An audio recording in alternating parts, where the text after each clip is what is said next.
Allora direi che possiamo iniziare. Ecco, invito i consiglieri a prendere posto. Consiglio Comunale del 7 marzo 2017. Sono molti i punti all'ordine del giorno, quindi andiamo via con una certa rapidità. La parola al segretario, dottor Spessotto, per l'appello. Buonasera. Bassetto Paolo, Botteon Adriano, Carnelos Graziano, Dareggian Antonio, Darcier Caterina, De Bastiani Alessandro, De Valier Fabio, Dus Marco, Fasan Bruno, Fiorin Fiorenza, Maset Giuseppe, assente giustificato, Posocco Gianluca, Sant'Antonio Paolo, Saracino Matteo, è arrivato, Sonego Elisa, Tocchet Silvano, Presente. Tonon Roberto. Allora, assente il consigliere Maset, presenti 16 consiglieri. Gli scrutatori, Darcier, Dus, Posocco, che accettano. Prima di parlare del Consiglio, permettetemi di rivolgere le mie più sentite condoglianze al consigliere Maset, che appunto è assente questa sera per la scomparsa della mamma. Gli siamo tutti vicini in questo momento. E passiamo a leggere i punti all'ordine del giorno, che sono molti.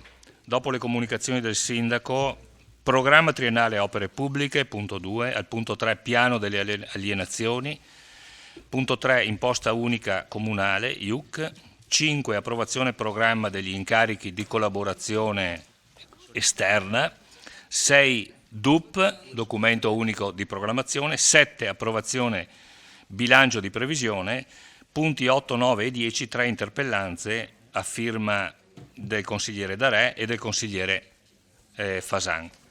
Sono anche a salutare, l'ho fatto la volta scorsa, i rappresentanti dei comitati di quartiere o dei loro delegati, Maria Teresa Fanton per il quartiere di Costa Meschio, Silvano Denardi Valla Pisina, Alessandro Mognol Serravalle, Giovanni Braido quartiere del centro, Massimo Santonastaso Ceneda e Mauro Bassetto per San Giacomo. Allora, comunicazioni del sindaco. In realtà le comunicazioni le facciamo io e la dottoressa Uliana. Una piccola notizia alla quale non è stato dato molto risalto, ma quasi volutamente, ed è un esempio di come la tecnologia e certe volte la legislazione possano unirsi per dare risultati giusti e importanti. La illuminazione del campetto di calcio di Costa è stata fatta unica nel suo genere, come prevede la norma, senza disperdere luce verso l'alto, come prevede la legge regionale veneta, che a detta di tutti è una delle migliori in Italia. Non è molto, però è un esempio da seguire e lo dovranno fare tutti i comuni del Veneto d'ora in poi. La parola alla dottoressa Uliana. Buonasera a tutti. Allora, velocemente un paio di comunicazioni. Una per informare voi che siete qui, anche chi a casa, che sabato 18 marzo alle ore 17 nella chiesa di San Paoletto ci sarà la dottoressa Adriana Augusti, già direttrice della Galleria Franchetti Cadoro di Venezia, che parlerà degli artisti italiani e della Grande Guerra. La seconda comunicazione. Stiamo allestendo a Palazzo Todesco una mostra unica nel suo genere, eccezionale per la collezione che verrà esposta di murrine veneziane. Questo in collaborazione con il MUVE, il museo, la Fondazione Musei Civici di Venezia e in particolar modo il Museo del Vetro di Murano. Questa sarà l'occasione di vedere una collezione unica in tutto il mondo che testimonia un'arte ormai scomparsa perché la globalizzazione l'ha totalmente annientata, e quindi sarà il modo di ripercorrere dalla storia della murrina dall'Ottocento fino ai giorni nostri, con l'opera in particolare dell'ultimo di questi artisti che lavorano alla Murrina e che ha portato la Murrina fino alle soglie della modernità con interpretazioni particolari, che è Antonio dei Rossi. Il titolo della mostra sarà appunto Eclettico, dalla Murrina storica all'opera di Antonio dei Rossi, verrà inaugurata il 1° aprile e rimarrà aperta fino al 4 giugno del 2017. Quindi io mi auguro che sarà una mostra che darà soddisfazione a tutti quanti noi e che vedrà un numero notevole di visitatori, data la particolarità e l'eccezionalità delle opere esposte. Grazie. Grazie Assessore. Assessore Denardi. Buonasera a tutti, io invece ricordo che venerdì 17 marzo alle 20:30 ci sarà l'ultima lezione del 21° corso di geopolitica che per la seconda volta quest'anno si sdoppia tra Pordenone e Vittorio Veneto. Dopo i due appuntamenti con l'ultimo dei quali appunto la settimana scorsa con il professor Cardini, il venerdì 17 saranno con noi il professor Ilvo Diamanti e il professor Luigi Ceccarini, entrambi dell'Università di Urbino, per una serata dal titolo Password, elezioni, referendum e sondaggi. E appunto, come dicevo, l'ultima del ciclo di appuntamenti al Museo della Battaglia per il 21° corso di geopolitica. Grazie Assessore Denardi. Passiamo al punto numero 2 all'ordine del giorno. Programma triennale opere pubbliche 2017-2019 ed elenco annuale 2017. Approvazione. Assessore Turchetto, a lei la parola. Sì, grazie. Allora, buonasera a tutti. Io raccolgo l'invito del Presidente di essere breve, visto il programma serale molto lungo. Allora, le opere pubbliche che entrano nel piano di quest'anno sono già state illustrate nella 4ª commissione e i progetti sono stati illustrati e visionati in 4ª commissione. Io vado a elencarle e a descriverle sommariamente.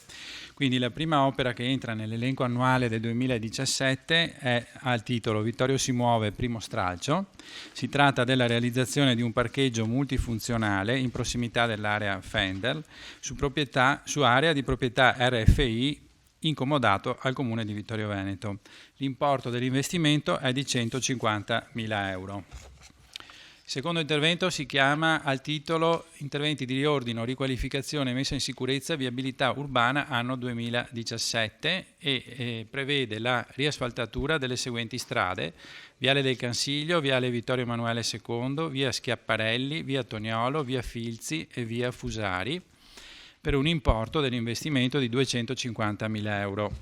La terza opera è il percorso ciclopedonale Vittorio Veneto Revine Lago e il progetto prevede la realizzazione di un percorso protetto ciclopedonale lungo la strada provinciale 35 della Vallata, quale collegamento funzionale tra il confine comunale con Revine Lago e il parcheggio pubblico esistente su cui si attesta la fermata dei mezzi pubblici. L'investimento previsto è di 100.000 euro. Poi abbiamo la nuova sede della Protezione Civile.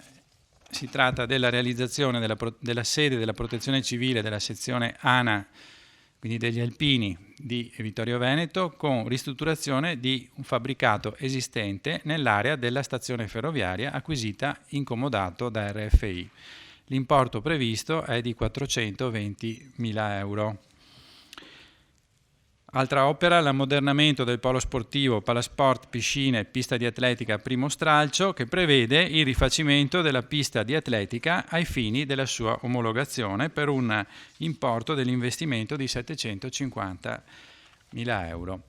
L'ultima opera, tra quelle appunto che hanno un importo pari o superiore a 100.000 euro, è l'ammodernamento degli edifici scolastici per il 2017, progetto che prevede l'adeguamento sismico della scuola primaria Paravicini di Serravalle per un importo di 210.000 euro.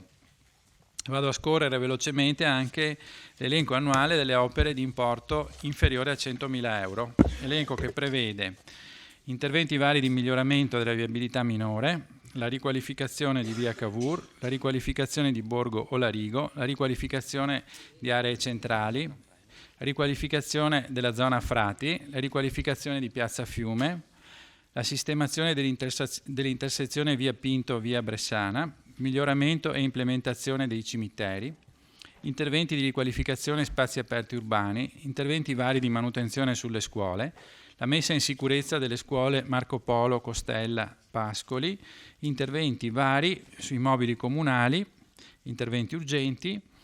Per quanto riguarda gli impianti sportivi, ancora interventi vari, manutenzione del polo sportivo di via Carducci, manutenzione della palazzina di via Galilei, riqualificazione di Palazzo Poste, interventi sulla pubblica illuminazione e sul rinnovo degli impianti termici.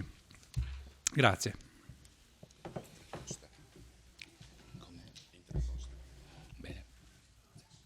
Bene, allora è aperto il dibattito sul punto numero 2.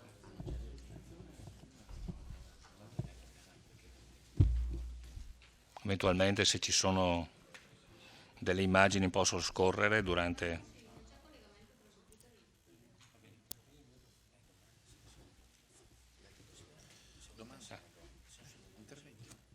Sì, sono aperti gli interventi. Allora, ecco qua, consigliere Sant'Antonio. Prego. Sì, relativamente al programma triennale opere pubbliche, allora, più su una questione di metodo che magari di contenuti. Non riuscivo a capire, no, sostanzialmente sulla scheda programma opere triennale che ha enunciato l'assessore, le opere che ci sono listate per quest'anno, e mi sono chiesto, ma queste sono opere che vengono fatte quest'anno o che partono quest'anno, e ne avevo viste alcune anche degli anni precedenti, nel senso che sono andato a recuperarmi tutti i programmi triennali delle opere e ho visto che alcune erano ripetute, altre scomparivano e così via. Lo dico per una questione di metodo e anche perché chi ci ascolta capisca come funziona questa cosa qua. Allora, non è detto, correggetemi se sbaglio, che le opere che vengono enunciate, e qua sta la mia sorpresa, che le opere che vengono enunciate quest'anno vengano fatte, ma è una sorta forse di partenza e poi sostanzialmente non si sa quando finiscono. Oppure diciamo vengono enunciate, annunciate e possono venire anche cassate. Allora sono andato a calcolarmi, allora ho detto vado a vedere dall'inizio della legislatura l'impegno di spesa che è stato posto e dopo verrò un attimo a dire secondo me che forse questi tabulati hanno poco senso così come sono fatti, perché non riescono a dare l'idea effettivamente di quello che un'amministrazione mette in conto e poi porta a termine, perché un'amministrazione è misurata da quello che decide di fare e poi porta a termine, non da quello che mette in cantiere e poi magari non riesce a concludere. Allora sono andato a farmi la somma di tutti i primi anni di queste tabelle e non riuscivo a capire in buona sostanza le opere che venivano chiuse e le opere che erano state annunciate, poi cassate e chiuse. Fortunatamente, dunque, mi è venuto in aiuto, dopo aver guardato 1000 volte queste 4 tabelle, il DUP. Allora sul DUP forse c'è una visione più concreta e ho trovato una sorpresa e quindi secondo me queste tabelle vanno ripensate. Queste tabelle indicano che c'è che dal 2014, ho tolto il 2013 perché nel DUP c'è anche il 2013, dal 2014 ad oggi c'è stato un impegno di spesa, cioè un annuncio di opere pubbliche per circa 11 milioni di euro. E la sorpresa qual è? Che se voi andate a pagina 48 del DUP, questa è la sorpresa, di 11 milioni di opere pubbliche annunciate, quindi annunciate, esattamente mi sembra 420.000 euro, 480.000 euro, mezzo milione sono state realizzate. Cioè, andate pure a pagina 48 del DUP e vedete che a fronte di un impegno di spesa di 11 milioni, realmente mezzo milione, quindi meno del 5%. A questo punto dico, forse, per dare una visione, un cronoprogramma più reale, questi annunci di opere pubbliche che poi vengono, cioè rimbalzano le persone come se fossero sui giornali, come se fossero opere fatte, probabilmente devono assumere un'altra conformazione, penso. Quindi il mio invito è a inserire nel piano opere pubbliche le opere pubbliche che hanno probabilità di successo molto alta, non molto bassa. Ecco, questo è il riscontro che io trovo nel DUP a pagina 48, realizzato contro impegno di spesa. Grazie.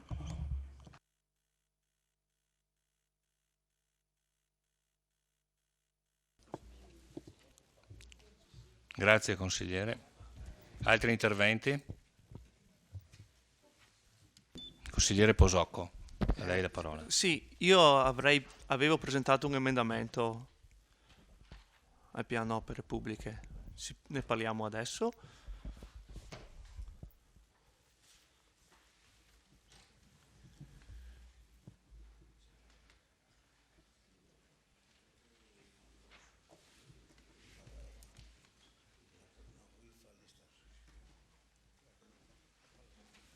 Prego. No, perché visto che non era stato accennato, non so come comportarmi, perché era un'idea di inserire sul piano opere pubbliche con una variazione di bilancio. Non so come, visto che un consigliere presenta qualcosa... Sembrava che il suo emendamento fosse al punto 7, però... Sì, no, appunto parlando di un'opera pubblica volevo capire come comportarmi, se adesso o dopo, ma se votiamo adesso il piano opere pubbliche, trattandosi di opera pubblica... Allora sì. Ma io l'ho fatta. No, ma io l'ho fatta che prevede una variazione di bilancio, ma l'inserimento di un'opera pubblica, forse l'avete vista, spero. Ma l'ho fatto infatti. Sì, consigliere, ha la parola. Va bene. Allora, come da delibera all'unanimità del Consiglio Comunale, tutti d'accordo, avevo inserito come piano di opere pubbliche la rivalutazione del patrimonio ambientale del Vittoriese, in un'ottica di buon padre di famiglia che con le risorse che si hanno ci cercano di sfruttarlo al meglio. Visto che comunque sono arrivati parecchi soldi imprevisti prima, quando avevamo fatto quel consiglio comunale in cui era stato votato all'unanimità questa proposta delle minoranze, visto che abbiamo avuto la fortuna di avere questi soldi, mi sembrava corretto provare a impostare quest'opera, tant'è che ancora prima del 31 dicembre vi avevo mandato una mail a tutti voi consiglieri di maggioranza e di minoranza invitandovi a impegnarvi a far inserire nel programma queste opere, tant'è che a questa mail mi ha risposto solo il consigliere Saracino, oltre che logicamente le minoranze, Paolo Sant'Antonio e i miei colleghi Fasan e Darè qui presenti. Allora, la mia idea è, visto il programma triennale opere pubbliche, di ricavare una cifra pari a 50.000 euro per la realizzazione, per l'ammodernamento del patrimonio dei sentieri che abbiamo, inteso come una spesa in conto capitale per, diciamo, la segnalazione innanzitutto, partire in quest'ottica. I soldi sono andato a vedermi, diciamo, sul piano opere pubbliche, da dove si potevano diciamo, risparmiare dei soldi per investirli poi successivamente in questo progetto. Sono andato a vedermi, insomma, il discorso delle asfaltature previste, quindi via Schiaparelli, via Le Cansiglio, via Tognolo, via Vittorio Emanuele, via Fusari, via Filzi. Certamente a Vittorio Veneto ci sono parecchie strade che hanno bisogno di manutenzione, abbiamo non so più di 200, mi sembra 260 km di strade, senz'altro per dire via Toniolo sì, deve essere asfaltata, come accanto c'è via Croce o via Einaudi, versano nelle stesse condizioni, per l'amor di Dio. Viale del Cansiglio mi sono un po' arrabbiato, nel senso che vabbè, è ancora in decenti condizioni, però quando dall'Idel abbiamo ottenuto 237.000 di oneri, sono stati tutti reinvestiti in spesa corrente. Quella volta, e vi invitai anche voi consiglieri di maggioranza, ho detto guardate, abbiamo il passaggio pedonale che versa in condizioni pietose proprio davanti all'Idel, prendiamo tutti questi soldi qua, facciamogli fare qualche opera di urbanizzazione, insomma è un'opera abbastanza importante il Lidl, facciamogli investire qualche soldino anche per la viabilità. No, ok, tutti i soldi in spesa corrente, adesso ci troviamo Viale del Cansiglio da asfaltare. Io non so in che punto esattamente è Viale del Cansiglio, perché Viale del Cansiglio è lungo, però insomma anche come un'amministrazione lungimirante, secondo me in questo ha un po' peccato. Comunque, poi altre vie, Viale Vittorio Emanuele per l'amor di Dio, via Fusari o Fusari, sì, è su Sant'Andrea, vicino a via Borghel, effettivamente ha bisogno di un'asfaltatura. Non ho capito, via Filzi, sì, via Filzi deve essere, via Filzi, c'è via Trementina prima che è presa peggio, via Filzi, c'è un tratto tra via Pelmo e via Marmolada che è un po' preso così e così, e via Cengia, però poi via Forcale è presa come via Filzi, perché la scelta di via Filzi proprio non l'ho capita, però anche là secondo me qualcosa si può risparmiare. Comunque io ho calcolato da un risparmio dai 550.000 euro di queste opere pubbliche, fatemi fare un conto, 250, 350, 4,50, 5,60, ho detto risparmiamo, proviamo con ottica di un'amministrazione che si spende per il territorio, prevedere un risparmio inferiore al 10%, qua non sto dicendo cifre assurde, e proviamo a investirlo in un'opera che magari ha un ritorno per la comunità. Un ritorno per le ditte private lo misurano nel famoso ROI, quanto di un investimento abbiamo un ritorno, e secondo me cominciando a avere cura, sistemazione del nostro territorio, abbiamo un ritorno per la città che è veramente importante. Per dire, quest'anno arrivano 550 ciclisti da Monaco verso Venezia, sono 550 ciclisti che passano per Vittorio Veneto perché c'è una pista ciclabile che mi arriva fino a Ponte nelle Alpi e poi riprende e mi arriva a Venezia. Cioè la gente arriva per il nostro territorio e noi dobbiamo invogliare la gente a rimanere nel nostro territorio. Per questo, come impegno che avevamo votato all'unanimità, proviamoci, crediamoci e mettiamoci e proviamo finalmente a lavorare con questo obiettivo. Ecco, poi non so se il Presidente metta in discussione questo emendamento e in votazione questo emendamento, oppure come intenda procedere. Grazie. Può leggere l'emendamento? No, l'emendamento è semplicemente una tabella in Excel in cui io adesso tolgo dagli interventi da 50.000 euro da questo piano opere pubbliche, li inserisco in una voce che ho chiamato rivalutazione patrimonio ambientale. I 50.000 euro vengono, io li ho, la proposta, l'emendamento era agli atti.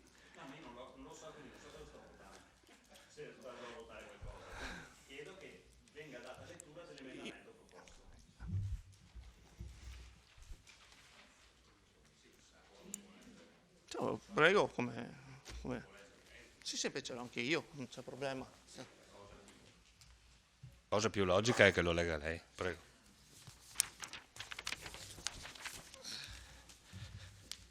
Allora, dagli interventi di qualificazione e messa a sicurezza della viabilità urbana, l'importo annualità 250.000 euro, variazione proposte meno 30.000, importo totale dopo variazione proposte 220.000 euro. Percorso ciclo pedonale Vittorio Veneto Revine Lago, importo annualità 100.000 euro, variazione proposte meno 10.000 euro, importo totale variazione dopo proposte 90.000 euro. Ammodernamento edifici scolastici, importo annualità 210.000 euro, variazioni proposte meno 10.000 euro, importo totale dopo variazioni 200.000 euro. Promozione patrimonio ambientale, rivalutazioni sentieri, variazione proposte più 50.000 euro, importo dopo variazioni 50.000 euro. Grazie. La parola al consigliere Darè. Prego. Grazie Presidente. Allora io vorrei chiedere innanzitutto per quanto riguarda l'opera pubblica che riguarda la sede della protezione regionale di protezione civile, che è ubicata nella stazione di Vittorio Veneto, se è dalla parte diciamo dove c'è lo scalo merci, quindi il deposito, o se è dall'area Fender. Volevo capire perché se fosse portata di là vuol dire che sull'area Fender si continua ad investire in maniera, credo, abbastanza cospicua, perché già 120.000 euro sono già stati dati, altri 150 vengono messi per il parcheggio, 420 della protezione civile per un totale di 690, quindi mi pare che si stia spendendo parecchio su quel posto e su quell'area. Capisco che è un punto molto importante per il PD o il DP, dipende da come siete schierati, però vorrei capire se viene fatta come in originale o seppure pensate di portarla dall'altra parte. Tutto qua. Grazie consigliere. Consigliere Fasan. Grazie Prego. Presidente. Allora, nel piano opere pubbliche la scheda numero 1, quadro delle risorse disponibili, mette in evidenza le risorse disponibili nel triennio 2017, 18 e 19, passata quasi inosservata. Già dalla prima scheda un lettore sufficientemente esperto di bilanci comunali, ed in particolare in grado di valutare un piano di opere pubbliche, riesce ad avere un quadro complessivo di come questa amministrazione stia operando. Leggendo infatti le scarne voci che lo compongono, alla voce entrate aventi destinazione vincolata per legge nel 2017 sono a disposizione 350.000 euro, nel 2018 sono aumentati a 500.000 e nel 2019 il bilancio probabilmente non sarà di questa amministrazione, sono ulteriormente aumentati a 850.000. Inoltre alla voce stanziamenti di bilancio la disponibilità 2017 è di 780.000 che sale a 1 milione di euro nel 2018 e a 1.750.000 nel 2019. La domanda è: chiedo da quali capitolati arrivino queste cifre e quanto siano credibili gli aumenti delle risorse indicate nel triennio. Leggo inoltre che sarà acceso un mutuo per 750.000 e la cosa mi permette di fare una riflessione. Credo che se la Corte dei Conti fosse stata convinta dalle vostre innumerevoli denunce, in particolare dello sforamento del patto di stabilità da parte del sindaco Scotà, ora non saremmo qui a valutare l'accensione di questo mutuo. Avete fatto di tutto per penalizzare la città, perché di questo si tratta, ma per vostra e nostra fortuna non avevate alcun appiglio normativo perché la cosa si realizzasse. Mutui che i bilanci del sindaco Darè non si sono mai permessi di accendere, anzi con l'avanzo di amministrazione siamo riusciti a estinguere qualche milione di euro di debito risalenti ancora a prima del 1999 e fatti dalle amministrazioni di sinistra. Malgrado anche le recenti dichiarazioni di questa giunta, l'amministrazione leghista ha lasciato un bilancio comunale in salute, con una notevole capacità indebitatoria, con la possibilità cioè di fare dei mutui. La possibilità che vi permette ora di accendere questo mutuo sta a chiarire che tutte le vostre dichiarazioni sono state solamente di carattere denigratorio, senza alcuna connessione con la realtà dei fatti.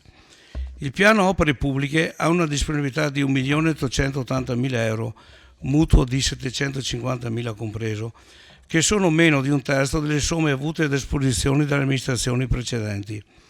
Questo perché mancano cofinanziamenti regionali ed europei che avrebbero potuto ottimizzare le scarse risorse a disposizione, cosa che la precedente amministrazione è riuscita brillantemente a fare per 5 anni. Eclatante la recente polemica sui finanziamenti GAL ed IPA ai quali Vittorio Veneto non ha avuto accesso, tranne che per un poco significativo progetto riguardante la gestione di bici elettriche, malgrado le notevoli risorse di cofinanziamento a disposizione, forse perché non avevate avanzato alcuna richiesta per altri progetti con caratteristiche adatte ai finanziamenti.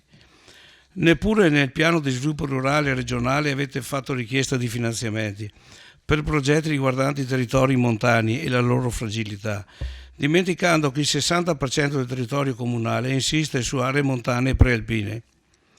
Ricordo nel piano di finanziamenti regionali inseriti in questa voce, i cofinanziamenti vanno dal 75 al 100%, ed è una vera iattura che la nostra città, che nel quarto bilancio di previsione, nel vostro quarto bilancio di previsione, così come nei 3 precedenti, non sia stata accolta alcuna di queste possibilità. Ricordo che ho realizzato, da assessore, 5 strade in montagna finanziate al 100% nelle amministrazioni da Re e Scotà. Da una prima lettura del piano, nelle 6 opere inserite, quello che risulta subito evidente sono gli ambiti territoriali dove queste opere sono inserite. Il punto numero 1, Vittorio si muove per 150.000 euro, e una nuova sede di protezione civile per 420.000, si trovano entrambe al di là della linea ferroviaria ed impegnano 570.000 euro, ai quali vanno aggiunti 120.000 del Palafender. 690.000 euro saranno spesi in un raggio di 100 metri e non credo che queste opere cambieranno le sorti di Vittorio Veneto. Viste le cifre messe a disposizione e confrontate con le restanti risorse dedicate per tutto il restante territorio comunale, sorge il dubbio che l'amministrazione abbia voluto premiare i grandi elettori che in quell'area trovano posto. Troviamo poi 750.000 euro impegnati per l'ammodernamento del polo sportivo. L'intervento dista 500 metri in linea d'aria dalla stazione. Dunque quasi tutto il piano si posiziona nella parte centrale della città, già ampiamente avvantaggiata dalla presenza di giardini pubblici, marciapiedi e servizi vari, tutti pagati con i soldi di tutti i cittadini vittoriesi. Credo anche che sia nella disponibilità di questa amministrazione fare delle scelte, ma credo che anche le periferie qui rappresentate per lo più dalle minoranze abbia pari diritto di fare le proprie rimostranze, soprattutto quando le risorse a disposizione arrivano dalle tasse pagate da tutti i cittadini. Troviamo poi 250.000 euro per il riordino delle strade comunali, che sono una buona cosa solo se andranno a risistemare strade prioritariamente bisognose di manutenzione. Da quando ricordo, le priorità sono date sicuramente dal grado di ammodernamento delle stesse, ma anche del flusso del traffico e soprattutto del numero di persone che vi abitano e che usufruiscono delle stesse. Da una prima scorsa ho avuto l'impressione che si vada piuttosto a premiare la rielezione di qualche presidente di quartiere vicino all'amministrazione. Anche il percorso ciclopedonale Vittorio Rovine Lago mi sembra un finanziamento con queste caratteristiche. Pur degna di considerazione la bontà delle intenzioni, cioè quella di mettere in sicurezza i pedoni che usufruiscono del servizio di trasporto urbano, non lo considererei una priorità, come potrebbe essere la pista ciclabile dalle sorgenti di Meschio a Porta Cadore, salvaguardando i numerosi ciclisti e pedoni che quotidianamente rischiano nel tratto La Sega-Savassa. C'è stata un'indagine sul numero delle persone che potranno usufruire del percorso Longhere-Rovine? Tanto per sapere. Se l'assessore Turchetto avesse voluto prestare attenzione ai miei progetti in itinere, che nel passaggio di consegna di qualche anno fa gli avevo prospettato, si sarebbe ricordato che esiste un accordo di massima con l'ex Sinistra Piave, ora SISP, per una pista ciclabile realizzata sopra il nuovo acquedotto da Negrisiola a Porta Cadore.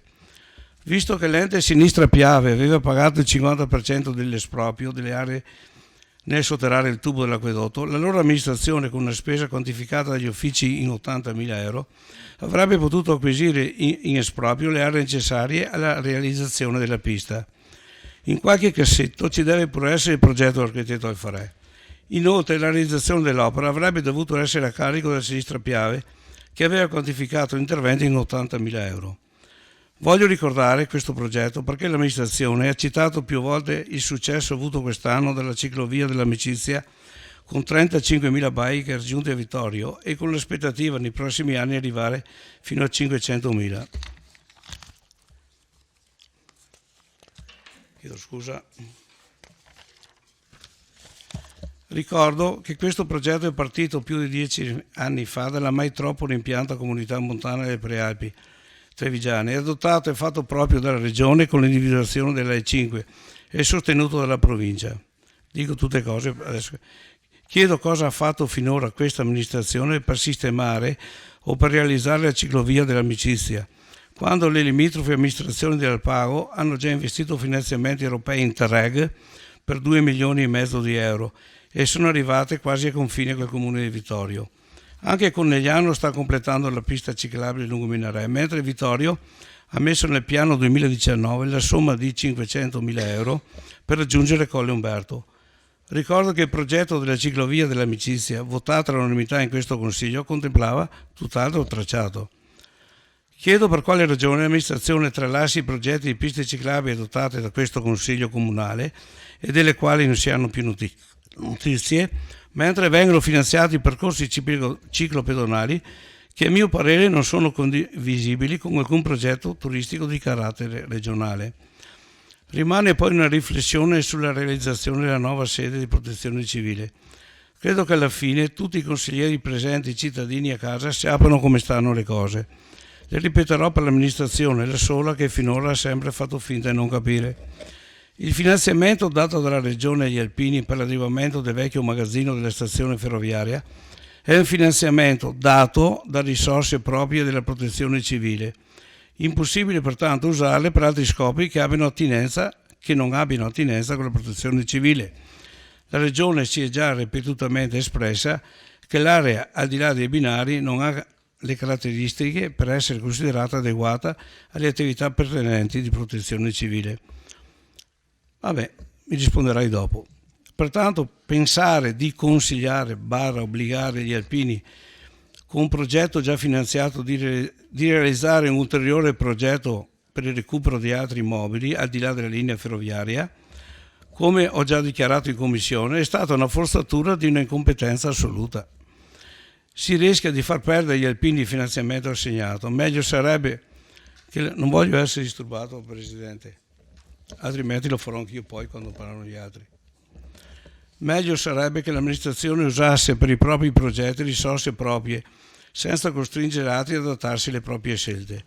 Credo inoltre che in questo piano si sia persa un'opportunità unica per inserirvi la realizzazione del futuro Pallafender, sanando una situazione che porterà l'amministrazione a rendere conto del proprio operato. Sarebbe bastato inserire fra le opere pubbliche la realizzazione del Pallafender, in convenzione con la consulta dell'associazionismo vittoriese, e che si fossero attuate tutte le procedure necessarie alla sua realizzazione, a cominciare da un necessario bando al quale tutte le opere pubbliche devono sottostare. Grazie. Grazie consigliere. Consigliere Dus, a lei la parola. Buonasera intanto. Semplicemente per capire come ci dobbiamo comportare con l'emendamento presentato dal consigliere Posocco. Su questo vorrei esprimere una semplice opinione che credo di far mia, che credo di rappresentare anche quello che vorrebbero dire i consiglieri di maggioranza. Cioè, siamo rimasti veramente sconcertati dalla sua proposta. Lei propone, in questo momento storico, con tutto quello che è successo nel nostro paese, di sottrarre dei soldi a delle scuole per metterli nei sentieri. Cioè, sinceramente io sono imbarazzato. Detto questo, all'interno del DUP, le invito a leggere a pagina 196 di 266, la missione 09, dove è previsto finalità e risultati da raggiungere, garantire adeguate forme di manutenzione dei percorsi pedonali che collegano i luoghi urbani alle colline e costituiscono un elemento identitario da salvaguardare. L'anno scorso erano stati previsti 430.000 euro e 850, quest'anno li abbiamo portato a 446.850.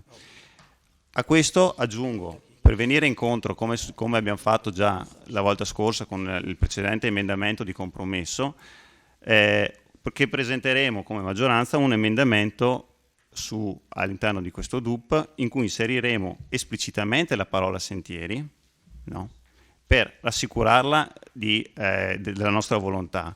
Però ribadisco, trovo gravissimo che si vogliano sottrarre fondi importanti, considerando il periodo storico, alle scuole per metterli ai sentieri. Scusate, ma veramente abbiamo toccato un punto veramente basso. Grazie.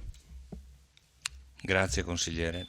La parola al consigliere Saracino. Sì, grazie. Cercherò di essere sintetico come il mio solito. Beh, intanto ad US dico una cosa, non è che devo difendere Posocco, che dopo si difenderà. Questa è una cifra sulle scuole che va a ribasso d'asta, quindi è inferiore a questa cifra. Quindi insomma dire che togliamo soldi, andiamo con calma. Detto ciò, torno anch'io a chiedere questa nuova sede della protezione civile. Voglio che stasera venga detto in modo chiaro, il progetto è al di qua o al di là dei binari. 1, che venga detto in modo chiaro. 2, se viene fatta al di qua dei binari come previsto e come già finanziato dalla Regione, che automaticamente dovrebbe saltare anche il secondo stralcio di Vittorio Si Muove, se non erro, visto che lì si sta valutando di portare la nuova stazione delle Corriere. Quindi vorrei capire queste cose che sono correlate, come si sistemano. Si va di là dal binario, si rimane qua, se si rimane qua vuol dire che salta la nuova stazione. E dopodiché campo da rugby, non capisco se è un po' di propaganda o cosa, sappiamo dove farlo e come la sede della protezione civile. Lo promettiamo ma non sappiamo dove, quindi ho paura che sia più propaganda che volontà di farlo. Grazie. Grazie consigliere. Allora, vedo, permettetemi un attimo, vedo la seconda richiesta del consigliere Posocco. Beh, allora andiamo in ordine. Sì, allora le do brevemente la parola. Rispondo dopo ad US alla prevedibile osservazione. Volevo chiedere via Cavour. Okay. Via Cavour, che visto che lo utilizzo, cosa intende per la sistemazione di via Cavour? Ok, grazie. Consigliere Carnellos, prego. Sì, dunque, il mio intervento era, credo, di carattere tecnico, cioè di fronte alle osservazioni, all'emendamento di Posocco e alle osservazioni del collega Sant'Antonio, credo che qui la risposta sia di carattere tecnico-contabile, nel senso che ho la sensazione, poi magari chi se ne intende di più lo dirà, credo, che non sia possibile estrapolare, a prescindere dal merito della scelta, cioè quella di togliere, su cui ha parlato il capogruppo DUS. Il problema è che normalmente, almeno a quanto io ricordi, il piano delle opere pubbliche, nel momento in cui vi è una determinata cifra, non è messa lì ad casum, ma i servizi tecnici hanno sommariamente, ovviamente, perché poi questo spetterà al progetto definitivo, quanto serve per la messa, per la realizzazione di quell'intervento. Mi spiego, l'assessore ha evidenziato un intervento in determinate strade, però non è venuto fuori come il coniglio dal cilindro, ma evidentemente gli uffici hanno detto, per mettere a posto queste strade, un intervento di minima è quella somma. Saracino dice il ribasso d'asta, ma non è possibile adesso preventivare il ribasso d'asta, perché io credo che tecnicamente il ragioniere o chi è all'ufficio contabilità di fronte a questo emendamento dovrebbe dire è inammissibile, oppure togliamo tutto e ritorneremo con un'altra proposta di opera pubblica per vedere quale tirare via, per tirare via 20.000 da uno, 30.000 da quell'altro. Questo da un punto di vista tecnico, quindi per me è inammissibile dal punto di vista contabile e finanziario. Per quanto riguarda l'osservazione di Sant'Antonio, anche qui credo che la risposta sia reperibile agevolmente nella normativa che regola gli enti locali, nel testo unico degli enti locali. Anche qui rammento che per quanto riguarda le opere pubbliche nei vari bilanci di previsione, scompaiono nell'anno successivo nel momento in cui l'amministrazione ha o reperito i finanziamenti, quindi il progetto è in fieri. Faccio un esempio banalissimo, di cui parliamo da tanto. La scuola da ponte è un'opera che è apparsa nei bilanci previsionali precedenti, c'è rimasta fino a quando? Fino a quando il procedimento è arrivato alla sua conclusione da un punto di vista non della realizzazione dell'opera, ma nel momento in cui ci sarà l'avviso, l'aggiudicazione e poi la realizzazione. Così come se per costruire un'opera ci vogliono 10 anni, non è che compaia per 10 anni nelle opere pubbliche, se è, ovviamente, a meno che non sia stralci, allora un anno uno stralcio, un altro anno un altro stralcio. Ecco, credo sia questa la ragione tecnica per cui certe opere non ci sono. Altro esempio, la Collodi c'era, voi direte ma ancora i bambini non ci sono dentro, ma l'opera è già stata completamente finanziata, non so, credo in fase di esaurimento, chiaro che non appare nel bilancio di previsione 2017.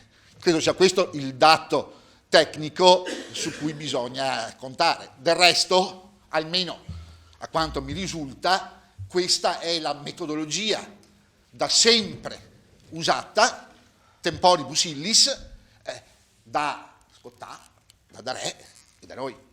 Ricordo benissimo, e giustamente hanno fatto benissimo a fare così, le opere pubbliche nel momento in cui avevano ottenuto il finanziamento e erano in fieri, non c'era più alcuna necessità che comparissero nel programma delle opere pubbliche. Naturalmente comparivano nel DUP per i pagamenti che durante l'esecuzione dovessero essere fatti. Questo credo sarebbe una novità e credo anche sotto questo profilo illegittima e fra l'altro incomprensibile secondo, ripeto, il testo unico degli enti locali, mettere opere per le quali già il finanziamento c'è, già i finanziamenti sono bloccati naturalmente, è indubbio se uno si sogna di voler utilizzare i soldi da ponte per far altro non è assolutamente possibile perché il treno è in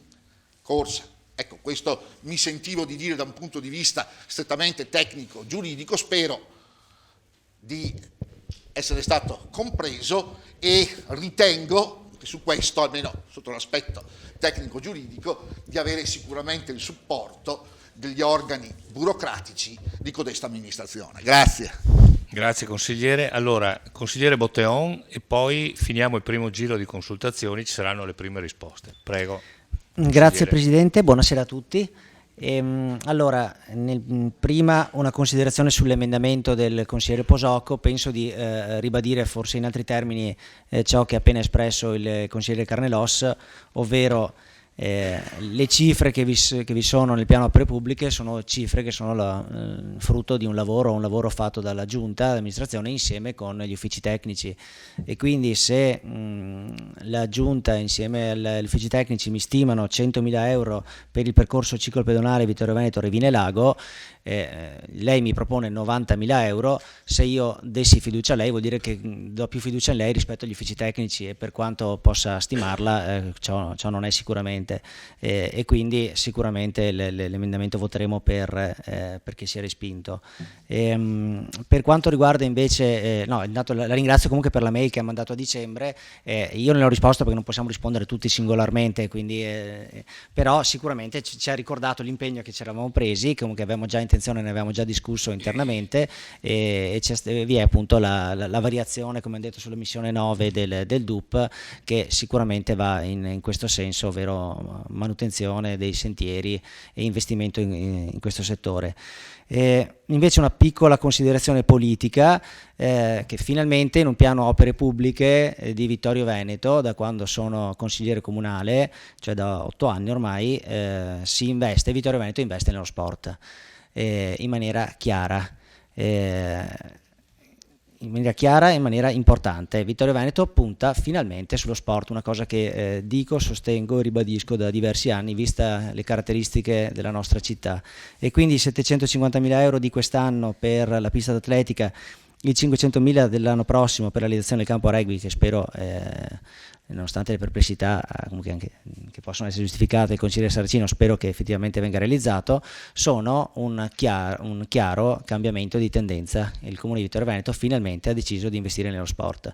Sulla fonte di finanziamento ne parleremo dopo, al momento opportuno, quando si parla del bilancio, e quindi da dove effettivamente decidiamo di prendere quelle risorse per queste opere. Grazie. La ringrazio, consigliere. Allora, terminato il primo giro, la parola all'assessore Turchetto e poi a chi vorrà eventualmente. Sì, grazie. Allora, provo a rispondere, perché c'è stata una serie di domande, di richieste le più svariate possibili, quindi sono oggettivamente in difficoltà, insomma, a dare una risposta a tutti. Sant'Antonio, le tabelle che lei giudica incomprensibili sono previste dalla legge, quindi insomma quelle sono. Le opere le abbiamo fatte, come ha già risposto il consigliere Carnelos, quindi faccio mia la sua risposta. Consigliere Posocco, sì, lei aveva chiesto con la delibera qualche consiglio comunale fa effettivamente di inserire, non però un'opera pubblica, la mozione che è stata votata all'unanimità ci impegnava appunto come amministrazione nel prevedere una congrua cifra, non di fare un progetto specifico, quindi un'opera pubblica, e anche su questo punto le è stato già risposto dal consigliere Dus. Per quanto riguarda l'emendamento, mi sembra che si siano già espressi i consiglieri di maggioranza. Vengo quindi al consigliere Darè, che invece ha fatto delle domande precise, quindi io gli devo giustamente una risposta altrettanto precisa, cioè lui chiede se la sede della Protezione Civile degli Alpini verrà fatta in prossimità dell'area Fendel, non nell'area Fendel ovviamente, quindi in prossimità. Allora, noi avremmo individuato quello come sito maggiormente idoneo, e rispetto a questa individuazione abbiamo fatto una richiesta alla Regione di poter avere il finanziamento su quel sito. Ecco. Attendiamo che ci risponda, diciamo, a questa richiesta, e la cosa dovrebbe sciogliersi a breve. Ecco, tuttavia valuteremo appunto la risposta che ci verrà fatta. Insomma, ecco, abbiamo semplicemente fatto una serie di osservazioni. Se mi ascolta un attimo, ecco, una serie di osservazioni che derivano anche da novità che ci sono state rispetto alla decisione a suo tempo assunta, che ci inducono a considerare quel sito, almeno secondo noi, maggiormente idoneo. Ecco, questo è. Nel senso che abbiamo acquisito la disponibilità di quelle aree che prima non c'era, d'accordo? E questo consente di avere anche delle aree esterne per la sede della Protezione Civile. Questo consente una movimentazione di merci, materiali, eccetera, sicuramente migliore. Questa è un'osservazione che è venuta dopo, quindi non va in contrasto a quello che è stato fatto prima, ma è semplicemente un qualcosa che è venuto successivamente. L'ubicazione non è neanche questa in contrasto rispetto a quello che è stato fatto prima, perché si trova sempre nell'area della stazione, quindi l'area individuata, anche secondo noi va bene, diciamo è confermata, ecco, è assolutamente confermata. Ecco, di più, sempre successivamente a quella originaria decisione, sappiamo che c'è l'intenzione di riqualificare tutta l'area della stazione e di elettrificare la linea ferroviaria. Pertanto è possibile che ci siano anche altri usi, insomma, previsti. Anche questa è una novità, diciamo, è una novità. Le nostre osservazioni quindi non erano in contrasto con quello che è stato fatto o previsto precedentemente, ma sulla base di appunto sopravvenienze, ecco, abbiamo valutato più idonea quella ubicazione. Abbiamo chiesto, adesso vedremo che cosa ci risponderà e aspetteremo e valuteremo appunto la risposta che ci sarà. Sono stato... Bene. Dunque, il consigliere Fasan chiede una spiegazione riguardo ai finanziamenti che sono qui in forma... sì, ecco, preciso appunto che con questa votazione, il consigliere Darè, si vota appunto il titolo dell'opera, si vota l'opera e diciamo l'area in cui viene fatta e anche l'importo ovviamente stanziato, che in questo caso sono 420.000 euro. E non altro, quindi non un progetto specifico. Con le precisazioni che ho fatto prima, insomma, ecco. E venendo al consigliere Fasan, sì, allora, le entrate vincolate per legge sono quelle che penso ha citato lei, che sono previste in crescita, sono i finanziamenti che ci sono e quelli previsti. E le entrate acquisite mediante mutuo sono quelle che andranno a finanziare la pista di atletica, i lavori della pista di atletica. Gli stanziamenti di bilancio sono quelli che sono praticamente la sommatoria delle risorse proprie e delle risorse che derivano da alienazioni.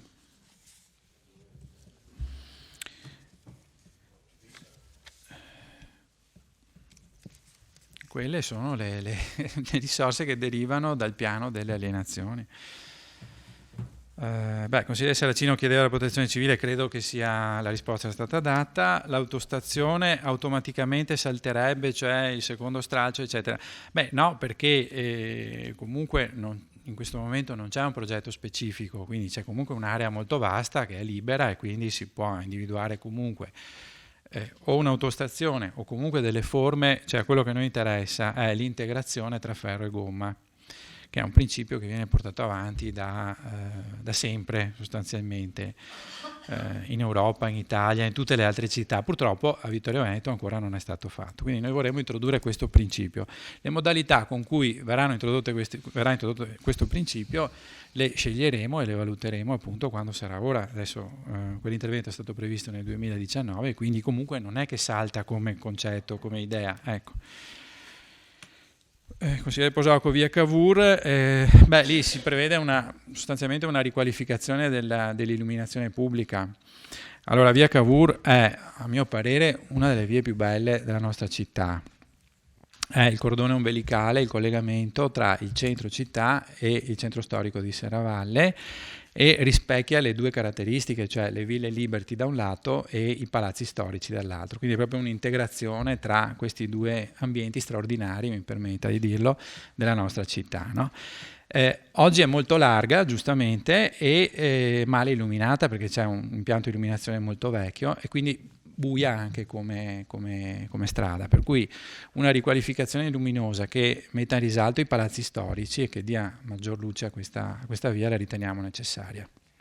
Ecco, questo è l'intervento. Basta, grazie. Grazie consigliere. Ritiene che qualcun altro debba...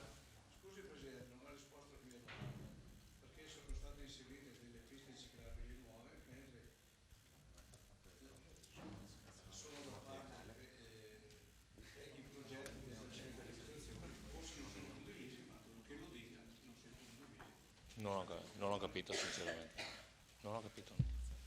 Ma sì, non ho capito benissimo nemmeno io. Comunque sul tema piste ciclabili è importante anche realizzare dei collegamenti tra comuni diversi. Questo è un principio generale che trova anche delle fonti di finanziamento in ambito regionale e via dicendo. Cioè ci sono tanti bandi regionali che hanno sempre... Posso rispondere?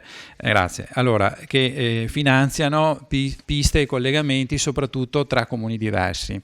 Allora, siccome in questo caso il comune di Revine Lago ha già in programma il tratto che va da Revine fino al confine col comune di Vittorio Veneto, abbiamo ritenuto davvero opportuno, non dico necessario perché ovviamente nulla è necessario, ma opportuno in questo caso prolungare quel tratto e portarlo almeno fino al parcheggio pubblico dove arrivano i mezzi pubblici e dare quindi una funzionalità completa, diciamo, a questa tratta. Quindi questa è la ragione.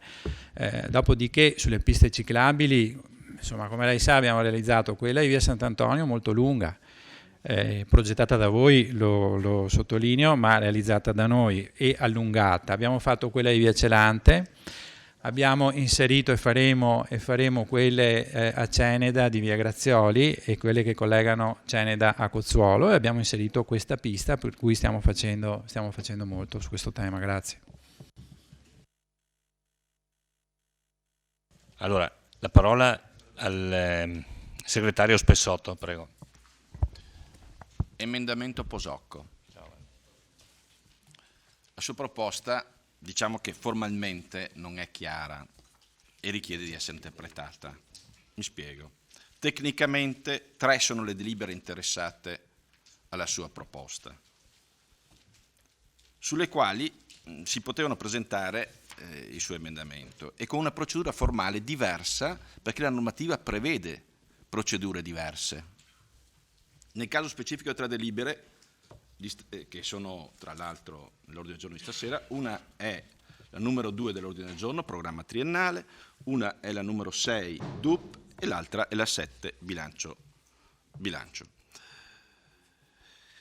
Spiego perché non è chiara. Perché lei ha dato un oggetto, proposta, emendamento, schema di bilancio, e ha citato poi la normativa che è relativa alla procedura specifica, apposita degli emendamenti per il bilancio, cioè il numero 7. Ok? Però dopo l'oggetto della sua proposta è relativa invece al punto numero 2. Ecco perché dicevo, a questo punto, se passiamo da un approccio meno formale, cercando di andare incontro alla sostanza e quindi da una lettura, un'interpretazione più sostanziale, possiamo utilizzare il suo emendamento nel piano delle opere pubbliche, cioè quello di cui stiamo discutendo adesso. E proprio per questo, immaginando potesse verificarsi questa situazione, mi sono procurato il parere sia tecnico del dirigente relativo, sia contabile del dirigente relativo. Invito è di qua, chiedo scusa, l'architetto Antoniazzi a leggere il suo parere tecnico e poi la dottoressa Costalonga a leggere il suo parere contabile. Questo, ribadisco, per andare incontro in interpretazione sostanziale e non formale. Con riferimento alla proposta di emendamento a firma del consigliere Posocco, su richiesta del segretario si rileva quanto segue. L'emendamento, pur afferente alla variazione dello schema opere pubbliche e non allo schema di bilancio, è presentato ai sensi dell'articolo 3,6 del vigente regolamento di contabilità, che così recita. Ometto la lettura del regolamento di contabilità.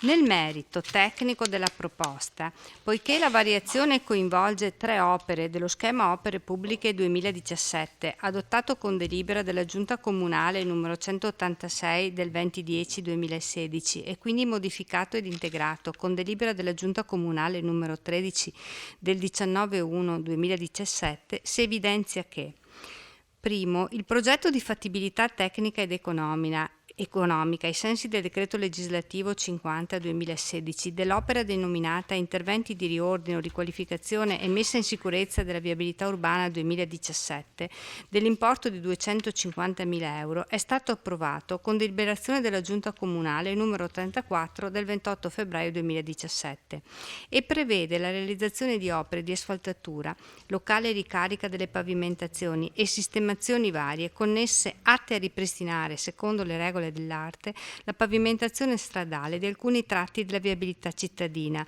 al fine di garantire la sicurezza del transito e il corretto scolo delle acque di superficie, secondo le priorità e direttive fornite dall'amministrazione comunale. In dettaglio, il progetto di cui la relazione prevede di intervenire sulle seguenti arterie stradali: Viale del Cansiglio, nel tratto compreso tra l'incrocio con via Sansovino Guerrini e l'incrocio con via Forlanini, rotonda ospedale, in cui sono presenti locali ammaloramenti della pavimentazione, oltre al visibile degrado dei giunti longitudinali in corrispondenza delle fasce di stesa della pavimentazione esistente, con conseguente infiltrazione d'acqua sullo strato sottostante.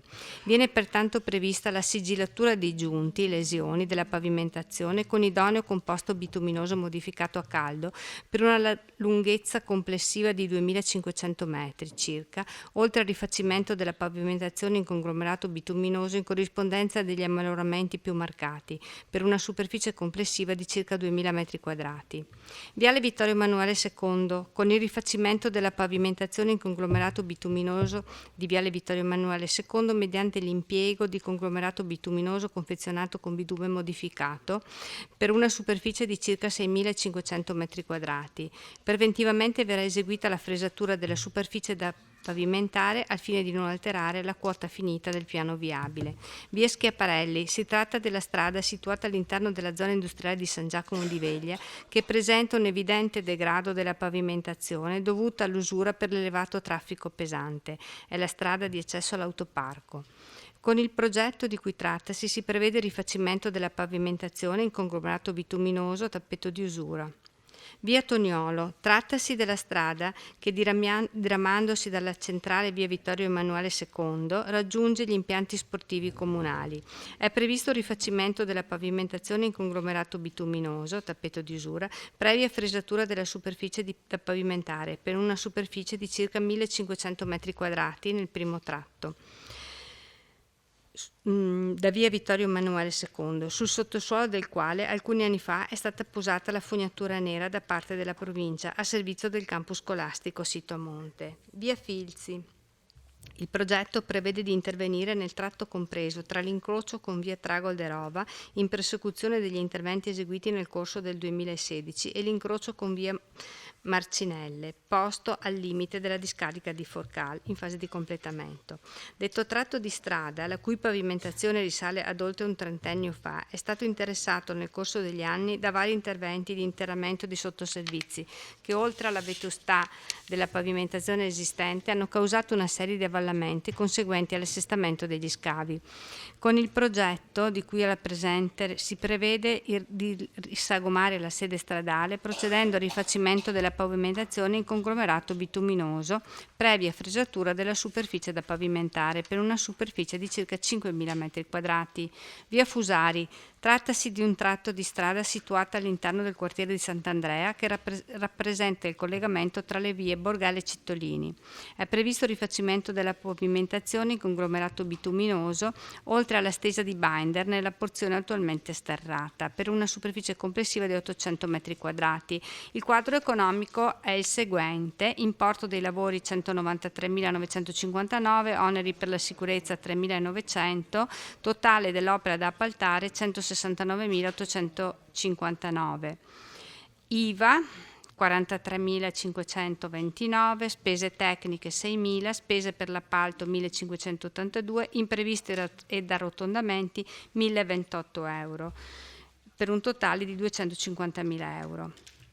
Secondo, il progetto di fattibilità tecnica e economica dell'opera denominata Percorso ciclopedonale Vittorio Veneto Revine Lago dell'importo di 100.000 euro è stato approvato con delibera della Giunta Comunale numero 35 del 28/2/2017 e prevede la realizzazione di un percorso ciclopedonale protetto a sedile sulla destra della strada provinciale numero 35 della Vallata, dove è previsto il collegamento con analoga pista ciclopedonale per la quale il Comune di Revine Lago ha già sviluppato un analogo progetto di fattibilità. Sarà necessario procedere anche all'espropriazione di alcune aree private limitrofe alla banchina e sede stradale della strada provinciale numero 35. I lavori si articoleranno in sbancamenti, scavi reinterri per la realizzazione del sedime della pista ciclopedonale, costruzione di un muretto di contenimento, contestuale realizzazione di un sistema di captazione delle acque, stesa di binder, tappeto di usura e segnaletica, posa di parapetto sul muretto. Il quadro economico della succitata opera è il seguente: importo dei lavori 75.933, oneri per la sicurezza 4.000, IVA sui lavori 7.933, acquisizione aree 5.000, spese tecniche 2.600, incarico frazionamento aree 2.000, contributo ANAC e oneri vari 500, imprevisti arrotondamenti 1.973, per un totale di 100.000 euro. Terzo, il progetto di fattibilità tecnica ed economica per l'ammodernamento degli edifici scolastici 2017 dell'importo di 210.000 euro è in fase di redazione e riguarderà l'adeguamento sismico della scuola primaria Paravicini a Serravalle, per il quale vi è una stima di un fabbisogno per i soli lavori di circa 190.000 euro. A riguardo, la precedente amministrazione comunale aveva partecipato con una nota del 2012 ad apposito bando regionale ai sensi della legge regionale 59. Tutto ciò premesso, la modifica agli importi delle opere pubbliche proposta nell'emendamento risulta contraddittoria rispetto agli atti già assunti dall'amministrazione nell'approvare gli schemi delle opere pubbliche e di singoli progetti. Inoltre, visti i quadri economici dei progetti approvati e la stima dell'intervento necessario per adeguare la scuola Paravicini, rende di fatto non realizzabili questi 3 interventi. Pertanto, a parere della scrivente, non appare possibile ridurre l'importo delle singole opere pubbliche inserite nel programma, in quanto nell'ipotesi di riduzione dell'importo previsto non sussiste la possibilità di realizzare le 3 opere previste. Mi chiedono di spiegare perché non è possibile utilizzare il ribasso d'asta. Allora, l'opera pubblica, nel momento in cui viene approvata con i quadri economici che ho già letto, che saranno affinati nelle successive fasi di progettazione. Poi la dottoressa Costalonga potrà essere più precisa di me dal punto di vista contabile. L'approvazione del progetto esecutivo dell'opera comporta l'impegno dell'intera cifra per quell'opera. Solo dopo l'indizione e l'esito della gara d'appalto, nel caso ci sia un ribasso d'asta, questo ribasso è rimesso all'amministrazione che può decidere come riutilizzarlo, però fin tanto che questo ribasso non c'è, l'importo totale è inserito nel quadro economico dell'opera. E io ho letto i quadri economici proprio per illustrare il Consiglio come nelle somme previste a disposizione dell'amministrazione in questa fase, anche nella voce imprevisti e arrotondamenti, le cifre siano molto ridotte. Si tratta di 1.900 euro da una parte e 1.000 euro, poco più di 1.000 euro nell'altro progetto. E quindi non c'è materialmente la possibilità di ridurre l'importo di queste opere in questa fase.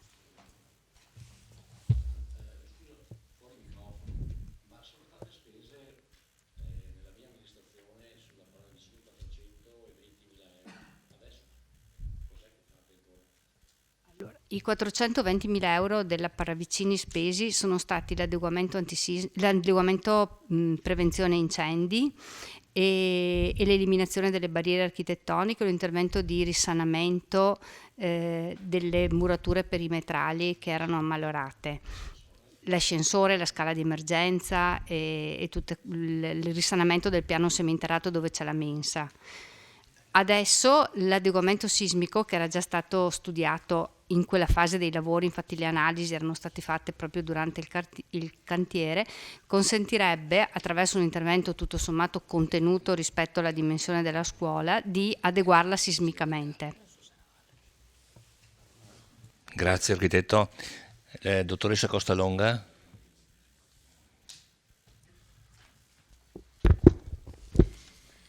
Sì, dunque, allora, premesso che il parere di regolarità tecnica è un parere che va a verificare, cioè il parere di regolarità contabile, scusatemi, è un parere che è finalizzato a verificare che ci sia ovviamente la copertura finanziaria, che non vengano alterati gli equilibri di bilancio e venga garantito il pareggio finanziario, nonché i vincoli di finanza pubblica.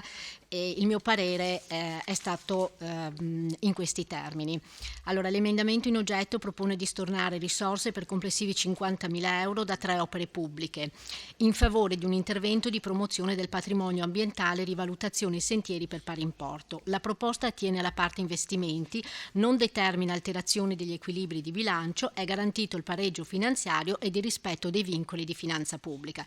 Il parere contabile, come ripeto, astrattamente contabile, è pertanto favorevole a condizione che venga conseguentemente modificato il programma delle opere pubbliche e tutti gli atti connessi al fine di garantire la coerenza dei documenti contabili e dei programmi. Grazie dottoressa. Allora, secondo giro di consultazioni, consigliere Sant'Antonio. Sì, per rispondere un attimo al collega Carnelos, probabilmente io non riesco a spiegarmi, ma mi ricordo che la cosa che ha detto lei me l'aveva già spiegata in qualche consiglio fa, quindi siccome non sono proprio duro,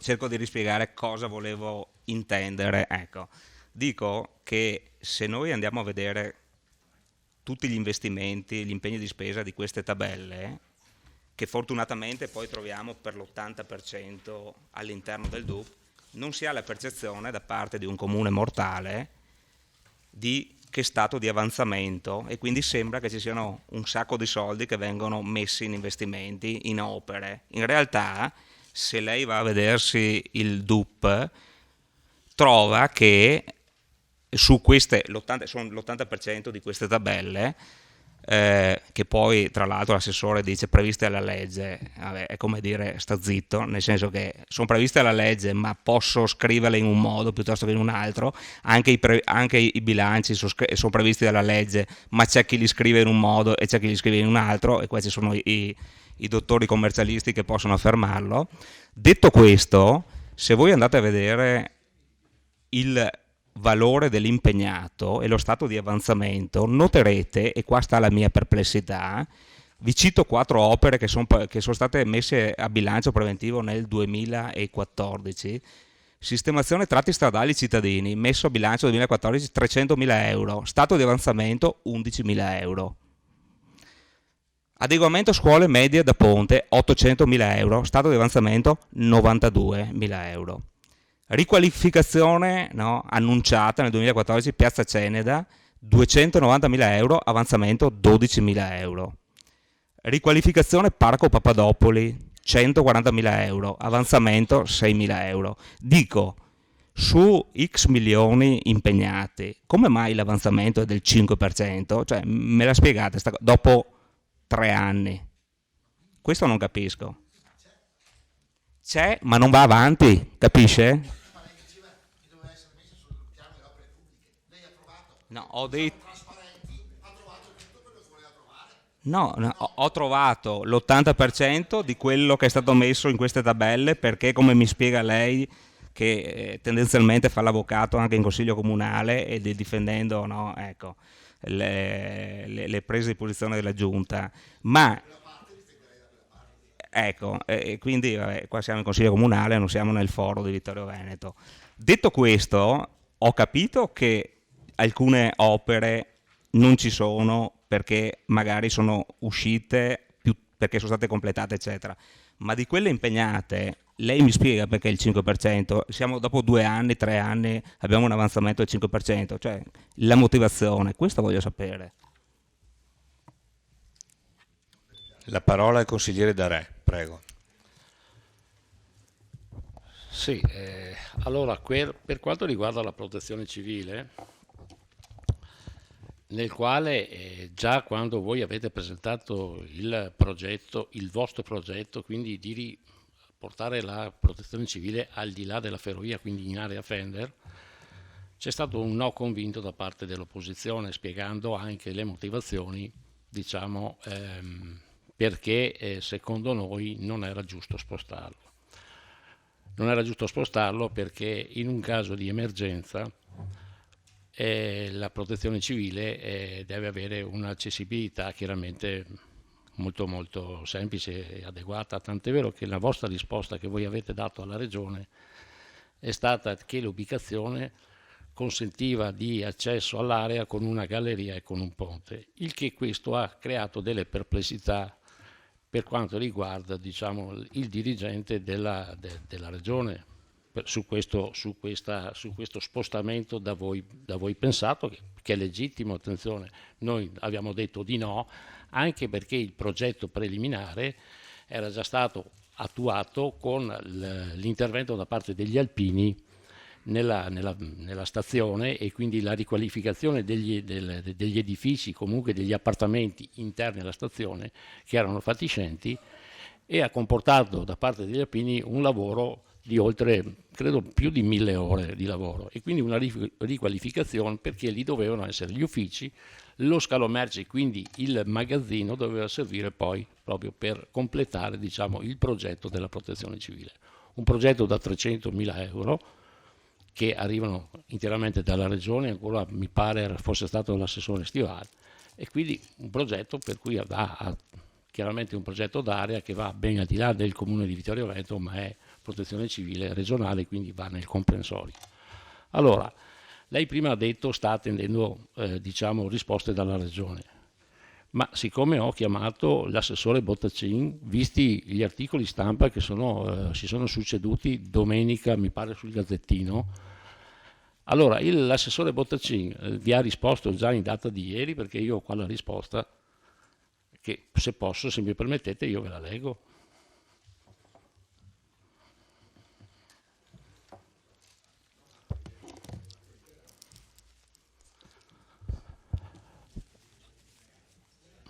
Allora, Regione Veneto, assessore Bottacin, Venezia 6 marzo 2017, al sindaco Roberto Tonon, Piazza del Popolo, tramite PEC. Oggetto: assegnazione del contributo della sede protezione civile. Facendo seguito a quanto già detto in precedenti circostanze, con la presente sono a confermare quanto previsto dal DGR numero 2583 del 2013, con la quale è stato assegnato alla città di Vittorio Veneto un contributo di euro 300.000 per una sede di protezione civile secondo il progetto redatto dall'ingegner Napol nell'ex scalo merci della stazione ferroviaria di Vittorio Veneto. La eventuale proposta di soluzione, che prevedono diverse ubicazioni con caratteristiche ritenute tali da non dare analoghe garanzie per l'attività di protezione civile in emergenza, come nel caso proposto dal Comune in una struttura sia dalla parte opposta dei binari rispetto alla sede comunale, venendo meno a una delle caratteristiche fondamentali per cui il contributo era stato assegnato, non potrà che costringere l'amministrazione regionale alla revoca del medesimo contributo, con conseguente valutazione della cessione di un nuovo finanziamento alle locali associazioni di protezione civile e antincendio boschivo del Vittoriese per le medesime finalità. Distinti saluti, ingegner Giampaolo Bottacin. La risposta di ieri. Ieri, del 6. Come non è arrivata? Scusi? Se l'hai inventata? Ma se è arrivata ieri, no? È impossibile che il Comune non l'abbia avuto se è arrivata tramite PEC. Assessore, la vada a vedere sulla sua corrispondenza.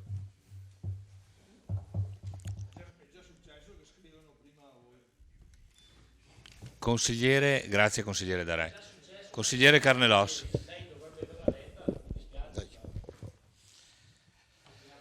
Dunque, consigliere Darè, vede, avevo i pantaloncini corti quando mi sono innamorato della politica e ho sempre pensato non esca, perché poi devo fare una richiesta. E ho sempre pensato alla mitezza della politica. Ho sempre pensato che la politica è l'arte del possibile. Quando avevo i pantaloni corti ero un sognatore, forse sono rimasto ancora un ingenuo sognatore, ma meglio così, perché penso, visto che ha così dimestichezza col numero telefonico dell'assessore Bottacin, io credo che si possa sedersi attorno ad un tavolo e studiare assieme quale sia la soluzione migliore per la città, non per le opposizioni, non per la maggioranza, ma se l'intento è unico, cioè quello di avere questa struttura della protezione civile. Se l'intento è unico di, come si può dire, di avvalersi della valentia degli alpini, perché non sedersi ad un tavolo e verificare insieme della fattibilità, della possibilità di contemperare le opposte esigenze? Vede, per carità, può essere, come si può dire, la richiesta di un semplice consiglierucolo come tanti, ma visto che credo che lei abbia, come si può dire, delle capacità e anche delle influenze nell'ambito del nostro ente superiore della regione. E come lei sa, le norme, se studiate, se applicate, danno la possibilità di trovare una soluzione, se non vogliamo essere l'un contro l'altro armati, se ciascuno di noi non si impunta. Io parto sempre dal principio della buona fede e credo che da quel lato e da questo, fino a prova contraria, la buona fede è presunta. E allora perché ostinarsi per fare in modo che poi si possa dire perso il finanziamento? Studiamolo assieme. Probabilmente è... Allora le propongo... Certo. Solo perché ci vogliamo farlo dall'altra parte. Ma vediamo se sia possibile. Ma per carità, io ovviamente non sono un tecnico. Benissimo, benissimo. Ma le chiedo, è possibile convincerla nel ritenere che possa essere fattibile anche dall'altra parte? Io non lo so, sapete, tant'è vero che ho preso atto che la votazione che è proposta, proprio anche per l'ampia apertura, perché è inutile che ci scontriamo.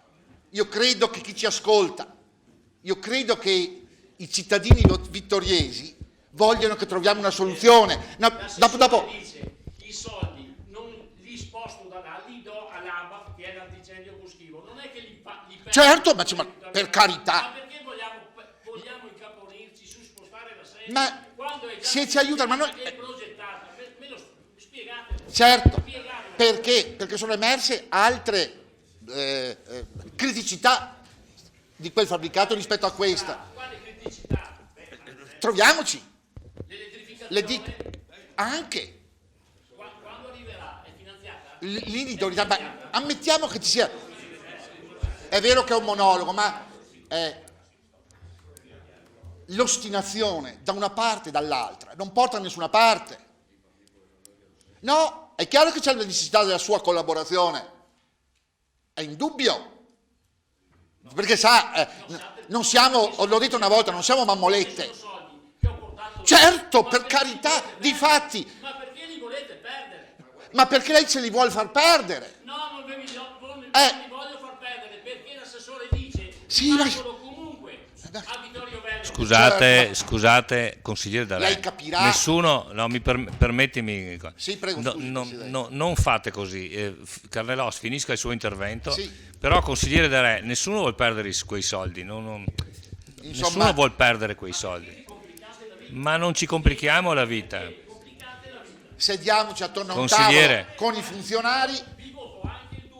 Ma no, ma non è quello. Il problema è che non dobbiamo essere l'un contro l'altro armati, perché sennò assolutamente sì. Consigliere, non vede con quale la invito conosce prima lei il terminare. provvedimento della regione che non il comune. Di 6. Certo, mi ha detto che di ieri, che tempestività, perché anche qui ci mettono in cauda venenum, nella coda il veleno, ma allora è davvero, come si può dire, il miracolo che dopo tanto la risposta viene un giorno prima del Consiglio Comunale. L'ha detto lei, giorno 6 e oggi è il 7. Non mi si dirà che questo è combinato. No, sa, è vero, non si può parlare, ma a pensar male si fa peccato, ma ci si indovina. No, non l'ha detto Andreotti. Consigliere. È vero che non c'è il mio collega, e faccio anch'io le condoglianze, mi avrebbe detto che sono cardinalizio. Io direi che stasera sono ecumenico, ma evidentemente l'ecumenismo vale se dall'altra parte si vuole essere ecumenizzati. Quindi il mio appello al consigliere D'Arè l'ho fatto, credo sia auspicabile che insieme su questo si trovi la conclusione, anche perché, e finisco, la penna sul cappello ce l'ho anch'io e credo che quella benemerita Arma abbia la volontà che noi andassimo su quell'aspetto, d'accordo, tanto è vero che gli va bene una e gli va bene anche l'altra, proprio per dimostrare che forse la società civile è più avanti di noi. Noi sbaruffiamo e la società civile è disponibile all'un o all'altra soluzione. Veniamoci incontro. Non lo so se questo possa essere, è vero, ho detto la mitezza della politica, mentre invece forse oggi c'è la politica muscolare.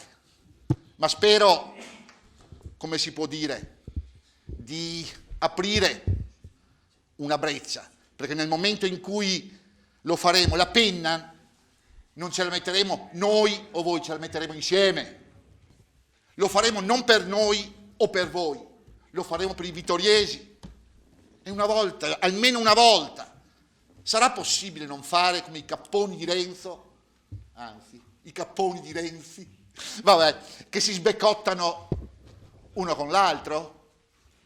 Grazie, scusate lo sfogo, ma se la politica non è sogno, cos'è?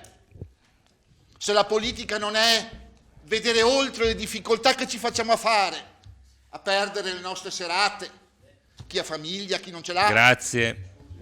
Mi dica.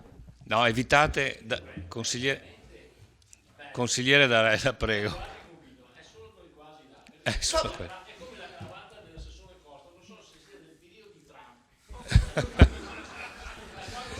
No. Grazie consigliere. La parola al consigliere Sant'Antonio. Vi invito a interventi stringati e concisi. Saracino. Chiedo scusa, Saracino, ho letto male. Nessun problema. Saracino, prego. Intanto ringrazio Carnelos che ha dato proprio ha mostrato la sua indole politica nel cercare di trasformare una situazione disastrosa in una situazione di vogliamoci bene, diamoci una mano, andiamo avanti.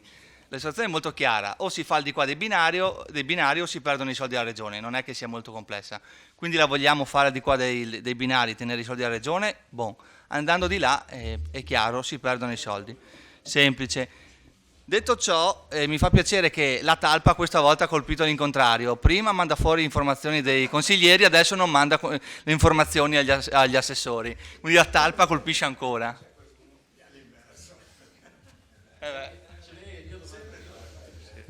Grazie consigliere. Nell'ordine, consigliere Dus, prego. Sì. Visto che siamo in clima di battute, la cravatta del consigliere Darè è indubbiamente nera, e quindi però lasciamo perdere.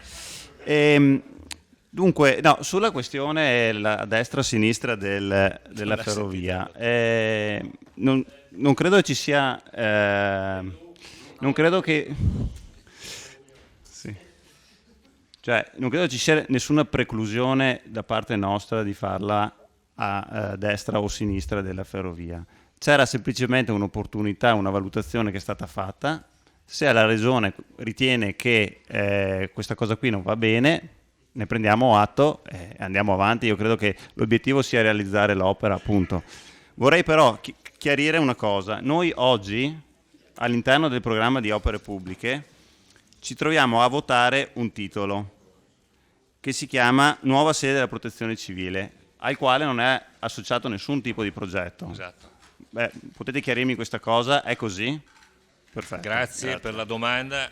La precisazione però, la risposta l'aveva già data l'assessore Turchetto in fase di presentazione, se posso permettermi.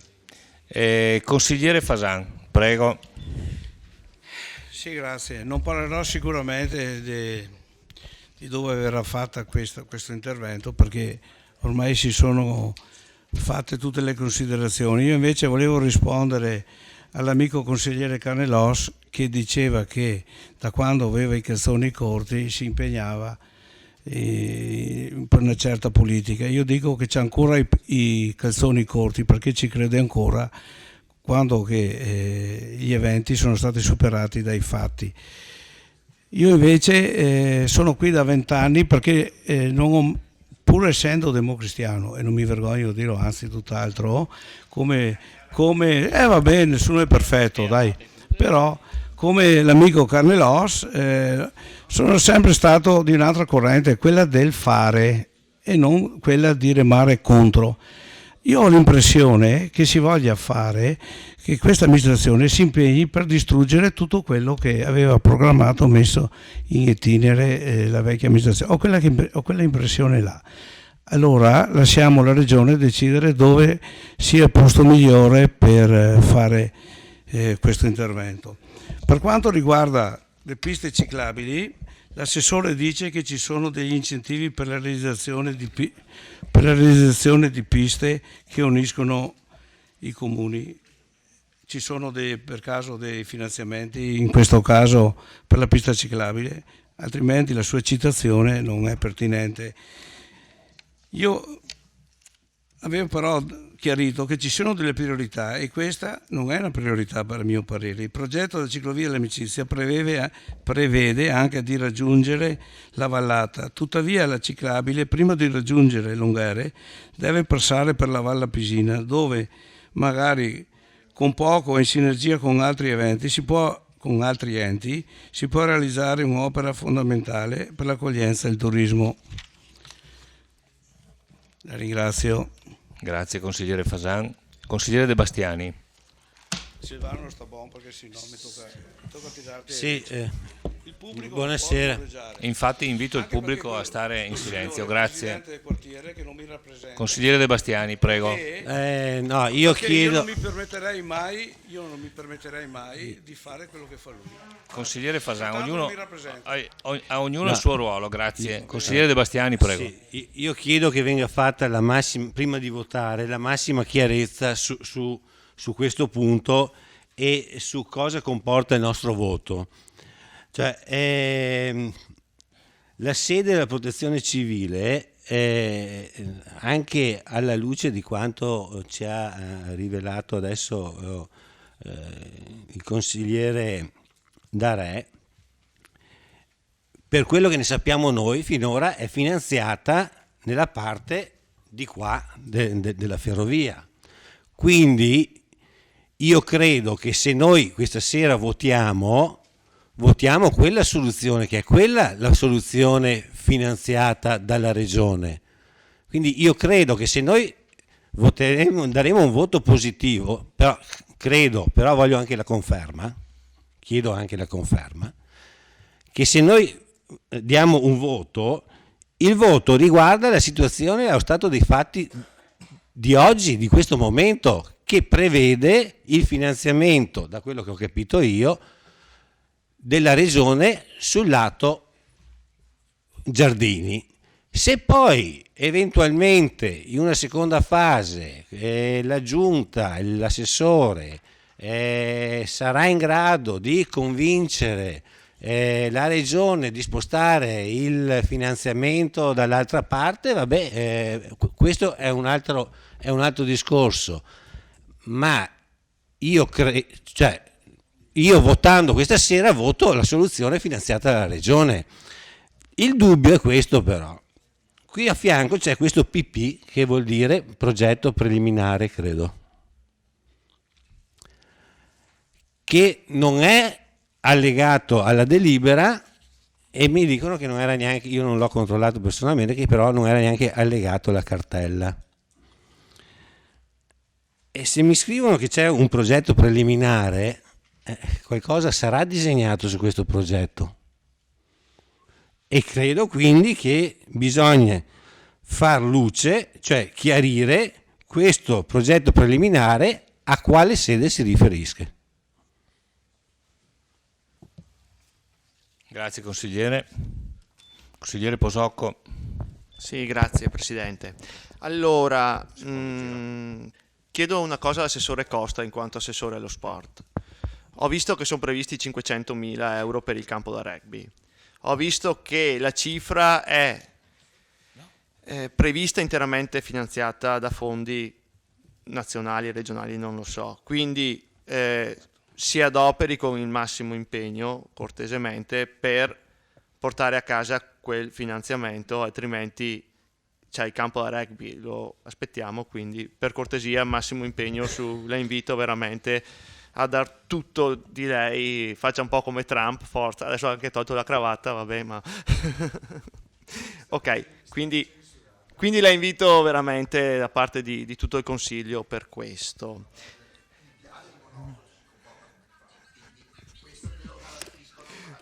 Allora, quanto alla mia proposta, una proposta nata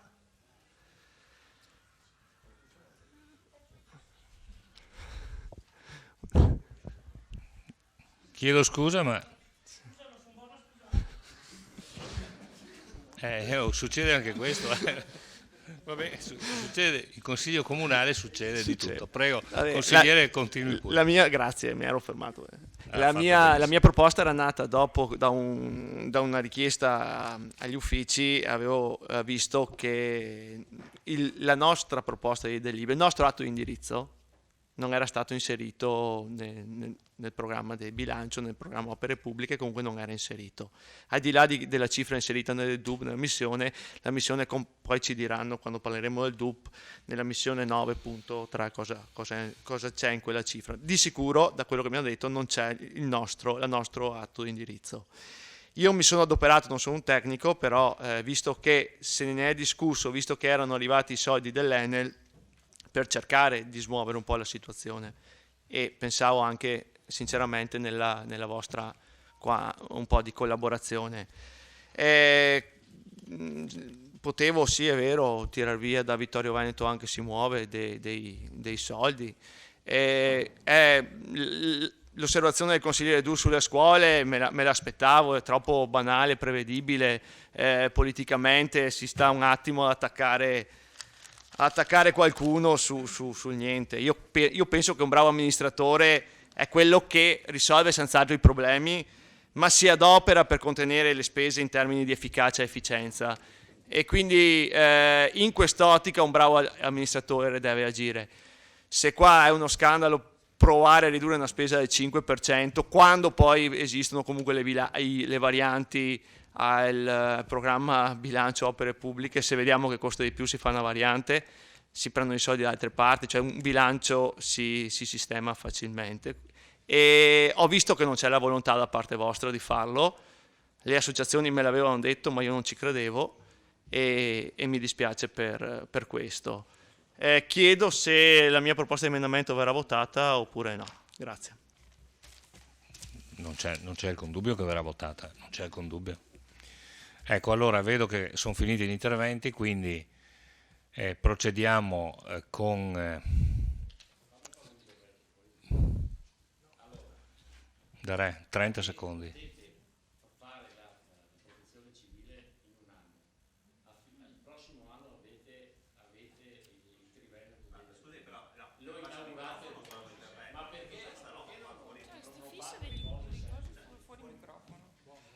Ok? No, anche perché poteva avere la parola per la dichiarazione di voto. Facciamo prima le dichiarazioni di voto se non ce ne sono, vedo che non ce ne sono, quindi mettiamo in votazione.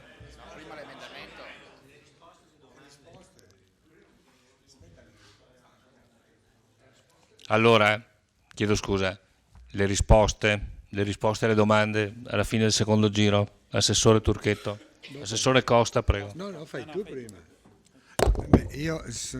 Sì, buonasera intanto.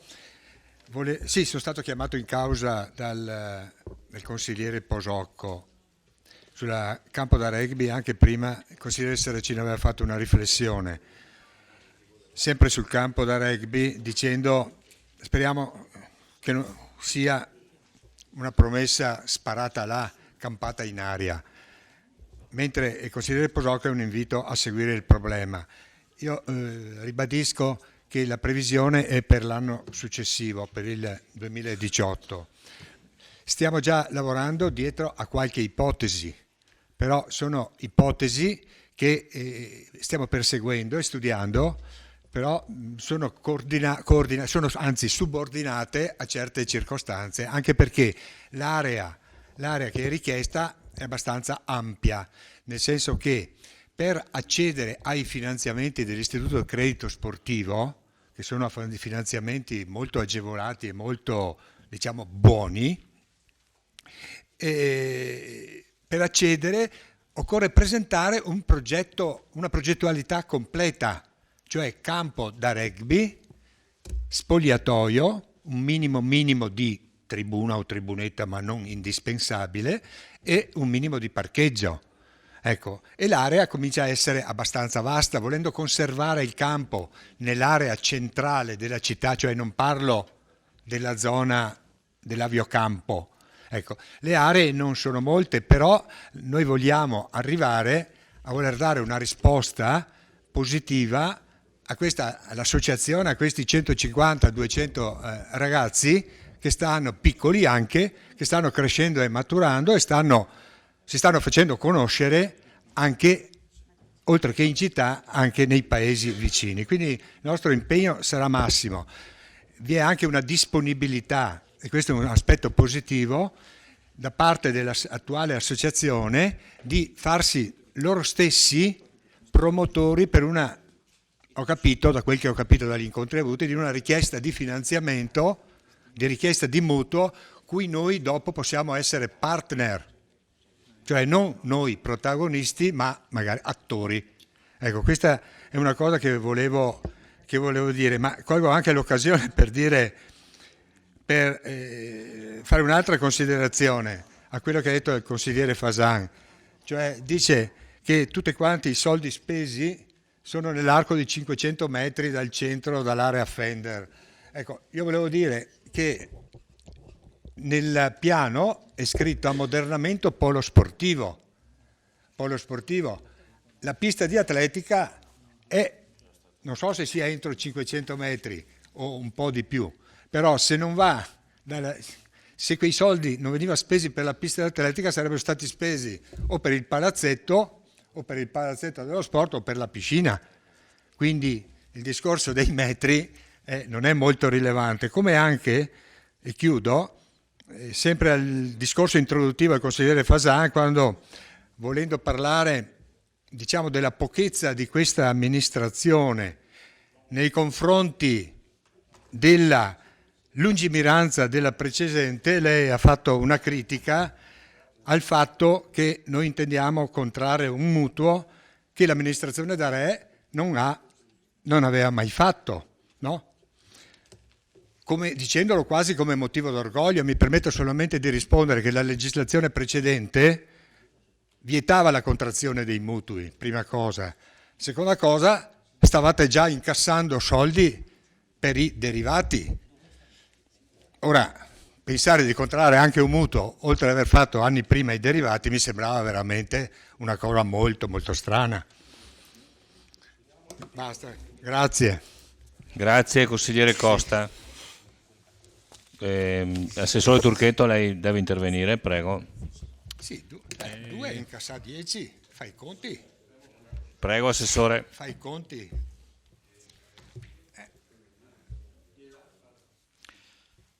Ma sì, insomma, mi sembra aver già risposto per quanto riguarda le piste ciclabili, le osservazioni del consigliere Fasan, e lo stesso per quanto riguarda il consigliere Sant'Antonio sull'avanzamento delle opere. Aveva risposto già il consigliere Carnelos. Ma in realtà ci sono tutta una serie di opere che lei cita, ma sono in corso, entro un paio di mesi si saranno concluse, quindi lo stato di avanzamento balzerà al 100%, ad esempio. Sì, certo, perché per esempio quella che lei ha citato è la sistemazione delle frane che c'è fuori microfono, grazie. Lei ha citato per esempio la sistemazione dei tratti stradali cittadini, che è la sistemazione delle frane a Formeniga, che è un lavoro in corso e entro un paio di mesi sarà concluso. La Collodi è praticamente conclusa, anche se qui appare, ovviamente il documento è stato redatto un po' di tempo fa e quindi appare ancora come stato di avanzamento, eccetera. Le scuole solitamente, nelle scuole si interviene d'estate, quindi è ovvio che bisogna aspettare l'estate, insomma, ecco. E quindi queste sono le risposte. Per quanto riguarda la sede della protezione civile, rispondo al consigliere De Bastiani. Non c'è un progetto preliminare approvato, mi dice la dirigente, quindi probabilmente è un refuso, insomma, ecco. Sì, non c'è comunque. Non c'è un progetto preliminare approvato. Sì, la presenza di quella... E per quanto riguarda appunto il consigliere Darè, sì, votiamo un titolo, un'opera e una ubicazione, cioè nella zona della stazione ferroviaria. Questo è quello che si vota. Nella zona. Come ho detto prima, aspettavamo una risposta dalla Regione che avremmo preso in considerazione, ovviamente. Non è che... Cioè, io l'ho detto prima che lei intervenisse, la PEC è stata scaricata, non era stata ancora scaricata ai dirigenti e a me, per cui non l'avevo in mano, non ero a conoscenza, ma l'ho detto prima che lei intervenisse. Io l'avevo detto prima. Grazie. Allora, consigliere Dus? Allora, aspetti un attimo perché mettiamo in votazione l'emendamento. Allora, metto in votazione l'emendamento del consigliere Posocco che è stato illustrato dallo stesso consigliere.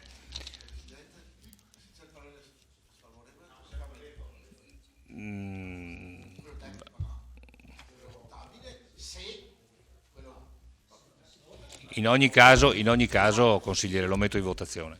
Quindi favorevoli? Contrari? Astenuti? 5 favorevoli, 11 contrari, mi confermate? Nessun astenuto. L'emendamento è respinto. Dichiarazioni di voto c'è... Allora, 5 allora, Posocco, Fasan, Darè, Sant'Antonio, Saracino. Credo che sia il consigliere Dus. Prego, sì. Consigliere. No, colgo l'occasione per dire una parola riguardo a quello che è appena successo, in quanto trovo comunque gravissimo, ripeto, trovo gravissimo che a decidere di dove realizzare le opere non sia il Comune di Vittorio Veneto, ma Venezia, nella qualità della regione. Allora, alla faccia del federalismo, alla faccia dell'autonomia, alla faccia dell'indipendenza. Ma qui abbiamo qualcuno che sta decidendo da Venezia su dove noi dobbiamo fare le cose. Scusate, ma io e il gruppo voteremo a favore questo piano di opere pubbliche, però sappiate e i cittadini sappiano che a decidere di dove fanno le cose nel comune di Vittorio Veneto non è il sindaco, la giunta e il consiglio, ma è la regione Veneto. Grazie consigliere. Consigliere Fasan. Consigliere Saracino, no mi dispiace, vado nell'ordine. Consigliere Saracino. Perfetto, dichiarazione di voto. Intanto quello che dice Dus è pura follia. Cioè, la regione ha dato un finanziamento, semplicemente la regione ti dice ti do questi soldi se fai così, se no non te lo do. Non penso che sia Venezia ci comanda. Gran calma. È emerso in modo chiaro, si fa il di qua dei binari, ci sono i 300.000 euro, non si fa, non ci sono. Io, oltre a vedere in modo positivo la pista ciclabile verso Revine, che avevo già proposto almeno 2 anni fa, con questa incertezza che non sappiamo se questa sede dovremo pagarcela tutta noi solo per portarla al di là dei binari oppure useremo i soldi della regione, voto contro, perché rischiamo dopo, se vogliamo continuare a spostare la sede al di là dei binari, a perdere 300.000 euro e a tirarli fuori dal bilancio, che sembra che ormai è una cosa così impossibile tirare fuori dal bilancio, quindi insomma rischiamo di non fare neanche l'opera. Grazie.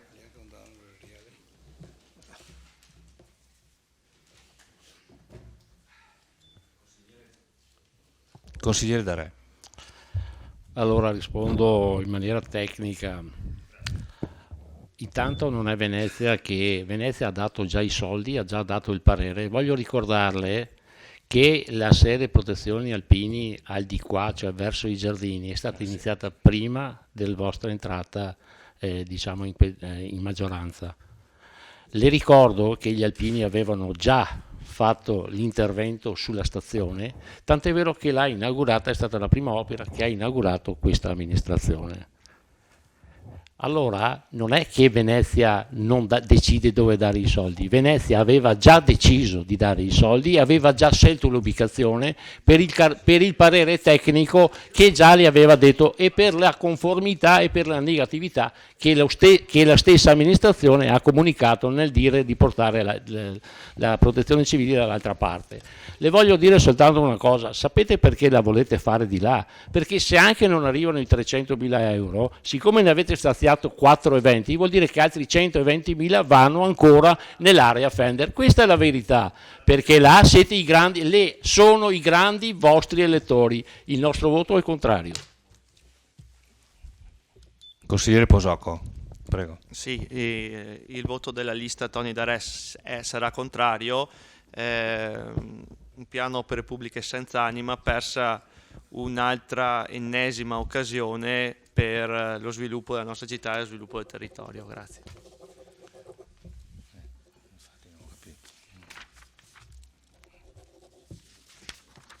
Allora, metto in votazione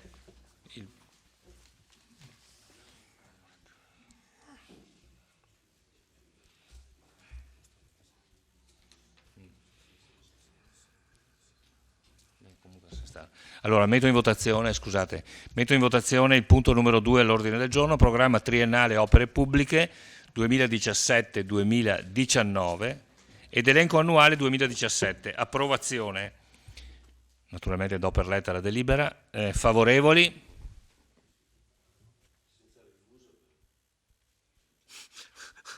Contrari? Astenuti? Allora, 11 favorevoli, 5 contrari. Metto in votazione l'immediata eseguibilità. Favorevoli? Contrari? Astenuti? Nessuno. Quindi il medesimo risultato. Punto numero 3 approvato. Numero 2 approvato. Chiedo scusa, programma triennale, punto numero 2 approvato. Punto numero 3 all'ordine del giorno, piano delle alienazioni. Vi invito a essere ancora più concisi di quanto è stato fatto per questo punto all'ordine del giorno. Assessore Napoli, a lei la parola. No? Turchetto, assessore Turchetto, chiedo scusa. Bene, grazie. Turchetto. Allora cercherò di essere veramente breve, illustrando il piano delle alienazioni che praticamente conferma tutte tutti gli immobili che erano nel precedente, cioè in quello dell'anno scorso, con l'aggiunta di 2 unità immobiliari, e sono 2 appartamenti che si trovano al 4º piano del Palazzo delle Poste, stimati ciascuno per l'importo di 100.000 euro. E, oltre al piano delle alienazioni è anche prevista una variante urbanistica per 2 immobili inseriti all'interno del piano delle alienazioni. La prima riguarda l'ex scuola elementare di Fadalto, oggi in zona residenziale, e è previsto che venga portata in zona storica, in zona A, in coerenza con le prescrizioni che la sovrintendenza ha dato su questo immobile, in particolare appunto di prescrizioni di intervento.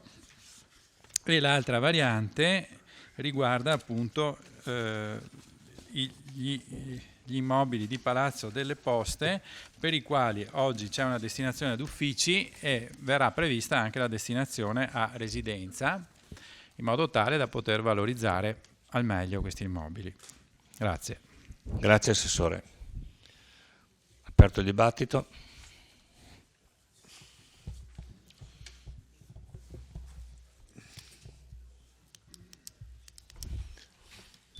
Consigliere Fasan, prego. Grazie Presidente. La lettura del piano delle alienazioni non mi entusiasma particolarmente, anche se è ripetitivo, ma siccome sono coerente con le mie idee, cosa che ho visto che i consiglieri di maggioranza che prima votano per mettere, che sia messo a bilancio una pista ciclabile, un intervento di riqualificazione, no, e poi in questo momento votano contro, io invece sono coerente e comincio con un capoverso di piano alienazioni. Trattasi di un elenco dei beni immobili di proprietà comunale non strumentali all'esercizio delle funzioni istituzionali che non hanno tali caratteristiche e finalità di impiego attuali e anche future. Ascoltate gente, perché poi ci rifacciamo queste definizioni. Secondo le prevedibili esigenze dell'ente desumibili dai programmi generali e dalla verifica dell'attuale e futura destinazione pianificata dello strumento urbanistico, che pertanto sono disponibili e suscettibili di valorizzazione e dismissione, proprio come l'ex scuola elementare di Porta Cadore, la Manzoni. Infatti vedo qui che fra la scuola Manzoni è in dismissione, ma qui recita che si possono mettere in dismissione solo degli immobili non strumentali all'esercizio delle funzioni istituzionali che non hanno tali attività di impiego e anche future. Dentro mi sembra che ci sia la scuola dell'infanzia di Manzoni. Allora non è una disponibilità di vendita al momento dell'amministrazione. Io capisco che è una cosa obbligata, perché nel finanziamento della loro scuola elementare Manzoni c'era la clausola di vendita o di abbattimento addirittura dell'immobile previo il ritorno alla regione di 700.000 euro. Io credo che sia stata inserita perché la regione non ridomandi indietro i 700.000 euro. Poi vedo che manca la scuola Sauro. Tutte queste cose le ho già dette in commissione consigliare, pertanto credo siano ben preparati tutti quanti, anzi mi aspettavo un emendamento del piano delle alienazioni che sanasse la cosa. La vecchia scuola Sauro era stata data in pagamento della realizzazione dell'ampliamento della nuova Sauro. Vinceva il bando chi voleva meno soldi sopra la vecchia scuola Sauro. Non capisco perché non sia stata inserita, dal momento che l'ampliamento non si farà più. Ecco. queste due cose qui. Poi vedo anche, sempre in base alla valorizzazione dovuta dal piano delle nazioni, vedo che l'ex area Torres sono sempre 500.000 euro, ma qualsiasi addetto alle vendite di un'area importante dal punto di vista di OCG sa che varia da 1.250.000 a 1,5 milioni. Non capisco perché, malgrado le nostre indicazioni non nostre, del Consiglio, non è stato messo mano a questo errore, io lo chiamo errore. Poi, vabbè, intanto parliamo di queste. Grazie consigliere. Consigliere Sant'Antonio. No, volevo chiedere solamente se rispetto allo scorso anno c'è stato qualche bene alienato e la cifra, oppure è rimasto tutto come l'anno scorso. Grazie.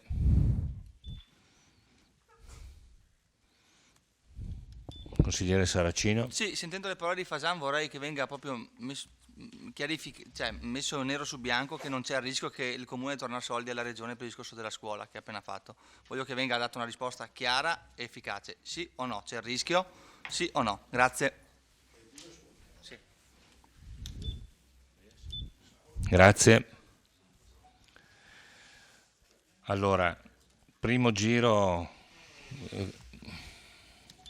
consigliere Posocco. Sì, una precisazione, appunto come ha sottolineato io ero presente, ringrazio il Presidente Botteon che mi ha lasciato lì come uditore e ho sentito appunto che questo era emerso in Commissione Bilancio, quindi volevo anch'io delle rassicurazioni in merito. Grazie. Grazie. Possiamo procedere a un primo giro di risposte? Prego. Ma in realtà diciamo per quanto riguarda la Manzoni è una domanda ricorrente perché anche gli altri anni la si faceva ed è sempre stato nel piano delle alienazioni l'immobile e quindi per le stesse ragioni degli altri anni continua a rimanere nel piano delle alienazioni.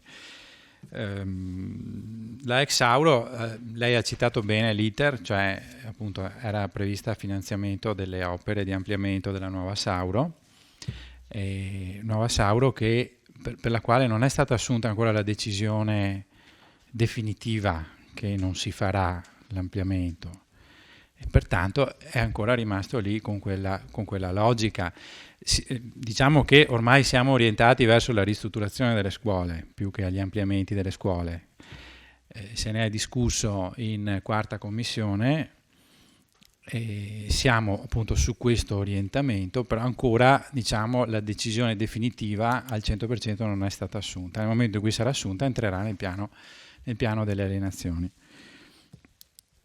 L'ex area Torres stima inferiore, ma è stata una stima che è stata fatta tenendo conto che si diceva che è stato deciso di venderla con dei vincoli, cioè con i vincoli, gli usi attuali e via dicendo, per cui questo va a deprezzare il bene. Questa è la motivazione.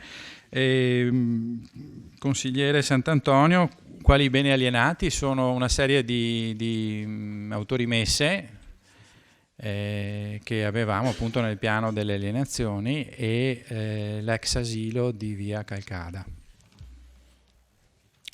Tra l'altro appunto è già un ottimo risultato perché da tanti anni non si riusciva a vendere un solo lotto, invece abbiamo venduto un certo numero di lotti, insomma.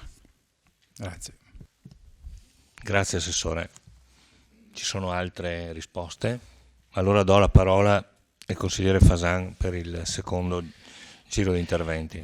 Dice bene che, mi ripeto, però vedo che le mie osservazioni non ottengono l'effetto sperato. Io dico che la messa in vendita della scuola Manzoni può essere realizzata solo se nel piano opere pubbliche viene inserito la costruzione di un nuovo asilo nell'area. Lei dice di no. Vabbè, allora io dico ai genitori dei ragazzi che sono dentro che se domani l'amministrazione vende la scuola Manzoni, ed è quello che credo voglia fare, tutti i figli saranno spostati da San Giacomo in giù, penso, non so, dove li mettiamo i bambini che sono dentro? Almeno avete la scusa di mettere nel piano opere pubbliche un nuovo asilo a Forcal, come che avevamo, c'era già un progetto a livello proprio iniziale di fare un asilo e fare un polo scolastico insieme a una palestra e alla scuola elementare. Almeno per salvare le apparenze mettete dentro nel piano opere pubbliche un nuovo asilo, altrimenti dovrete, a una domanda dei genitori, dovete rispondere come farete se trovate da vendere, oppure non lo venderete mai, non so, dite voi cosa che volete fare. Grazie consigliere. Consigliere Carnelos. Sì, volevo anch'io fare una specificazione, una chiarificazione al consigliere Fasan, che ovviamente non è di primo pelo, e vorrei dirgli, per quanto riguarda i 2 immobili testé citati, per quanto riguarda la Manzoni, è indubbio che è necessario che rimanga sulla carta in vendita, per la semplice ragione che ha indotto la precedente, giustamente dal punto di vista contabile, la precedente amministrazione, mi sono guardato gli atti, necessariamente c'era sempre questo aspetto proprio per il finanziamento di cui parlava. Perché non è possibile, lei dice, perché non l'avete messo? Beh, a parte il fatto anche nei vostri c'era la Manzoni, non c'era l'idea con i cassetti, però giustamente c'era la volontà, ne ha parlato lei, però nel piano delle opere pubbliche non c'era la Manzoni in vendita, ma non in concreto la nuova opera pubblica asilo. Perché? Per le stesse ragioni tecniche di cui abbiamo parlato prima.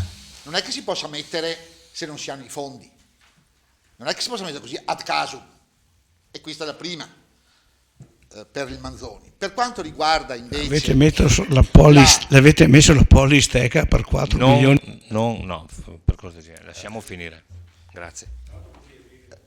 Per quanto riguarda la Sauro, ovviamente l'assessore è stato prudente.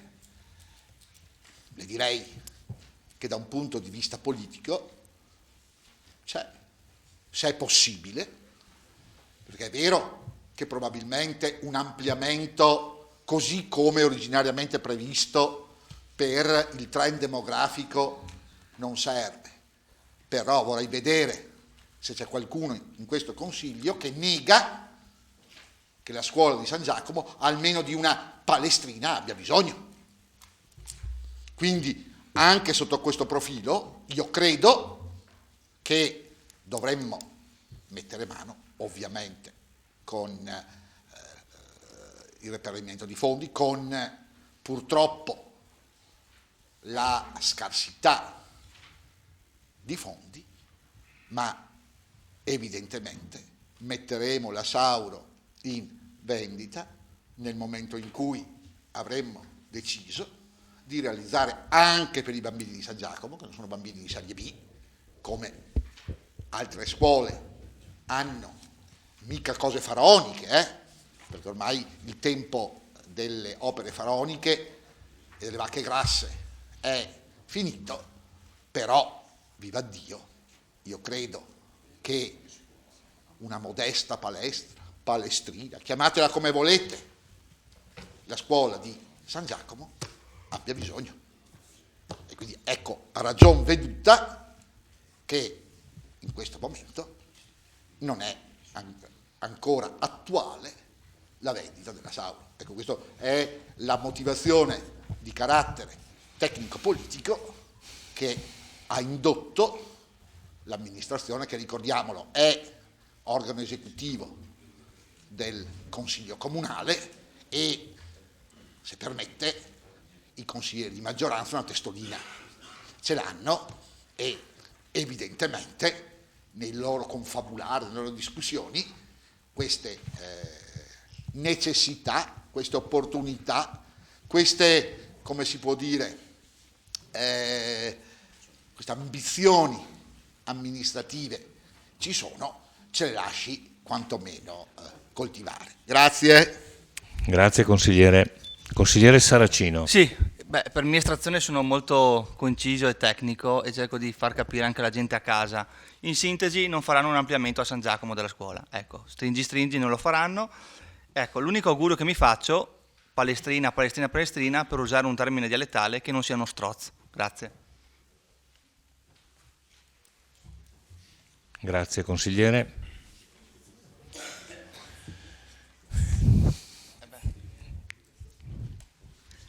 Consigliere De Bastiani. Prego. Sì, non mi è chiaro questo passaggio della Sauro. Intanto devo dire che non è che un consiglio comunale amministra con atti, non con credo, forse non abbiamo il 100% deciso, magari sì. O è scritto nel piano delle opere pubbliche che vogliamo fare una cosa, e se non è scritto vuol dire che non vogliamo farla. Sì. No, ma mi sembra... No, però quello che non capisco è la Sauro, siamo tenuti a alienarla perché abbiamo avuto dei finanziamenti oppure no? E su questo gradirei che gli esperti mi dessero una risposta certa, perché se siamo obbligati ad alienarla, non vedo tra l'altro che difficoltà ci sia a inserirla nel piano alienazioni. Lo mettiamo, metti che qualcuno lo compri anche, sì, no, non mi sembra una controindicazione metterla, a meno che non sia un refuso, allora eventualmente... Però non vorrei che appunto il fatto di non inserirla ci comportasse dei problemi, tutto qua. Se va bene così, cioè, ci spiegate che va bene così, non c'è nessun problema a non metterla in alienazione, per me va benissimo. Mi sono un attimo preoccupato quando qualcuno così ha ventilato l'ipotesi che non stiamo adempiendo a quello che c'era stato richiesto nel momento in cui arrivò quel finanziamento ancora 10 anni fa, insomma. E ripeto, metterla sul piano delle alienazioni non penso che sia un controproducente. Ha terminato, consigliere? Sì, grazie. Bene, Assessore Turchetto deve rispondere alla...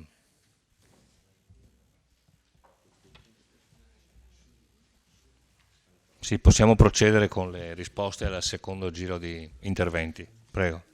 Mi pare che sia stato ribadito semplicemente quanto chiesto nel primo giro, insomma, quindi le risposte sono già state date in pratica. La questione diciamo politica è che era l'eventuale proseguimento dell'ampliamento della Sauro era l'attenzione al vaglio della quarta commissione per decidere se si procedesse oppure no con la gara che era già stata fatta, quindi se si riproponesse quella gara che era stata già fatta, perché era stata fatta una gara, anzi era stata fatta 2 volte addirittura. Quindi la discussione verteva su quello.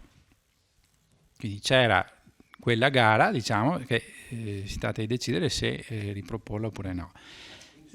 Il fatto che non ci sia è perché, come per la Da Ponte, è un'opera già che ha avuto il suo iter e quindi non serve rimetterla nel piano opere pubbliche, per questo motivo qua.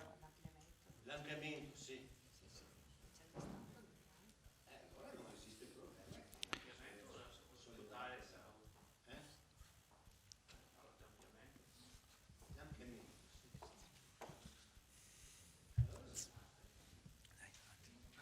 Basta. Ok. Sì. Allora, bene.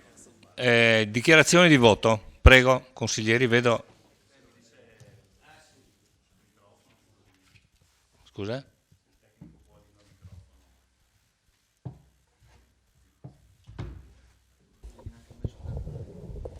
Sì, l'ampliamento della nuova Sauro è già stato inserito nei passati programmi triennali delle opere pubbliche. Adesso potrei dire 2013, però non vorrei sbagliarmi a memoria. Comunque era già stato inserito in qui.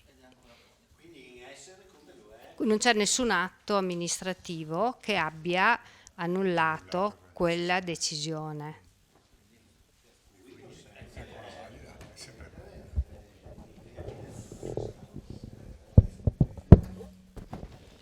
Ok, grazie della precisazione. Allora, dichiarazioni di voto. Vedo. Se me lo accendi, grazie. Certo, eccolo qua. Fasan, consigliere Fasan.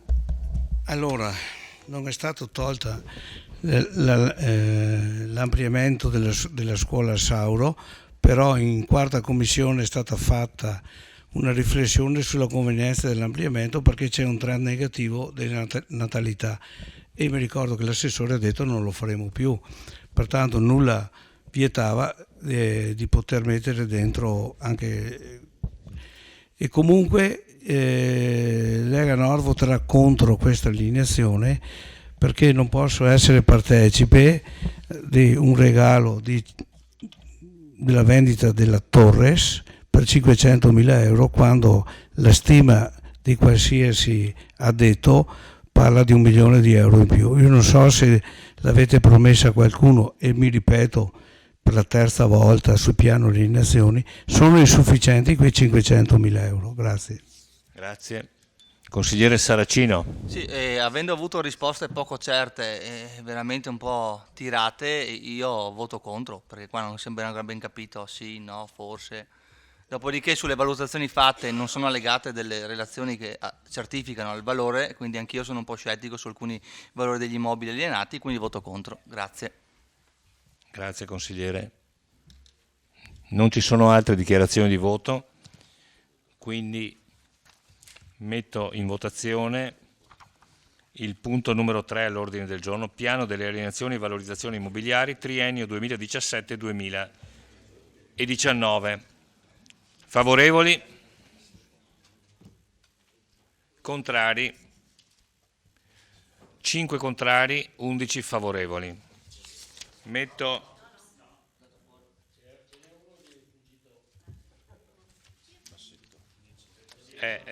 allora chiedo ne approfitto, io non mi ero accorto, quindi 15, siamo 10 favorevoli e 5 contrari. I consiglieri quando escono devono avvertire secondo regolamento. Aveva avvertito? Allora è colpa mia, chiedo scusa. Vabbè. Comunque ci siamo chiariti, siamo in 15, 10 favorevoli e 5 contrari. Metto in votazione l'immediata eseguibilità, favorevoli, contrari, 10 favorevoli e 5 contrari. Quindi punto numero 3 approvato. Ed approvata naturalmente anche l'immediata eseguibilità. Punto numero 4. Ecco, vede Assessore Napoli che adesso tocca a lei. IUC, imposta unica comunale, una brevissima illustrazione. A lei la parola. Grazie Presidente, buonasera a tutti. Cerchiamo di recuperare un po' di tempo perduto. Questa sera portiamo alla vostra attenzione sostanzialmente così una previsione di sostanzialmente un ritocco per le aliquote IMU dalle annualità 18-19. Questo perché? Perché nel bilancio 2017 abbiamo per fortuna l'opportunità di avere delle entrate di valenza straordinaria che ci consentono il mantenimento del livello dei servizi e la copertura delle spese correnti in maniera corretta. Così non è al momento per quanto riguarda le annualità dal 18 in poi, e quindi, stante l'obbligo di produrre un bilancio triennale con le caratteristiche di correttezza negli equilibri economici, a fronte di spese che sono certe, dobbiamo prevedere entrate altrettanto certe. Ovviamente stiamo sempre parlando di previsioni sia in un lato che nell'altro. Quindi per l'annualità 2017 non ci sono variazioni rispetto a quanto è in essere già dal 2014 con l'introduzione della Tasi. Per quanto riguarda il 2018 e 2019 prevediamo l'incremento di 1 punto e 1,2 punti dell'IMU. Praticamente passeremmo dall'8,6, sommando diciamo le aliquote IMU e Tasi, avremmo dall'8,6 al 9,8, quindi 8,6 anno 2017, 9,8 annualità 2018 e successive. Detto questo, si tratta di una previsione che ovviamente cercheremo, quando saremo chiamati nel prossimo anno alla costruzione del bilancio per l'anno 2018 e 19 e 20 triennale, di tentare in tutti i modi di scongiurare questo tipo di scelta, sapendo che ci sono delle oggettive difficoltà in questi tempi. Ecco, ciò detto, vorrei anche fare un attimo delle considerazioni che riguarda il livello dell'imposizione che c'è a Vittorio Veneto rispetto ad altri comuni della provincia di Treviso, comuni diciamo più grandi o paragonabili alla nostra città. Se guardiamo l'annualità 2017, un po' sotto a noi di 1 punto c'è Castelfranco, Oderzo, Montebelluna, Conegliano, Mogliano, Treviso sono più alti, anche abbondantemente più alti. Se andiamo all'annualità 2018, comprendendo diciamo, l'aumento che prevediamo di 1,2 punti e passando da 8,6 a 9,8, praticamente avremmo, stando come dire, alla situazione attuale che vede noi abbiamo mantenuto le aliquote degli altri comuni allo stesso livello perché non sappiamo se hanno intenzione di ritoccarle o meno.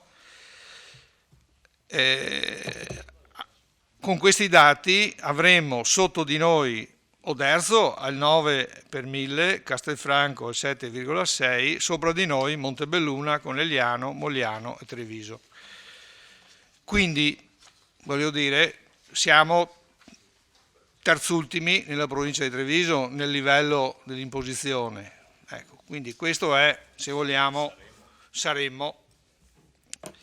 Ciò detto, rimane comunque l'impegno di verificare in tutti i modi se è possibile evitare questo piccolo salto nell'imposizione dell'IMU. Naturalmente questo sarà estremamente impegnativo perché si tratta di agire su diminuzione di spesa e qui siamo nell'ambito della spesa corrente, quindi significa sostanzialmente servizi e altre, come dire, servizi che vengono resi ai cittadini in varia forma e natura. Uno di questi sarà, ad esempio, una cosa sulla quale c'è un po' di attenzione in questi mesi, sono Per esempio gli impianti di riscaldamento, l'illuminazione notturna delle strade, anche questa sarà da fare, credo, una riflessione nei prossimi tempi, perché dobbiamo cercare in ogni modo di risparmiare, di ottimizzare, di migliorare le cose che già ci sono, evitando, non dico sprechi volontari, ma situazioni di difficoltà di gestione e di controllo che comunque poi generano dei costi. E su questo stiamo lavorando, nel senso che già da un paio d'anni, nel 2015, abbiamo impostato tutta una serie di modifiche all'organizzazione del comune. Nel 2016 sono state attuate e cominciano ad andare a regime, anzi sono già a regime, i risultati cominciano a vedersi, però sono cose che attuarle in una organizzazione complessa come in realtà del nostro comune richiede del tempo, perché si coinvolgono tante persone in ruoli diversi, in compiti diversi, in ambiti diversi. E poi, piccola parentesi, voi sapete che abbiamo anche dei problemi con il numero delle persone che lavorano con noi, nel senso che siamo arrivati, arriveremo a fine del 2017 a 151 persone, quindi abbiamo perso circa 10 persone nel giro di qualche anno. E nonostante ci sia la previsione di un incremento e un recupero di 2 persone a tempo pieno e un part-time, quindi c'è oggettivamente una situazione di difficoltà anche su questo versante, mentre gli adempimenti da portare avanti a livello amministrativo tendono a crescere di qualità e in quantità. Cito solo trasparenza e anticorruzione, 2 ambiti molto importanti che però richiedono persone che siano adibite a questi compiti.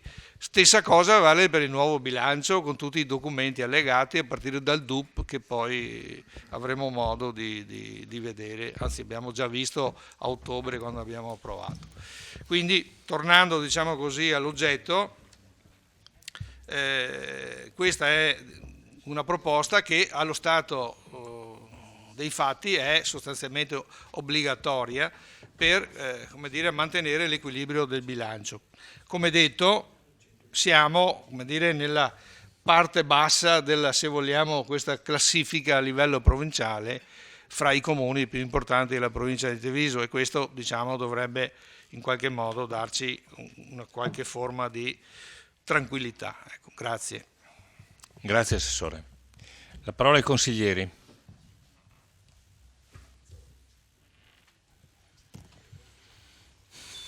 Consigliere Sant'Antonio.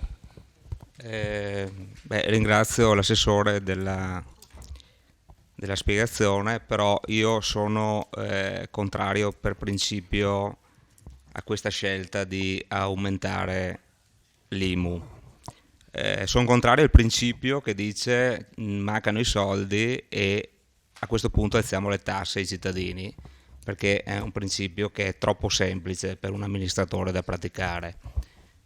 L'ho detto più volte in consiglio comunale, no? Le aziende private in questo periodo dove mancano i ricavi cercano di diminuire i costi, e la battaglia si gioca sulla diminuzione dei costi. Non vedo perché nella pubblica amministrazione la cosa più semplice è quella di dire mancano i soldi e aumento di 1 punto, 2 punti le tasse. Mi sembra troppo elementare e troppo spesso praticata. Un esempio è stato anche la settimana nel passato consiglio comunale, parlando di Cesana Malanotti, ad esempio, anche là il problema è stato quello di aumentare le rette, e questo non è certamente una cosa positiva ed è troppo semplice, tra l'altro. Mi risulta inoltre, l'assessore abilmente ha fatto il confronto con i comuni più grossi della provincia. Io dico, ma perché non ci confrontiamo con l'Interland dei comuni? se vado a vedere Cappella Maggiore è 7.6, Colle Umberto 7.6, solo Conegliano 8.6, Cordignano idem, eccetera. Quindi per il fatto di dire bisognava fare un bilancio triennale e quindi non essendoci ricavi abbastanza, aumento di 2 punti, di un punto e mezzo, 1,2, non mi sembra la cosa più corretta. Si poteva anche mettere diminuisco il costo delle spese correnti. Allora, per venire poi, per non essere sempre quello che critica, ma per venire anche incontro a qualche buon tempone che in forma anonima dice, no, sui blog, qualche blogger, le pregiatissime minoranze in consiglio comunale non fanno altro che far le pulce e le spese, e poi l'idiota, dico io, ammonisce, piuttosto portate in consiglio comunale proposte e soluzioni intelligenti. Allora qualche soluzione noi l'abbiamo portata in questi anni in consiglio comunale, è che forse non è stata ascoltata. Allora il piccolo aumento di cui parlava l'assessore significa 1.200.000 euro all'anno in più, no? Che sono tasse che vanno a ricadere proprio sulle classi più bastonate, cioè i negozianti, gli imprenditori. Se vogliamo proprio farli morire, allora attuiamo questo tipo di politiche. Allora do un'idea di cosa significa ridurre i costi, no? Anche per rispondere a questo personaggio strano, no? Ridurre i costi significa rinegoziare i contratti. Rinegoziare i contratti non significa solo metterli in gara, significa cambiare il paradigma dei contratti, significa quando scadono i contratti andare a riscriverli in ottica più innovativa. Questo significa recuperare, ridurre i costi. Allora faccio degli altri esempi in cui si possono recuperare i soldi e spero che l'assessore vada a lavorare su questo settore, che è più difficile sicuramente di alzare l'asticella, però è più sfidante e porta dei benefici per i cittadini. Vi ricordate i famosi pannelli fotovoltaici istituiti dall'assessore Miatto? Quelli sono degli oggetti che portano ricavi dopo essere stati ammortati negli anni, 3 anni, ma portano nuovi ricavi e quindi i cittadini non pagano tasse. Vi ricordate quando pagavamo di sovraccanoni che si possono recuperare? Perché non andate a parlare con Bimpiave? Perché non ridiscutete le convenzioni? Qualcuno è andato mai a ridiscutere con la Savno le convenzioni? Cioè il beneficio che hanno portato queste raccolte differenziate, io non l'ho visto per i cittadini, probabilmente in questo momento solo per la Savno. Quindi perché non si va a ridiscutere le condizioni, visto che sono delle aziende partecipate del comune? Ecco, qua fortunatamente l'assessore ogni tanto si salva e qua devo dar atto. Allora, vi ricordate delle famose banche dati delle bonifiche? Allora, da quello che ho capito mi risulta che qua è stato fatto un lavoro decente, nel senso che sono state bonificate, io penso che non abbia pagato più di 30-40 mila euro per la consulenza esterna e ne ha comunque recuperati 500.000. Questi sono i lavori che devono essere fatti e qua do atto a Napoli che insomma da qualche parte si salva. Allora, però ci sono ancora, ad esempio, diciamo dei ricavi che possono essere recuperati. E se uno va a vedere i canoni delle concessioni spazi ed aree pubbliche, secondo me i 250.000 euro che andiamo a recuperare di anno in anno sono troppo pochi. Se voi vedete il business che fanno queste aziende sono molto molto superiori, quindi penso che possano essere recuperati dei soldi anche là. Cosa non bisogna fare? Ho letto per esempio il piano informatico del comune. Se io mi rimango al piano fatto dal comune e di lì non mi sposto, sono circa 300.000 euro all'anno che dovrebbero essere pagati. Quello che voglio dire io è che bisogna cambiare paradigma. Se rimane questo piano è ovvio che si pagheranno sempre quei soldi. Se però si cambia concetto, si ribaltano i contratti, si pensa ad un'esternalizzazione, ad esempio, quei soldi possono diventare la metà e anche meno. Queste sono le sfide che mi aspetto da un'amministrazione proattiva. Grazie. Grazie consigliere, al limite dei 7 minuti, perfetto. Saracino, a lei la parola. Sì, buonasera. Allora, assessore Napoli, Tasi e IMU, queste bestie nere del nostro comune, per anni non le abbiamo aumentate, adesso da bravi che eravamo a fare il bilancio, da bravi che eravamo a reperire fondi, bravi, magicamente non siamo più bravi e siamo costretti a aumentare le imposte. Quindi volevo capire, da tanto bravi che eravamo prima, come mai in un anno è cambiata questa situazione che ha costretto questa amministrazione a pensare a questo aumento. Questo aumento che onestamente non c'è da vantarsi o giustificarsi dicendo non siamo quelli che abbiamo l'imposta più alta. Cioè qua parliamo di imposte che purtroppo cadranno, come ha già detto Sant'Antonio, su commercianti, aree produttive, tutto quanto, che non penso che a Vittorio, visto che abbiamo delle imposte basse rispetto ad altri, stiamo vivendo un'era di lavoro, di imprese che nascono, negozi che aprono, cioè insomma questo non sta avvenendo e non penso che aumentando le imposte questo venga incentivato. Inoltre le faccio una domanda tecnica e so che mi saprà rispondere in modo schietto, visto e considerato che potrebbe essere anche che lo Stato decida di bloccare le imposte SIMU e Tasi. Lei cosa fa? Ha un piano B oppure accendiamo un cerino e andiamo tutti a Sant'Augusta? Grazie. Grazie. Consigliere Dus, prego. Sì. Allora, il primo punto che secondo me va sottolineato è che per il 2017 noi non andiamo a variare nulla, ok?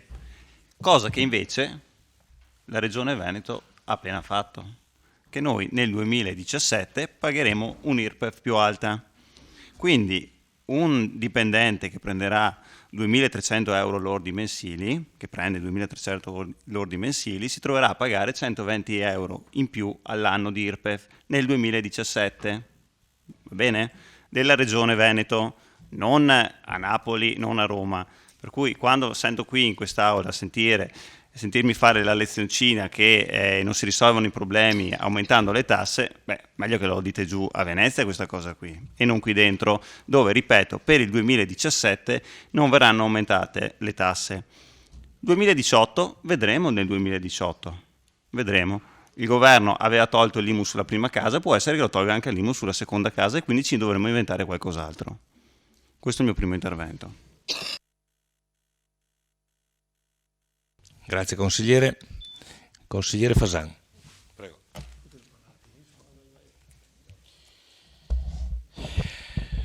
Con la votazione di questo punto, dal 1 gennaio 2018 il Consiglio si esprime per aumentare l'aliquota IMU per le seconde case dal 7,6 per mille all'8,8 per mille, tranne che per le centraline elettriche fabbricate e classificate catastralmente D. Dico questo perché so che l'assessore Napoli ha a cuore l'Enel. Qualcuno potrebbe pensare ad un favore fatto da Enel, visto quello che ci dà quest'anno. Enel, che però lo scorso anno ha visto raddoppiare l'aliquota Tasi dall'1 al 2 per mille. Il fatto è che per gli immobili Enel catastralmente censiti D, sommando IMU e Tasi 8,6 più 2 per mille, si raggiunge la quota 10,6 per mille, che è il massimo previsto dalla norma. Il massimo, non siamo qui tanto virtuosi. Niente di straordinario a favore dell'Enel, quindi straordinarie invece sono le aliquote applicate che ora raggiungono il tetto massimo consentito. L'assessore parlo di centraline elettriche. L'assessore dice che Vittorio è fra le amministrazioni più virtuose perché applica le aliquote più basse. Quindi, se ho capito bene, è virtuoso per un'amministrazione far pagare ai propri cittadini meno tasse. Quindi noi saremo virtuosi perché applichiamo le aliquote di uno 0,8 inferiore al limite massimo del 10,6 per mille. A mio parere non è uno sforzo significativo nel venire incontro alla gente, soprattutto a quei cittadini che versano in difficoltà finanziarie. Sarebbe maggiormente virtuoso non aumentare l'IMU sulle seconde case, tassa iniqua soprattutto per quei cittadini sicuramente non ricchi che la subiscono perché hanno ereditato una casa e si ritrovano a pagare per qualcosa da cui non riescono nemmeno a liberarsi, stante la stagnazione in cui versa il mercato immobiliare, particolarmente a Vittorio. Con l'aumento dell'aliquota l'amministrazione aumenterà le entrate tributarie di poco più di 1.200.000 euro, cifra che, sempre a detta dell'assessore, è resa necessaria perché il prossimo anno non avremo più recupero IMU dell'Enel ed io aggiungo anche per i 600.000 di Sauno che dal 1 luglio verranno a mancare. Io affermo anche che non verranno a mancare i soldi per il bilancio perché gli 860.000 euro di Enel sono una tantum e pertanto non possono essere considerati un'entrata consolidata con cui si fanno i bilanci. Inoltre la norma stabilisce che il gettito dato dal recupero dell'IMU va tutto e solo titolo 2 e solo una tantum possono coprire i buchi di bilancio dati da spese correnti.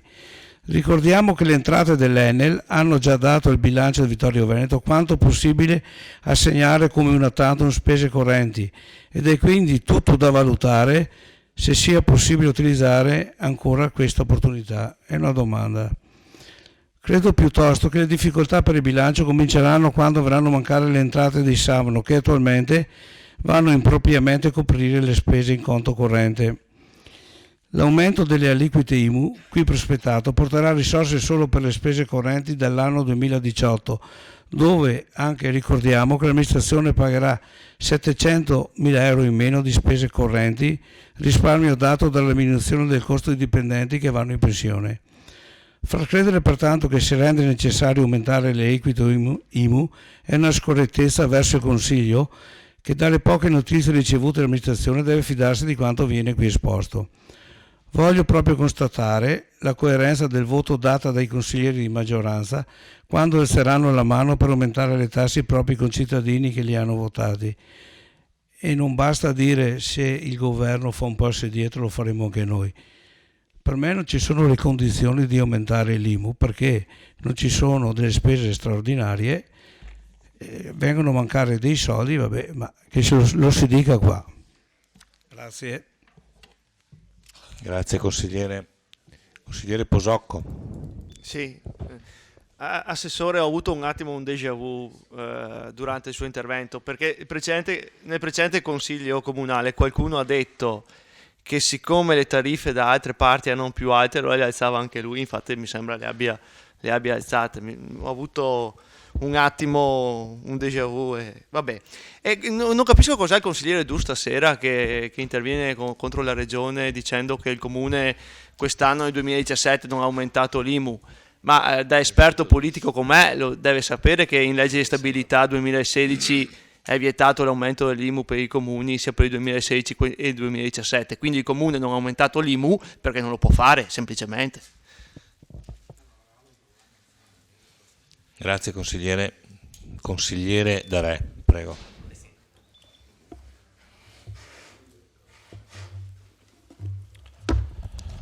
Allora, questo ritocco di un punto che comporta 1.100.000 euro credo sia ingiustificato da diversi punti di vista, soprattutto perché non c'è la necessità. È vero che quest'anno avete un introito straordinario che è quello dell'Enel, però voglio ricordare che nella mia amministrazione le tasse non sono state aumentate perché ritengo che in un momento di crisi economica questo sia, diciamo, è meglio magari fare qualche opera in meno e magari cercare di aiutare quello che è la spesa del sociale. Voglio rispondere anche al consigliere Dus che parla della regione del Veneto. Voglio ricordare che la regione del Veneto vuol dire sanità e se ha aumentato le tasse è perché qualcuno a Roma gli ha tagliato i fondi, non ultimo 50 milioni di euro sul sociale, che è una cosa di 2 settimane fa. Quindi credo che dare la colpa sia anche abbastanza facile, abbastanza semplice, però credo che questo aumento sia ingiustificato, perché ripeto, noi paghiamo anche delle scelte fatte magari a suo tempo sicuramente sbagliate, perché voglio ricordare, si è portato l'esempio di Conegliano, e a Conegliano, essendo un comune che fa parte del gruppo Asco Piave, quindi ha dei dividendi, cosa che il comune di Vittorio Veneto nei bei tempi andati non ha voluto far parte del gruppo Asco Piave. Era l'allora sindaco Botteon, una compagine di centrodestra, di centrosinistra e DC, diciamo, erano quei tempi, ma questo ha comportato che in un momento in cui l'Asco Piave ormai da anni dà dei dividendi molto importanti, ha portato sì che il comune di Conegliano, che è quasi simile al comune di Vittorio Veneto, abbia incassato 6.300.000 euro di dividendi, con una differenza che poteva portarli a casa anche Vittorio Veneto. Vittorio Veneto incassa circa 80.000 euro all'anno dei dividendi perché è servito di una sola rete, e quindi facendo il calcolo di quello che ha perso sono 5 milioni e 6.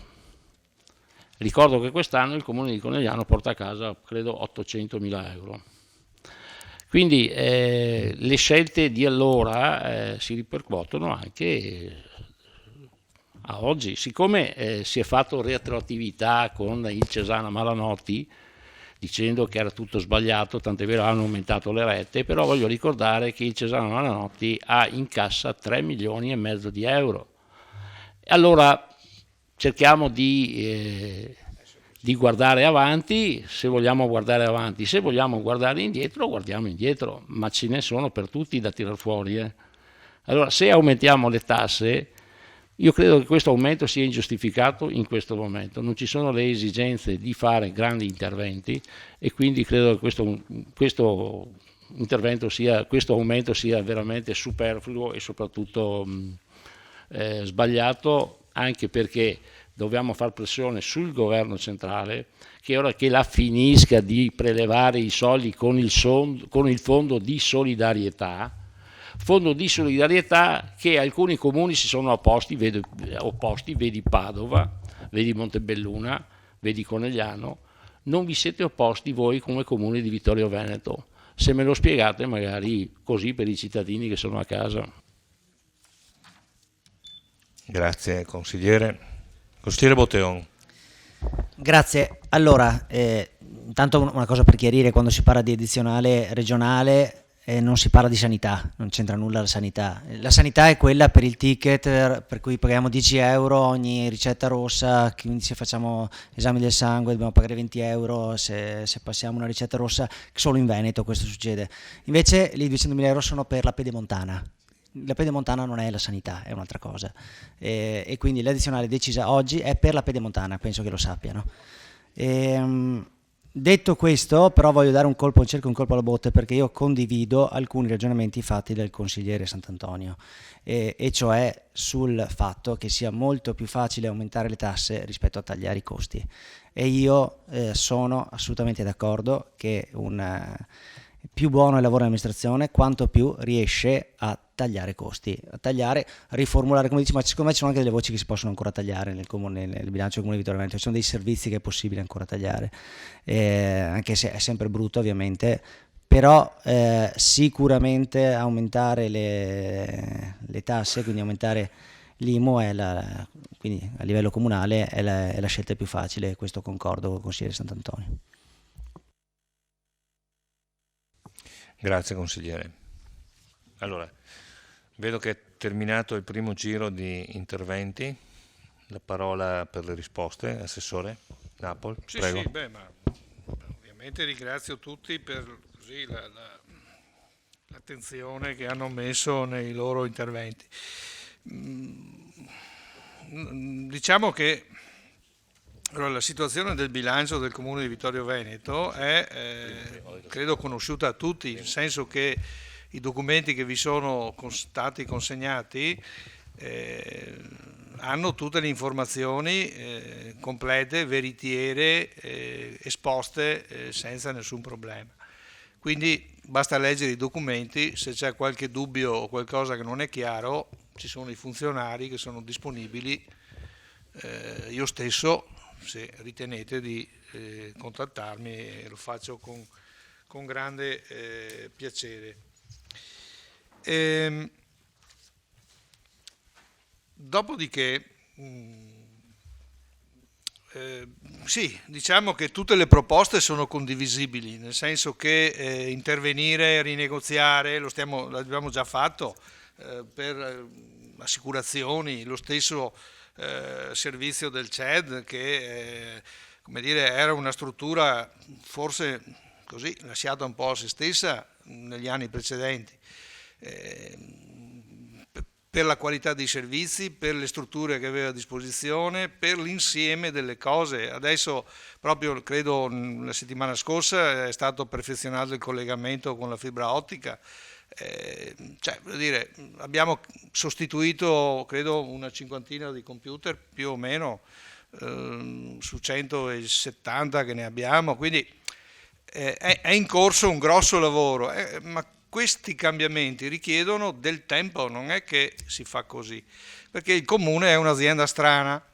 Il comune è un'azienda strana, nel senso che l'azienda privata si riunisce il consiglio di amministrazione e decide di assumere 10 persone, se gli servono, magari decide di metterne in cassa integrazione 20 se la situazione lo richiede, decide di assumere un finanziamento nella misura che gli è necessario, va in banca e se ha le garanzie gli viene concesso. Il comune non può fare nulla di tutto questo, nel senso che è vincolato con il personale sia in uscita che in entrata. 1. 2. È vincolato in maniera molto forte sull'acquisizione dei finanziamenti. Quindi c'è una convergenza di elementi di rigidità sulla gestione di questa azienda comune che fa sì che le decisioni siano lente e richiedono tempi di esecuzione abbastanza lunghi. E questo è un dato purtroppo oggettivo, derivante da tanti fatti che possiamo discutere se siamo d'accordo o no, se li condividiamo o meno, ma questa è la realtà. E chi è chiamato pro tempore ad amministrare purtroppo si deve confrontare con la realtà che ha davanti. Quindi io accolgo certamente i consigli e i suggerimenti del consigliere Sant'Antonio e li stiamo portando avanti cercando di, man mano che determinati contratti o comunque rapporti che abbiamo in essere su tutti gli elementi di fornitura per il comune, di andare a rinegoziazioni, di andare a gare, eccetera, eccetera, eccetera. E questo sicuramente porterà qualche beneficio anche significativo. Il rapporto con i comuni contermini, guardo il mio, i comuni contermini è un rapporto improprio, nel senso che la necessità di avere questo ritocco nelle aliquote IVA previsionale deriva dal fatto che noi abbiamo una dotazione di servizi e di strutture che hanno dei costi che il comune piccolo non ha, perché Cappella Maggiore non ha l'asilo nido comunale che costa 350.000 euro, cioè voglio dire alla collettività, oltre i 250 che pagano chi usufruisce del servizio. Abbiamo 9 cimiteri e ora i 9 cimiteri ci costano 200.000 euro, oltre gli 80.000 che mettono purtroppo chi usufruisce, perché in questo caso devo dire purtroppo, e così via, gli impianti sportivi, le biblioteche, i musei e poi tutto un insieme di servizi che, definiscono anche un certo livello di qualità della vita, sia nell'ambito appunto dei servizi, dai servizi sociali ai servizi di tipo culturale, insomma, no? prima si ricordava che al Museo della Battaglia c'è un ciclo di incontri di geopolitica. Allora, certo che possiamo fare a meno anche del ciclo di incontri di geopolitica, certo che possiamo... Sì. 1.000 euro. Certo che possiamo... No, ma la struttura per farlo ci vuole. Allora, possiamo fare a meno anche della mostra delle Murrine, che vi è stata illustrata prima, ma voglio dire, ecco, siamo una città che ambisce a mantenere un certo livello di qualità anche della sua offerta di tipo sia di servizi che anche di tipo, chiamiamolo così, culturale in senso generale. Quindi noi ci siamo rapportati nella nostra valutazione, che non vuol dire che gli altri sono meno bravi di noi perché hanno un punto in più di noi, hanno fatto delle loro scelte. Cioè, del resto qui le scelte insomma, sono state fatte anche nel passato. Insomma, io ho qualche anno, insomma, mi ricordo nel 2000 con la prima amministrazione Scottà ci fu un aumento di botto del 50% dell'imposizione locale a quel tempo, subito di botto 50% secco, senza A né ba, e poi non è che sia andata molto male dal punto di vista elettorale, quindi insomma, ecco. Il consigliere Saracino ci dice perché abbiamo cambiato così, da bravi siamo diventati meno bravi. No, il problema è che il nostro bilancio in questi anni è andato avanti perché ci sono state entrate di tipo straordinario, che si sono per fortuna ripetute. Quindi è un caso, no? Perché l'entrata straordinaria di per sé è un elemento di unicità, perché se la straordinarietà si ripete vuol dire che c'è qualcosa di strano. È successo fortunatamente per noi, per i vittoriesi e per tutti. Purtroppo dal 2018 noi non siamo in grado di prevedere se ci saranno altre straordinarietà, per cui l'obbligo oggi di, come dire, presentare un bilancio che abbia le caratteristiche per definirsi tali è questo.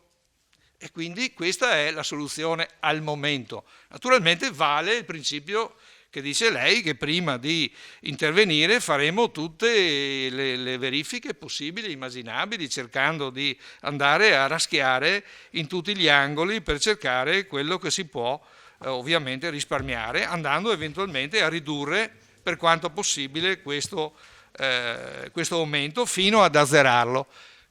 Questo nell'ipotesi che la legislazione rimanga con la possibilità, se la legge di bilancio del prossimo anno andrà a togliere la possibilità di incrementare, dovremo, come dire, armarci ancora di più come dire, di buone intenzioni e andare a fondo per andare a recuperare queste somme. Ecco, io ricordo che il bilancio del 2017 sta in piedi perché ci sono 870.000 euro che arrivano dalla definizione degli accatastamenti delle centrali e di tutti gli annessi e connessi Enel, per 600.000 euro di recuperi da evasione dati da quel discorso che si diceva prima, e in più abbiamo 350.000 euro degli oneri di urbanizzazione che dal 2018 non saranno più possibili da utilizzare per le spese correnti. Quindi c'è un quadro complessivo di cose che ci portano a come dire, valutare con un po' di preoccupazione il futuro, ma è meglio essere, come dire, avvertiti e avvisati e sapere qual è la situazione che negare l'evidenza e far finta che i problemi non esistano. Quindi il piano B ce l'abbiamo, ne abbiamo anche un C magari, vediamo, insomma, no? Perché le situazioni credo siano abbastanza difficili. Okay. Marco Dus, no, rispondo a tutti, scusate. Fasan, anche lui ringrazio per le sue osservazioni. Devo dire che lui è maestro a mescolare un po' tutto, per cui alla fine non si riesce mai a trovare, come dire, il filo conduttore del suo ragionamento. No, i soldi dell'Enel sono i soldi dell'Enel, punto, come di qualsiasi altra azienda. Quindi No, guardi, sono spese una tantum, non sono spese entrate, no, ricorrenti. Stiamo parlando, ecco, quindi poi guardi che il bilancio, così come è confezionato, non sono io che decido se va bene o no, c'è un dirigente del settore, c'è il collegio dei revisori che, come dire, lo ha analizzato e lo ha, come dire, considerato attendibile. Il consigliere Posocco ha avuto un déjà vu, ma non ho capito di cosa si tratta. Il consigliere Darè dice che il ritocco è ingiustificato e che la sua amministrazione non ha aumentato le tasse. Forse si è dimenticato che nel 2012, appena è stato possibile, ha portato l'addizionale IRPEF dello 0,5 allo 0,8, aumentandolo al massimo possibile, con un bel aumento di circa il 50%, forse anche un po' di più, perché da 0,5 a 0,8, ecco, quindi tanto per dire, no? Ecco. Poi il discorso sulla regione là della Pedemontana l'abbiamo già sentita. Quella del gas, anche lì probabilmente Vittorio Veneto è stato uno dei primi comuni ad avere la rete del gas, perché c'era l'Italgas che aveva un impianto, aveva un pozzo nella zona del Mesco. Quindi, per carità, possiamo poi dire tutto quello che vogliamo, però ecco. Quindi poi il consigliere Darè fa un errore, nel senso che questo aumento, le somme che a noi servono non sono somme per opere di investimento, non sono somme per opere di investimento, sono somme che servono per la spesa corrente, per tutta la gestione dei servizi e delle strutture che noi abbiamo giorno per giorno, non è opera. L'opera pubblica è un qualcosa che se io ho i soldi la faccio, se no non la faccio e non succede nulla, il bilancio sta in piedi. Il problema è la spesa corrente, perché il stipendio lo devo pagare, i cimiteri li devo mantenere, il teatro deve essere aperto, il museo pure, la biblioteca anche, eccetera, eccetera, le strade, tutte queste cose qua, l'asilo, le scuole, eccetera. Quindi io credo che non dobbiamo fare confusione, perché cosa che purtroppo succede spesso, il bilancio si divide in due grandi fette, spesa corrente e spesa per investimenti, e sono due cose che hanno entrate dedicate ciascuno per la sua parte, e la spesa più difficile da finanziare è la spesa per la parte corrente. Questa è la cosa più seria. Grazie. Grazie Assessore. Consigliere Saracino, a lei la parola. Prego. No, c'era il mio tutor un attimo qua che mi istruiva su due cose. E detto questo, sono un po' basito perché mi ha appena detto l'assessore Napoli che ci sono anche altre alternative all'aumento delle imposte, però abbiamo scelto di aumentare le imposte. Mi sarei aspettato da una giunta come la vostra, che si prospettava come una giunta nuova, vicina alla gente, ascoltiamo la gente e tutto, prima di aumentare le imposte, prima proviamo a raschiare tutto quello che si può, e solo se si aumentava l'imposta, non il contrario, intanto aumentiamo se riusciamo a recuperare meglio. Questo è del tipo, proveremo, faremo, non sono molto soddisfatto. Ricordo, questo quindi fa parte del progetto di rilancio del commercio a Vittorio Veneto, l'aumento delle imposte. Grazie. Grazie consigliere.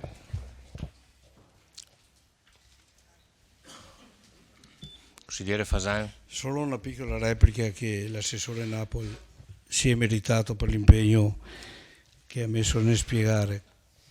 Allora, a mio parere, le entrate straordinarie per lo più vanno a titolo 2 e a titolo 2 per i non addetti vuol dire opere pubbliche, e le spese correnti invece vengono finanziate da ben altre tasse, forme di finanziamento. Allora, sì. Allora io dico all'assessore Napoli, in questi anni ci siamo salvati per le entrate straordinarie, ma come abbiamo fatto a salvarci se le entrate, per esempio le entrate per recupero di IMU dell'Enel sono esclusivamente a titolo 2, come ho detto qui, e solo una tantum possono sopprire buchi di bilancio.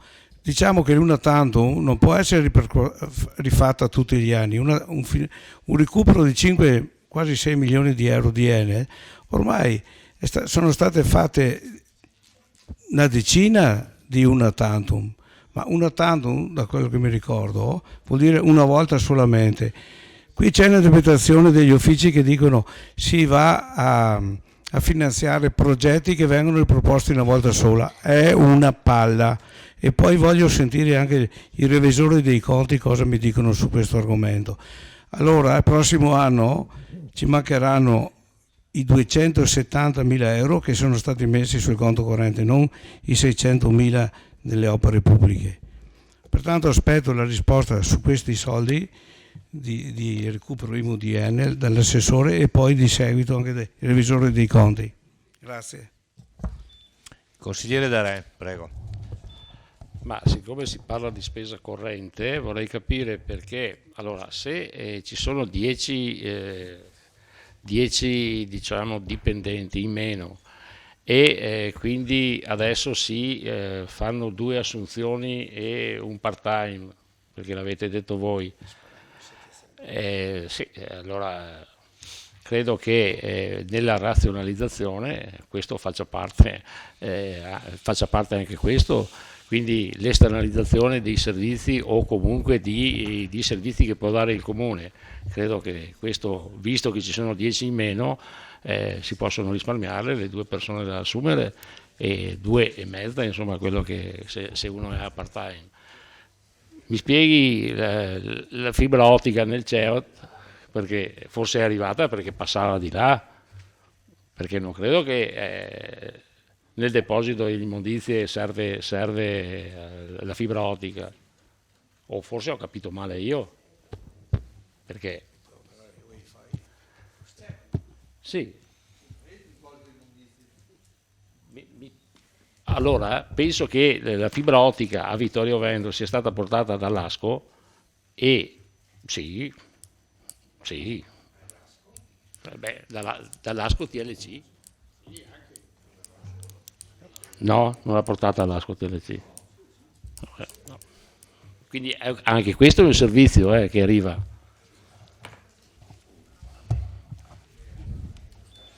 Consigliere Saracino? La prenotazione è in automatico. Consigliere Carnelos? Sì. Ho ascoltato con attenzione l'intervento dei miei colleghi di opposizione e parafrasando una celebre opera mi sembrerebbe di dire tanto rumor per nulla, nel senso che innanzitutto c'è una cosa da rilevare, che per il 2017 non vi è alcun aumento. Sotto questo profilo eventi straordinari probabilmente si hanno consiglio, certamente, se lo dirò, certamente lo dirò Fasan, per fortuna abbiamo un governo responsabile, da buon padre di famiglia, stabilito a livello centrale che le tasse comunali, per effetto del patto di stabilità, in ossequio della tanto vituperata Europa, non potessero essere aumentate. Per fortuna. Le dico anche che, a mio avviso, probabilmente anche per il prossimo anno sarà così. Credo. Vede, forse sono più realista del re, se fossi stato il governo probabilmente avrei deciso anche per le regioni, al di là di questa benedetta autonomia, che non potessero aumentare l'IRPEF, perché vi confesso che credo che i lavoratori che si trovano l'IRPEF aumentata dalla regione tanto contenti non sono. E poi così tanto per spezzare l'aureola che sembra enfatizzare questa regione, se poi l'aumento IRPEF serve per andare in Norvegia a studiare il baccalà da parte dei consiglieri regionali, di tutti i colori naturalmente, tanto chissà chi sono i consiglieri regionali, qui a Roma ladrona, i consiglieri regionali probabilmente nessuno di noi sa chi sono, sicuramente tanto non fanno, e fra l'altro questo li mette anche meno, come si può dire, di fronte alle arance tirate dai cittadini, perché di solito o vanno contro gli amministratori comunali o vanno contro i romani, ma quelli di Venezia o quelli di Milano o quelli di Genova, che comandano altrettanto e hanno una grande fetta e le IRPEF si sprecano, nessuno dice nulla. E questa è la prima osservazione. Quindi punto fermo per il 2017, grazie a Provvidenza, grazie al governo, grazie a robe straordinarie, per fortuna nessun vittoriese avrà, per quanto riguarda le imposizioni di cui parliamo, da pagare €1 in più. Gli anni successivi, è indubbio che è una previsione, ho apprezzato che l'assessore abbia sottolineato come farà di tutto, e anche noi consiglierucoli faremo di tutto, anche, e qualche potere ce l'abbiamo anche noi, ricordatevi, io non so se la vostra giunta faceva tutto quello che voleva, la nostra, visto che siamo un partito democratico, fa anche quello che gli diciamo noi, se ci permettete, e chiaro, nelle segrete stanze, ovviamente, e state pur tranquilli che il fiato sul collo alla nostra giunta la mettiamo anche noi, e se molte volte le scelte sono apprezzabili, a questi consigli rucoli qualche volta, ecco, credo sia da dare merito, e per carità mi auguro che sia possibile anche per il 18, e magari la metteremo nel 19, 20, 21, se servirà per mettere a posto contabilmente le carte. E anche sotto questo profilo, siccome non siete dei pivelli, sapete benissimo come quello che conta è il bilancio attuale, per il futuro si vedrà, anche perché credo i politici non debbano fasciarsi la testa prima che le cose accadano. Io poi, probabilmente per cultura, un po' alla provvidenza ci credo, come è arrivata l'anno scorso, quest'anno e l'anno prima, chissà, si spererà anche per il prossimo. Altrimenti, ovvio, e credo sia tuttora in corso, gli ottimi consigli del consigliere Sant'Antonio. Credo che a prescindere dai colori, che siano rossi, verdi o rosa pallidi, chiunque siede dietro il banco della giunta, credo, almeno, ripeto, la buona fede è sempre presunta, fino a prova contraria, e credo che si attivi, che provi tutto il possibile, quello è il doppio del tempo, mi pare, su quello del bilancio, no? No. Vabbè, allora finisco solo... È il primo sforamento con il consigliere. Sì, però ho fatto un solo intervento apposta proprio per non essere... Però non approfitto. No. Dai. Non faccio mai gol. Non perdiamo altro tempo. Sì. Un'altra cosa, così, perché mi veniva da dire, ho visto che stasera il consigliere Fasan e il consigliere Darè sono novecenteschi, sono andati a tirar fuori sigle morte e sepolte, hanno tirato fuori fatti dell'altro secolo, ma siamo negli anni 2000 e credo, anche sotto questo punto di vista, forse sono più innovativo io, che certe cose Sì, i corsi e i corsi storici di Vichiana memoria, li conosco anch'io, ma in ogni caso ora hanno sigle diverse, e per fortuna, anche perché la storia va avanti. E sul gas, su questo va dato atto una cosa: Vittorio Veneto è stato il primo ad averlo, ed è chiaro che all'epoca esisteva solo l'Italgas. Il buon Fabbri l'ha fatto dopo. Finisco. Va bon. Grazie. Consigliere Posocco. Sì, allora io ho capito che questo aumento dell'IMU serve per introitare 1.200.000 euro per mantenere elevato lo standard dei servizi che offriamo, e vanno spesi in spesa corrente. Diciamo che non abbiamo più l'entrata straordinaria dell'Enel, che sono 860.000 euro.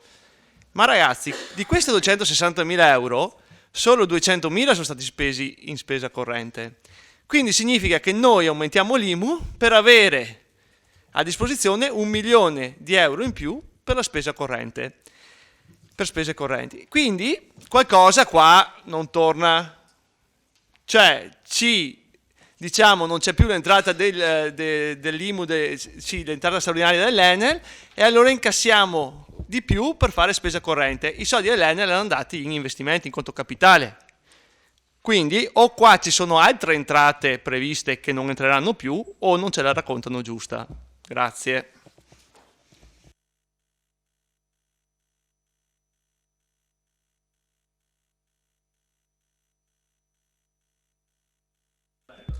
Ho sbagliato io, Presidente, avevo schiacciato io.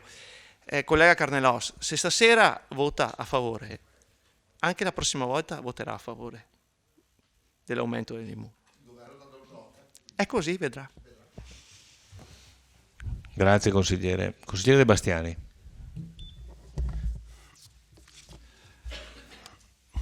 Lo sappiamo tutti che stiamo vivendo la peggior crisi dal dopoguerra.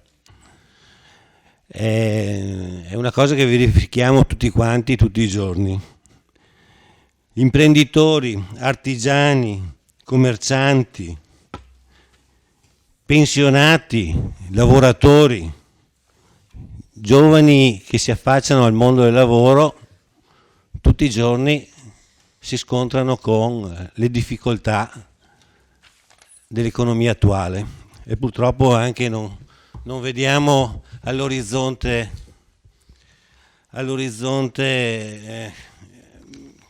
repentini cambiamenti. E lo sappiamo, gli imprenditori veneti, ma non solo i veneti, gli imprenditori italiani stanno abbassando, gli artigiani stanno abbassando i prezzi. Lavoriamo a prezzi molto inferiori di anni fa.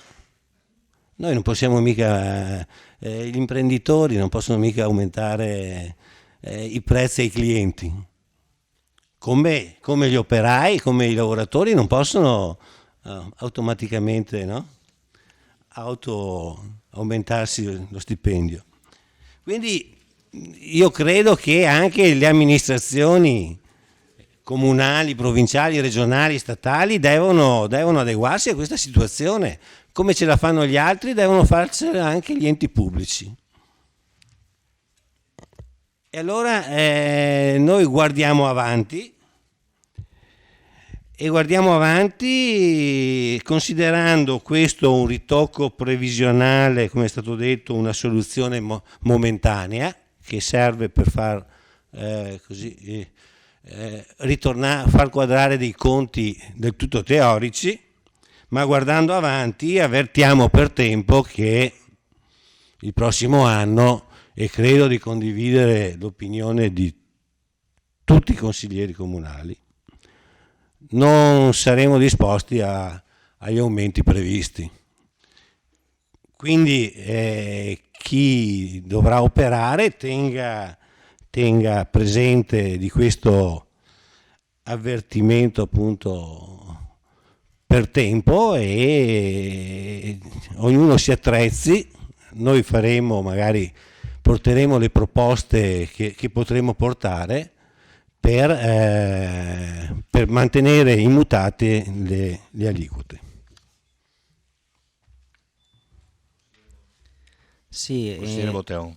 grazie Presidente, intervento simile, cioè il mio voto è favorevole perché mi viene chiesto dalla maggioranza nonostante una contrarietà di fondo, e anche perché sono convinto anch'io che effettivamente l'anno prossimo ci saranno delle variazioni, che quindi quello che votiamo oggi probabilmente cambierà l'anno prossimo. Voglio solamente fare una siccome si è parlato di consiglieri regionali e di voto del Consiglio regionale, vorrei dire una cosa che ogni tanto è il caso di dire, che il primo scandalo della politica arriva a livello di consigliere regionale, perché dell'altro giorno la notizia che i consiglieri regionali incassano 8.000 euro netti al mese, che è una cosa che a me indigna in maniera assoluta. 8.000 euro netti al mese. Sì. Guarda, se vuoi ce l'ho anche davanti, perché l'avevo letto l'altro giorno e l'ho ricercato adesso, quindi è triste, però è incredibile. 6.600 euro di base, 4.500 di rimborso mensile, poi c'è il vitalizio, pro totale di 8.000. Già. Ok. Vedo che è finito la seconda tornata di interventi. Ci sono domande, altrimenti passiamo. Ci sono risposte. Solo 2 minuti. Anche bene. Consigliere Seracino, confermo quello che ho detto prima, cioè nel senso che noi ci troviamo di fronte a una situazione di difficoltà, questa è la soluzione individuata con le avvertenze che ho detto prima. Fasan, anche qua ricordo che di questi soldi dell'Enel 600.000 euro sono stati utilizzati per investimenti e circa 200 per spesa corrente che riguarda eventi del centenario, tra l'altro, che il centenario immagino che sia un fatto straordinario. Fra i prossimi 100 anni almeno non ci pensiamo più. Grazie. La fibra ottica è stata, abbiamo fatto una gara per poterla ovviamente avere la fornitura ed è stata vinta dalla ditta Fastweb che casualmente aveva già armato la stazione che c'è qua dietro con la sua fibra ottica, per cui ha fatto un piccolo lavoro di scavo che voi magari avete visto anche un mese fa, per entrare dove c'è la sede del CED, lì ai servizi sociali in via Carducci. Poi così volevo ricordare il consigliere Posocco che diceva che c'è un po' di confusione sui numeri. Non c'è confusione, anzi è tutto lì e basta trovare. Io semplicemente ho fatto 3 conti così con la penna. Facciamo 870 dell'Enel più 600 di entrate straordinarie, recuperi ICI, IMU, evasione, queste cose qua, più 350 di oneri di urbanizzazione, fa 1820. Togliamo i 600 dell'Enel, sì, 1.800.000, sì, 1820 ho detto. Migliaia di euro. Ecco, esatto. Sì. Ma Prego. No, tu hai detto che noi facciamo carta vince e carta perde. Allora è chiaro? Io ho detto 1820 meno i 600 dell'Enel che sono andati in investimenti fa 1220, che corrisponde esattamente a un punto, virgola 2 di cui all'inizio lui dice di no. Poi gli altri discorsi, ovviamente qua siamo tutti amministratori, cioè i consiglieri comunali si chiamano amministratori, mica per caso, quindi noi siamo amministratori, come dire, in prima battuta, ma il ruolo spetta a tutti. Quindi quello che succederà il prossimo anno, quando andremo a costruire il bilancio di previsione per l'annualità del 2017, sarà qualcosa che verrà fatta assieme. Ognuno sarà dotato di una piccola scure e andrà a tagliare dove proporrà lui di tagliare. Ok, grazie. Ricordo che sono le 23:43. Non so, vedete voi cosa intendete fare. Io vi sollecito a essere molto stringati. Allora, dichiarazioni di voto, prego. Se ci sono dichiarazioni di voto, consigliere Fasan. Come capogruppo chiaramente. Lei, posso parlare io anche per te? Va bene, grazie. 3 minuti. Giusto? Allora, le mie rimostranze, assessore Napoli, sono perché ormai sul recupero... Così? Oh, bene, grazie, la ringrazio. Le mie rimostranze sono perché ormai sul recupero IMU si sono applicate una decina di una tantum, da noi a voi, ormai lì, tutte le volte si dice, questo è un progetto, la grande guerra, ogni 100 anni, e vabbè. Però la legge dice un'altra cosa, dice che i finanziamenti sono tutti a titolo 2 e una tantum, cioè sui 6 milioni che ci dà l'ENE, una tantum si può fare attingere per le spese in conto corrente. Poi posso dire che ho apprezzato gli interventi di Botteon e De Bastiani, ma in questo consesso ne ho viste di tutti i colori, anche che atti di indirizzo si sono dimostrati delle wild card, come si dice, per l'amministrazione che faccia quello che vuole. Voglio vedere se ritorna questa cosa. Va bene, grazie. Mio voto negativo chiaramente. Consigliere Saracino. Ovviamente ricorrere all'aumento delle imposte danneggiando in modo proprio empirico e oggettivo chi subirà questo aumento, quindi il commercio e la produttività, è qualcosa che non andrebbe fatta, ma questa maggioranza vuole farlo, si assume la responsabilità, mettono la loro faccia sull'aumento delle imposte che potevano fare a meno, avendo magari condiviso più tempo insieme a cercare sul bilancio già adesso le cose da tagliare e non nel futuro. Quindi io voterò contrario, grazie. Consigliere Posocco. Presidente, abbiamo capito che questo è un aumento dell'ICI teorico, quindi poi sul bilancio andremo a votare anche un bilancio teorico, quindi staremo anche poco, e il mio voto è senz'altro contrario. Consigliere Dus, sì, prego. Voteremo a favore del fatto che quest'anno l'IMU non verrà aumentata. Purtroppo non potrò votare contrario al fatto che l'IRPEF regionale è stata aumentata e quindi, ahimè, quella mi toccherà versarla maggiormente quest'anno insieme a tutti gli altri colleghi e niente, voteremo a favore. Grazie. Grazie. Allora, finite le dichiarazioni di voto, metto in votazione il punto numero 4 all'ordine del giorno, imposta unica comunale IUC, aliquote e detrazioni IMU e TASI per gli anni 2017, 2018, 2019. Favorevoli? Contrari? Astenuti? 11 favorevoli e 5 contrari, nessun astenuto. Metto in votazione l'immediata eseguibilità. Favorevoli? Contrari? Astenuti? Non ho capito se il consigliere Saracino era contrario o si è astenuto. Quindi 11 favorevoli e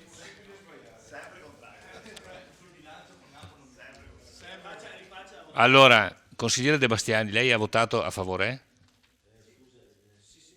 Quindi sì, infatti 11 favorevoli e 5 contrari, nessun astenuto, come la medesima di prima. Quindi punto numero 4 approvato. Punto numero 5, programma degli incarichi di collaborazione autonoma a soggetti estranei all'amministrazione.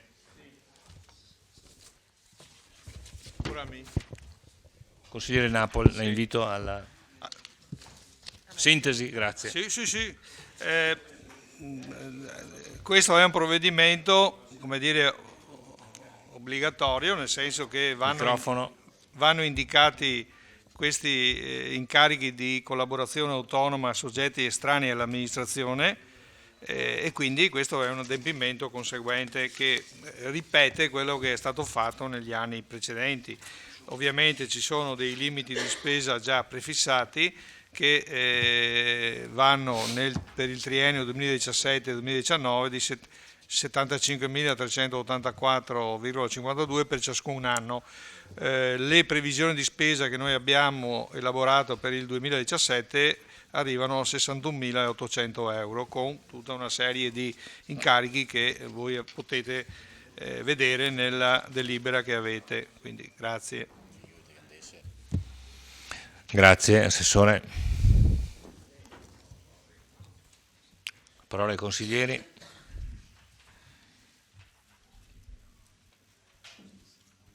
Non ci sono interventi. Consigliere Fasan. Comincia a diventare gravosa questo consiglio. Sì, vabbè. Noi siamo in pochi però, siamo pochi consiglieri in minoranza. Voi siete in tanti. Allora, una piccola precisazione per il consigliere Dus. Nella mia busta paga c'è contributo regionale 70 euro al mese circa. Questi vanno tutti a Roma, lo sapevi? Lo sapevi? Vabbè, ma anche se tante volte si chiamano contributo regionale ma arrivano anche a Roma. Poi l'IRPEF serve per la sanità piuttosto che per la superstrada. Vabbè.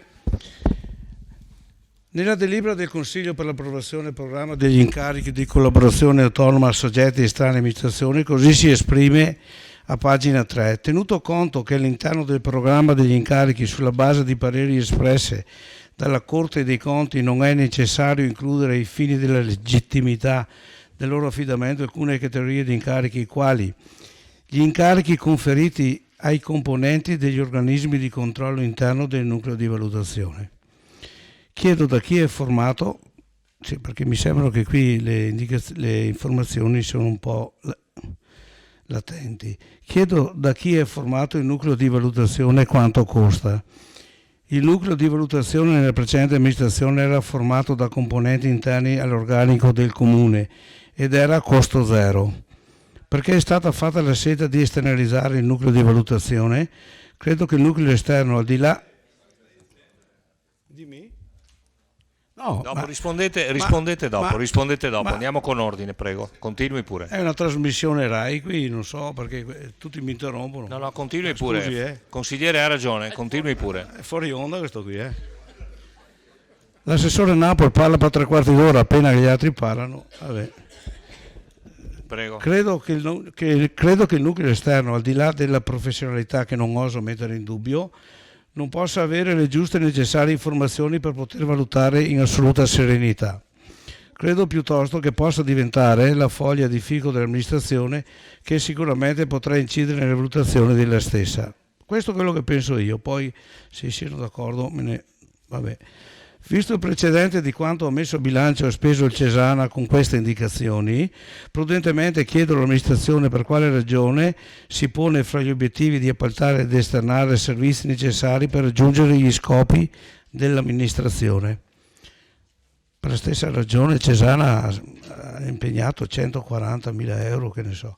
Quali sono gli obiettivi individuati e quanto si presume di spendere?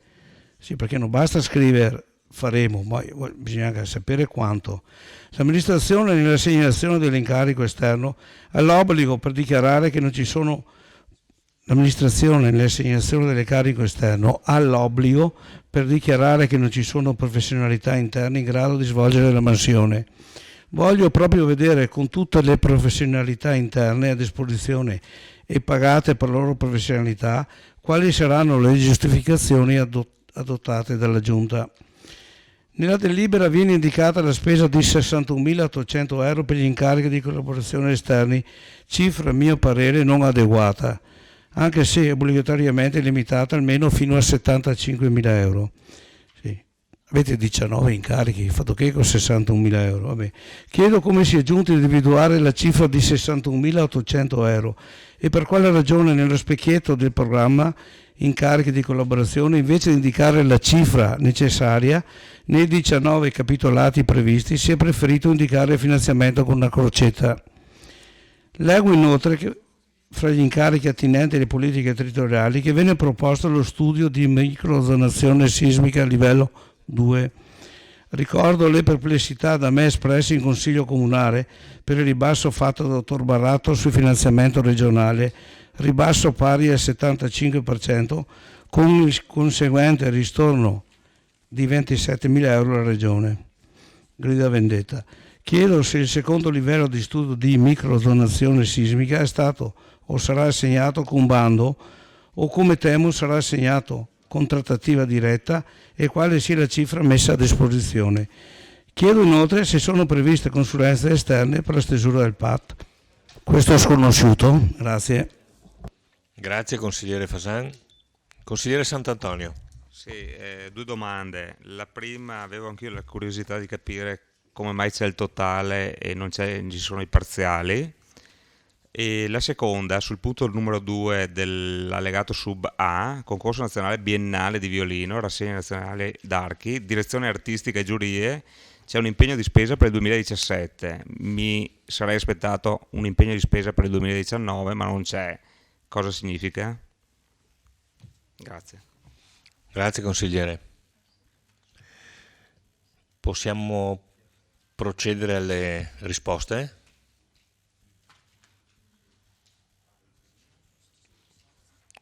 Assessore Napoli? Sì. Beh, diciamo che l'atto mi pare molto semplice ed è ripetitivo ormai da diversi anni, voglio dire, in questa direzione. Non è che è nato con l'amministrazione di adesso, è lo stesso certo. Adesso io, per carità, il consigliere Fasan, come dicevo prima, è veramente ricco di risorse fantasiose, ma qui stiamo sul pezzo, vuol dire, il fatto del nucleo di valutazione, cioè, perché esterno? Perché la legge lo prevede, era prima che era fuori legge, non so se... sì, effettivamente era così, ecco. Dopo, sulle altre robe, sulle cifre, noi abbiamo fissato una spesa, ma diciamo che sì, noi abbiamo un limite di spesa. Qui per, diciamo, la costruzione di questo elenco ci siamo attenuti alla tipologia e allo storico, dopodiché gli scostamenti saranno di qualche, magari 100 euro, non lo so, ma siamo nell'ordine di queste grandezze qua, insomma. Per quanto riguarda il concorso nazionale biennale del violino e rassegne nazionali d'archi, abbiamo previsto nel 2017 e basta, per mancanza di risorse. Tutto lì. Non lo so, vedremo, nel senso che il bilancio 2018-19 annuale sarà quello che decide poi. Ecco. Grazie. Allora, scusate, consigliere Saracino, a lei la parola. No, una domanda semplice, chiedo scusa, il punto 9 dell'allegato sub A, progetti per candidatura bandi, vedo che è soltanto per il 2018, perché è legato esclusivamente al centenario, oppure pensiamo di fare bandi anche nel 2019 per qualcos'altro? Cioè, finito il 2018 non facciamo più bandi né gare? Ah, non lo so, perfetto, mi fa piacere. Per il momento vedremo, insomma, tanto 17 e 18 ce li abbiamo, dopodiché abbiamo tempo nel corso del 17 di capire cosa faremo più avanti. Ok. Bene. Vedo che non ci sono altri interventi, ci sono dichiarazioni di voto? Non ci sono dichiarazioni di voto.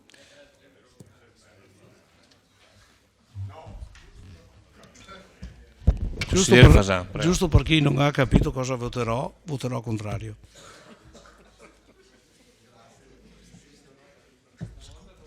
Consigliere Saracino? No, diciamo che il fatto di non avere una progettualità per candidatura ai bandi che oltre al 2018 mi fa un po' paura, quindi voto contrario. Poi basta. No, non è paura, è prudenza. È prudenza. Bene. Non ci sono altre dichiarazioni di voto, quindi metto in votazione il programma degli incarichi di collaborazione autonoma a soggetti estranei all'amministrazione e triennio 2017-2019. 16 consiglieri presenti. Favorevoli? Contrari? Astenuti? Nessun astenuto. 11 favorevoli, 5 astenuti. Metto in votazione l'immediata eseguibilità. Favorevoli? Contrari? Astenuti? Stesso risultato. 11 favorevoli, 5 contrari.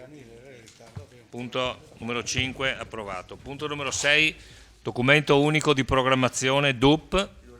Invito qui alla mia destra la dottoressa Zeniol e il dottor Sbalchiero.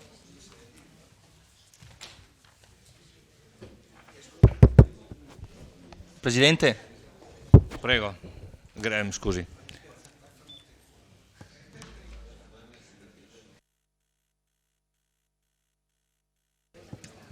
Allora, guardate, in questo momento è mezzanotte precisa, allora ne approfitto per fare gli auguri a tutte le donne. Voi non ve l'aspettavate, ma è così.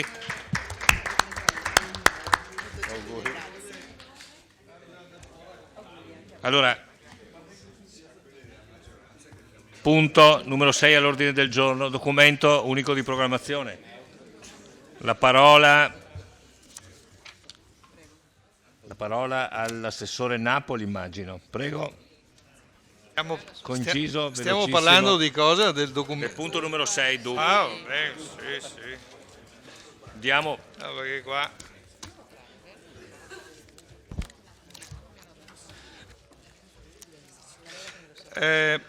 insomma, il DUP ormai è un documento che conosciamo dall'anno scorso.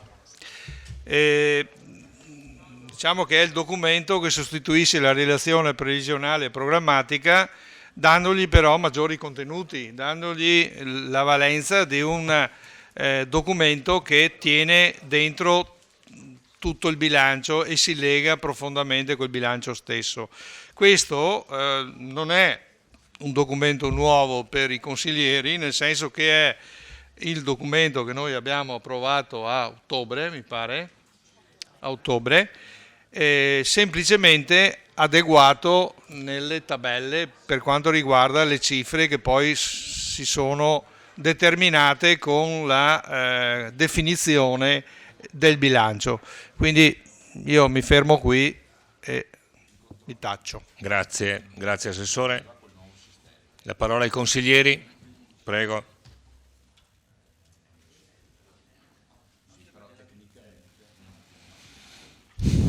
Consigliere Dus, a lei la parola. Riallacciandomi all'argomento che abbiamo trattato all'inizio e in riferimento a quello dei sentieri, sono qui a proporre a tutto il Consiglio un emendamento da inserire all'interno della missione 9, programma 2, obiettivo strategico 4.3, obiettivo operativo 4.3.1 e per farmi capire in italiano, pagina 196 di 266. Dicevo, per farmi capire, fondamentalmente vorrei proporre l'inserimento della parola sentieri all'interno delle finalità e risultati da raggiungere. Leggo la frase. Il titolo della missione è Sviluppo sostenibile e tutela del territorio e dell'ambiente. Quello che vorrei proporre è garantire adeguate forme di manutenzione dei percorsi pedonali che collegano i luoghi urbani e sentieri alle colline e costituiscono un elemento identitario da salvaguardare. Questo per venire incontro non tanto e non solo alle esigenze prima esposte dal consigliere di minoranza Posocco, ma per rispondere a un'esigenza che era partita da tutto il Consiglio Comunale, è un'esigenza di valorizzazione dei sentieri. Questa è la mia proposta. Grazie. Lei, sì, è firmata, adesso gliela consegno. Lei ha allora me la consegna perfettamente. Allora è pagina 196, giusto?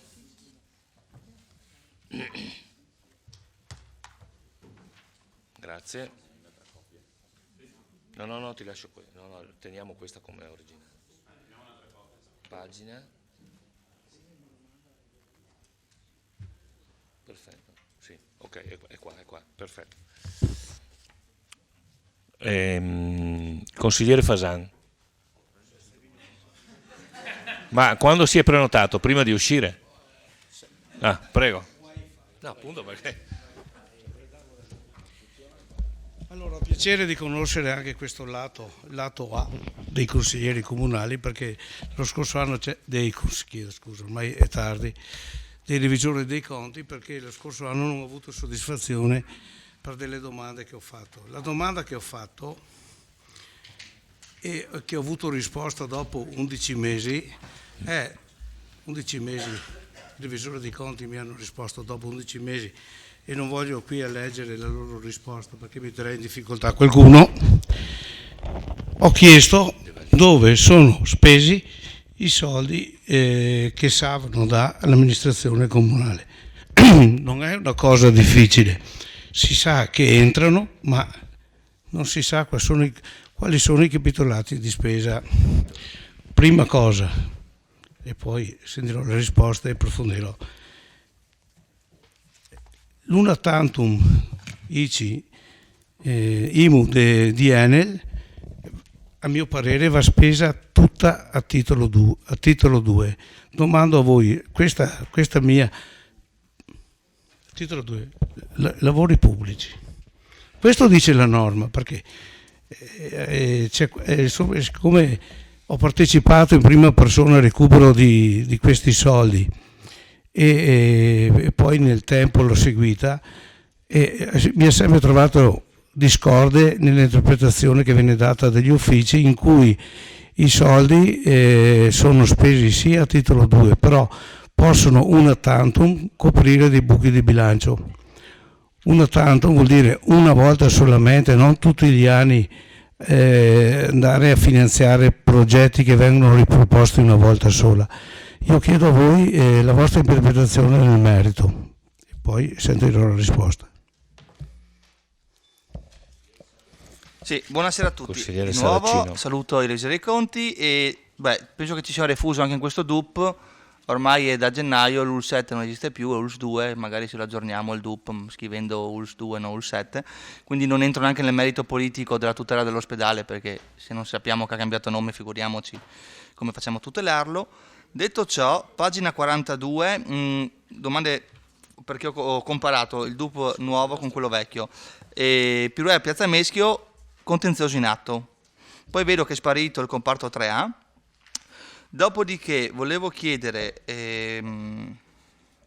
sempre guardando un po' i numeri, i 2 milioni che mancano di entrate al comune, che nel precedente DUP erano messi e in questo a parità di anno 2017 vediamo che non ci sono.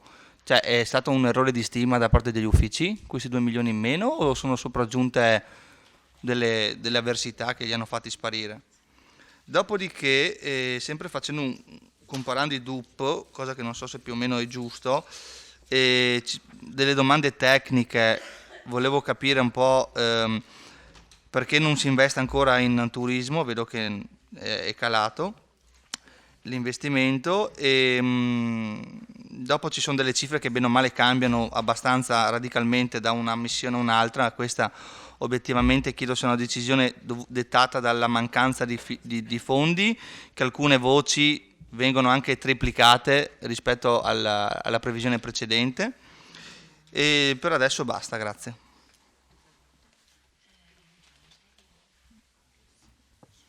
Grazie.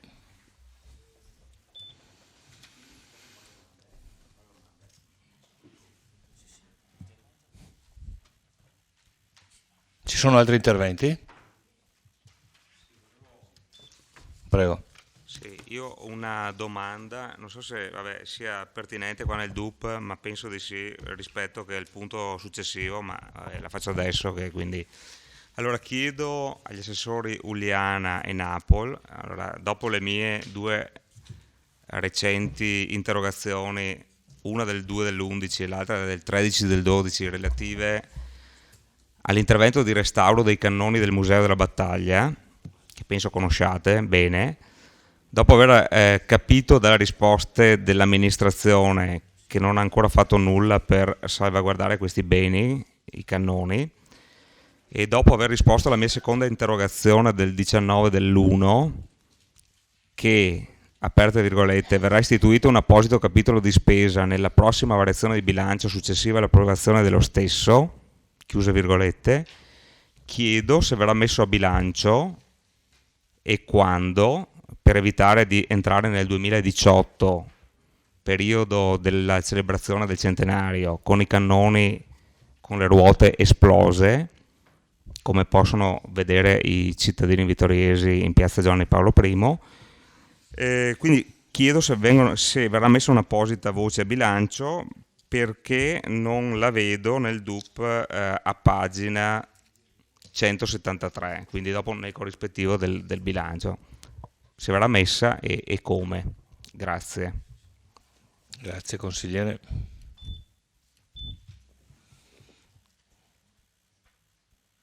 Possiamo procedere al primo giro di risposte, prego.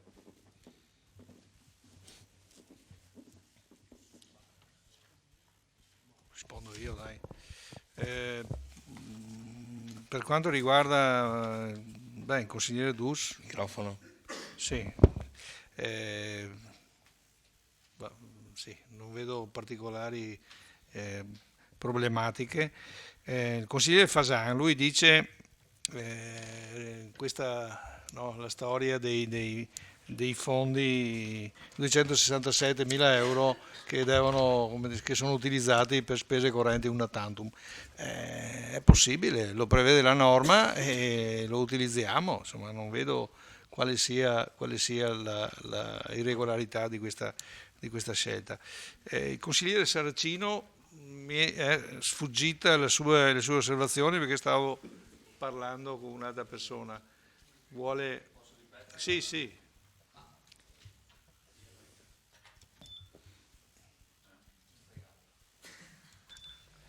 No, semplicemente io ho visto il precedente DUP è questo, vedo che mancano 2 milioni di euro di entrate. Capiamoci, perché mancano stime. Quando vengono fatte le stime 17, 18, 19 degli possibili introiti, vedo che il precedente DUP aveva una cifra al 2017, l'attuale 2 milioni in meno, quindi chiedo, è dovuto al fatto che gli uffici stimano in modo normale o non normale un in più? Perché io ho paragonato il DUP dell'anno scorso a questo per lo stesso anno, quindi tabella 2017, e mancano 2 milioni da capire queste entrate. E dopodiché sul discorso della Samno vedo che abbiamo aumentato drasticamente il costo di spesa della Samno rispetto al precedente DUP, quindi chiedevo questo.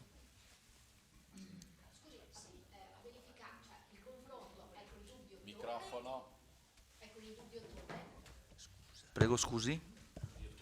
Sì, con quel DUP. L'ultimo DUP che abbiamo votato avevo in mano. Quello sempre triennale, che invece di essere 17-19 era il triennio che aveva in mezzo al 17.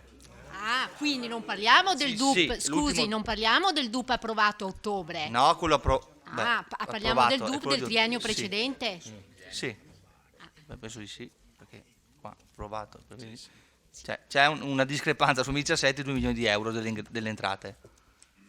Voglio capire le previsioni che vengono fatte sugli anni successivi di spesa, di entrate e uscite, che margine hanno? Perché vedo che vengono stimate delle possibili ingressi e delle possibili uscite, giusto?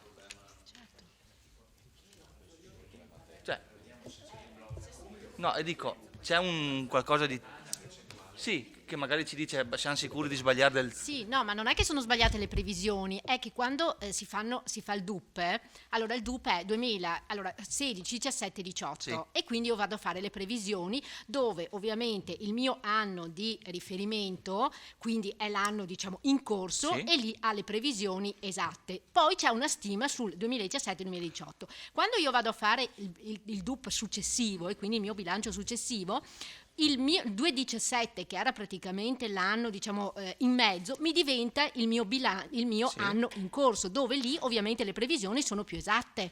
Sì, Cioè però- sono esatte. E volevo capire, su queste stime, vedo che sono sempre, soprattutto sugli ingressi, maggiori di quelle che in realtà andiamo a riscuotere. Cioè, stime hanno una percentuale di errore certa, oppure sono cifre che non devo neanche guardare per i prossimi 2 anni? Questo voglio capire quando leggo il DUP. Perché sono stime quanto esatte. Cioè, capisco Ma cioè, mi influisce anche il programma opere pubbliche, cioè mi influiscono tante variabili. Quindi le sto chiedendo, se io vado a leggermi il DUP, quando vado a vedere gli anni successivi, lasciano il tempo che trovano quelle cifre? Sono influenti. Cioè, cerchiamo di fare ovviamente una stima, perché il bilancio deve rispondere a determinati principi che sono diciamo congruità, veridicità, attendibilità. È chiaro che è una stima perché siamo esatti nell'anno in corso, per gli altri 2 anni è una stima che ovviamente risponde a quei principi. Scusa, è troppo vicino? Ok, cioè risponde a quei requisiti di veridicità, cioè a cui dobbiamo, cioè il responsabile soprattutto del servizio finanziario e poi il collegio, cioè nella costruzione del bilancio dobbiamo attenerci, però è chiaro che sono delle stime che sono cioè diventano più precise nel momento in cui andiamo a fare il bilancio per l'anno in corso. Ok, quindi Ma che comunque sono poi influenzati da programmi dell'amministrazione che poi ad esempio nell'anno successivo può cambiarli, e quindi Ok. quello che aveva previsto magari nel 2017 in fase nella costruzione del bilancio e del DU precedente può modificarli, perché ovviamente il bilancio è Mi sembra, un bilancio cioè in diciamo che sono costruzione, in relativamente divenire, quindi attendibili. mi sembra che sia stata chiaro. Mi chiede la parola il dottor Sbalchiero per alcune risposte. Prego. Nella parte più bassa. La più bassa. Buonasera, rispondo al consigliere Fasan. Allora, per la prima domanda per me, Savno. Allora, il collegio dei revisori ha risposto il 14/11/2016 con protocollo del comune. Leggo uno stralcio di quello che abbiamo scritto. Con riferimento ai rapporti in essere tra il comune di Vittorio Veneto e Savno, aventi ad oggetto il servizio di spazzamento, il collegio rammenta di aver richiesto in occasione della verifica periodica tenutasi il 26/5/2016 quanto di seguito riportato. Il collegio, tenuto conto di alcune osservazioni emerse nel corso del Consiglio Comunale volte ad approfondire le modalità di svolgimento dell'attività svolta da Savano per la pulizia delle strade e la manutenzione del verde pubblico, chiede che venga sollecitamente predisposta dall'ufficio comunale preposto una relazione esplicativa dei rapporti in essere ed altresì venga fornita al collegio la documentazione necessaria per la comprensione degli stessi, tra parentesi contratti, convenzioni, dati riportati nella contabilità dell'ente e quant'altro ritenuto opportuno. In consiglio c'ero io l'anno scorso che ho sentito la sua specifica domanda. Vado avanti con successive richieste via mail in data 28/6, 36, 18/7 veniva sollecitata la predisposizione di quanto richiesto. Nel corso della successiva verifica periodica del collegio del 12/9/2016 veniva così verbalizzato. Nel corso della odierna riunione il collegio incontra l'architetto Wanda Antoniazzi, dirigente dei servizi infrastrutturali, la quale consegna una relazione relativa al servizio di spazzamento svolto dal comune nei confronti di Savno. La relazione e le informazioni raccolte appaiono però insufficienti, parziali e frammentarie e tali da non consentire un'adeguata comprensione dei rapporti in essere. La dirigente preannuncia la consegna di un'ulteriore relazione maggiormente dettagliata e riportante i costi sostenuti dal Comune per l'espletamento del servizio. Il Collegio esprime perplessità in ordine alla insufficienza dei dati forniti e alla già rilevata tardività. Nel corso della odierna verifica, alla presenza dell'architetto Antoniazzi e del segretario dottor Spessotto, viene consegnata al Collegio un'ulteriore relazione datata 4/11/2016, che in termini certamente più esaustivi della precedente illustra l'evoluzione dei rapporti economici verificatisi dal 2002 al 2015. Il tempo trascorso dall'iniziale svolgimento delle attività di spazzamento e le successive modificazioni intervenute nelle pattuizioni che regolano i rapporti tra le parti hanno sicuramente ostacolato la ricostruzione degli accadimenti. Il Collegio viene informato in merito ai recenti contratti tra il Comune e Savona in ordine al drastico ridimensionamento di compiti ora affidati all'amministrazione comunale, che ricondurrà l'entità dei rapporti in essere ad una dimensione totalmente diversa, paragonabile a quella usualmente svolta da altri enti locali. A fronte della preannunciata esternalizzazione da realizzarsi nel prossimo futuro, verranno conseguentemente meno le entrate iscritte in bilancio derivanti dal servizio in oggetto che nel 2015 hanno raggiunto l'importo di 682.000 euro. La prevista riduzione della posta in entrata non troverà automatica e corrispondente variazioni in diminuzione della spesa. Ciò premesso, il Collegio ritiene che gli uffici comunali preposti abbiano ora esposto in termini della questione sollevata con sufficiente grado di approfondimento. Ringraziando per la cortese attenzione, la preghiamo di rendere noto quanto da noi accertato al consigliere Fasan. Il destinatario è il Presidente del Consiglio. Ritengo, a nome di tutto il Collegio, di aver svolto e nei tempi e nei termini alla sua domanda. Chiuso.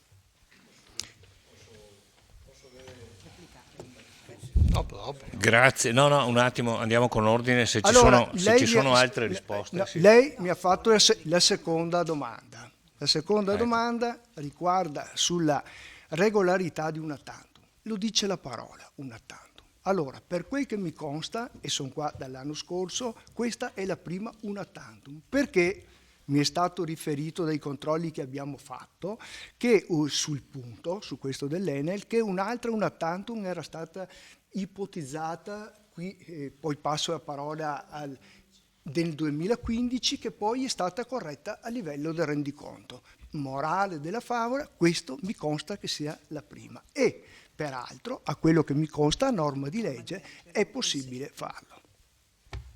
Ho terminato. Grazie per le precisazioni, sicuramente importanti. Un attimo, perché ci sono altre risposte? Bene, perfetto. Allora, Siamo a posto, direi. Secondo giro di consultazioni, prego, nell'ordine, consigliere Fasan. Sì, grazie. Allora, io sono qui da molto prima di lei e il recupero IMU parte dal 2013. La loro amministrazione da re, credo, si sia bruciata l'una tantum, perché ha esercitato questa possibilità sui 4 milioni che lei...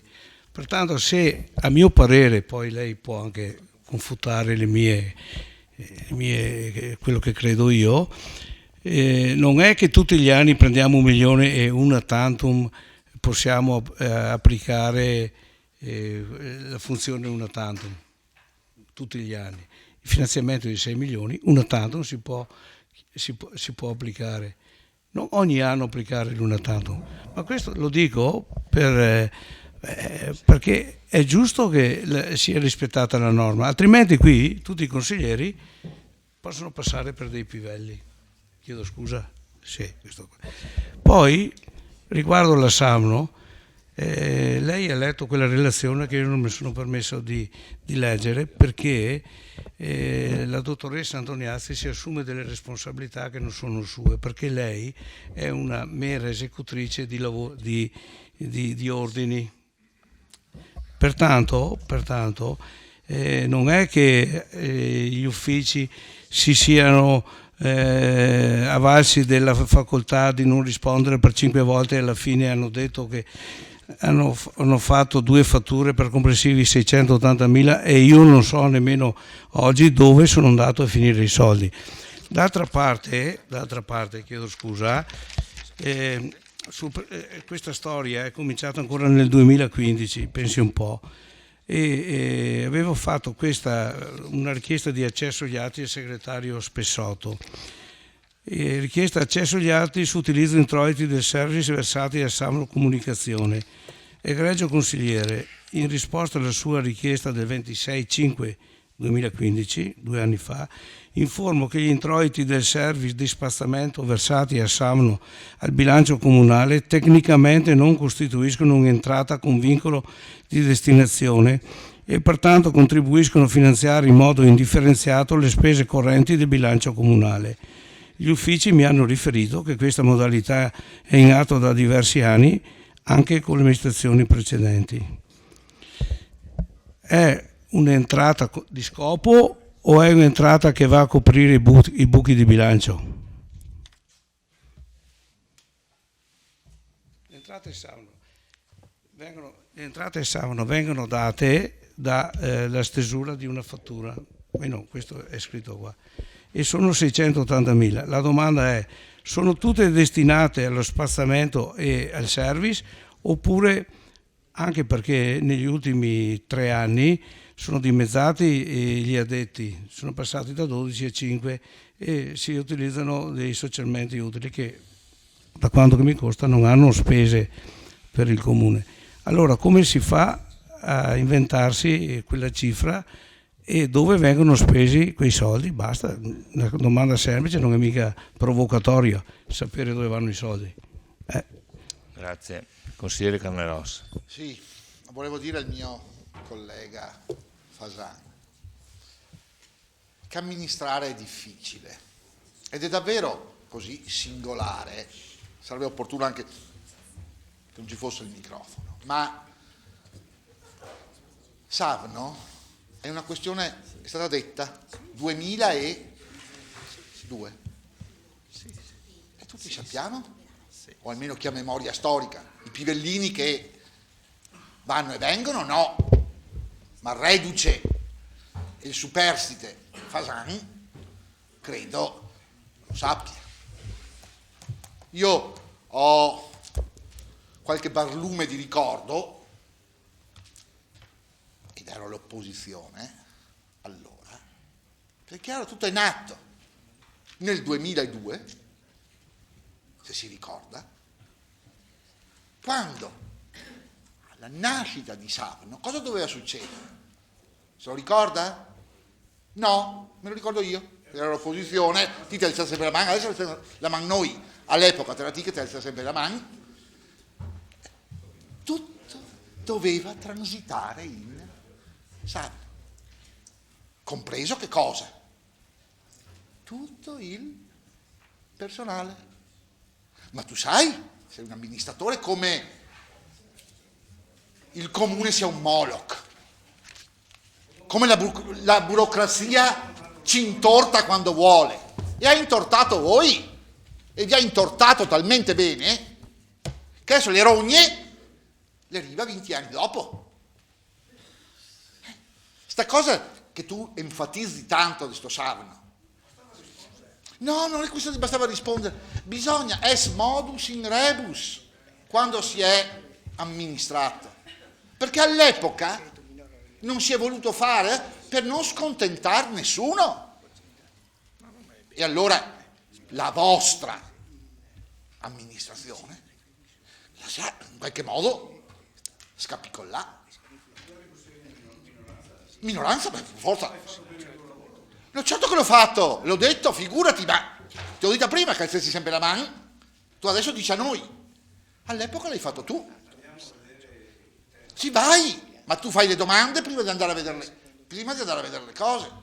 Perché è chiaro che c'è un busillis, è chiaro che è stato trovato un escamotage, che fra l'altro io posso dire anche, siccome ho amministrato, talvolta serve, talvolta bisogna Qua i puristi, anche i miei, sai, c'è chi fa i puri, c'è chi fa, però quando qualcosa va fuori, questo è un dato, sai, è come Don Abbondio, uno il coraggio ce l'ha o non ce l'ha, terzo un datur,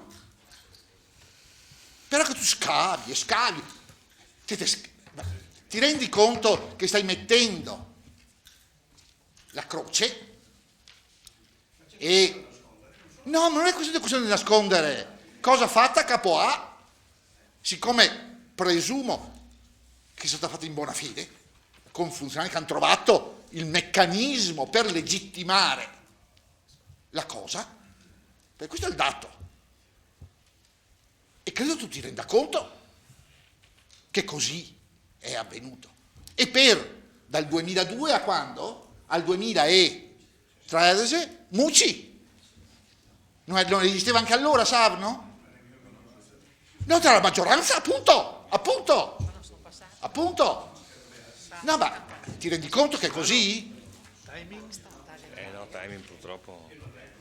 È così? 29. Perché effettivamente dal 2002... Un minuto. Sì, finisco. Un minuto. No, ma era una riflessione, capite? Cioè, certo. Perché qualche volta io che ho amministrato mi accorgo davvero che uno pensa l'algida figura Adesso sta finendo. di tutto. E invece amministrare è difficile e in qualche modo vuoi che vada a pensare cosa fine? Dal 2002 a sbagliare quelli del 2002? Sì, ma no, al momento, ma questo è peggio. Io spero di no. E spero di no perché i tuoi hanno dato l'assenso a sta roba. Consigliere, sono passati i 5 minuti. Però devo dire che è stato chiaro, il suo intervento è stato chiaro, quindi esaustivo. Grazie. Grazie. Consigliere Saracino. Velocissimo, per i revisori, domanda sul derivato. Vedo che sulla vostra relazione mettete per iscritto il discorso dei derivati, che ce ne sono 2. Dalle voci che ha detto l'assessore Napoli sembrerebbe che dalla valutazione che viene fatto uno non sembrerebbe proprio un derivato. Vorrei capire cosa costerebbe sul nostro bilancio doverlo mettere a bilancio, perché se è un mutuo invece di essere fuori bilancio dovrebbe essere messo dentro, giusto? Sì, vabbè, approfitto adesso che... Se non scappano i revisori va bene, andiamo avanti. Ok, assessore Uliana.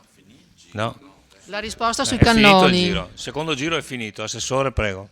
La risposta sui cannoni che stanno a cuore anche a noi. Allora, verranno trovati i fondi all'interno del capitolo manutenzioni per procedere al restauro, così come la sovrintendenza ha dato ordine che venga fatto. A breve.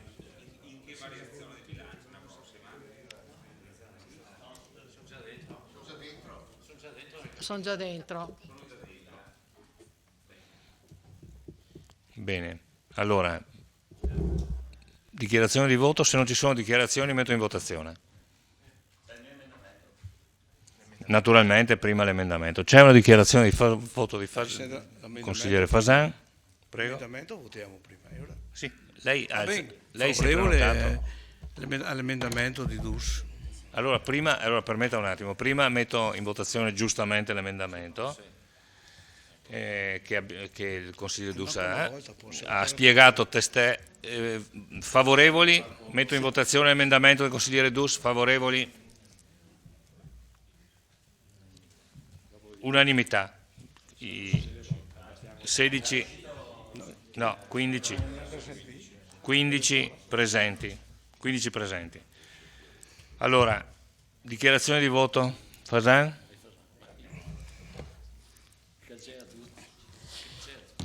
Malgrado sia favorevole all'emendamento di Dus, voterò contro questo punto all'ordine del giorno. Non ho ricevuto le risposte che mi aspettavo. Malgrado la buona volontà che ammiro anche di Carnellos, che questa sera fa l'assessore aggiunto e parla a nome della Giunta. Ha parlato più lui, che sono tutta la Giunta messi insieme.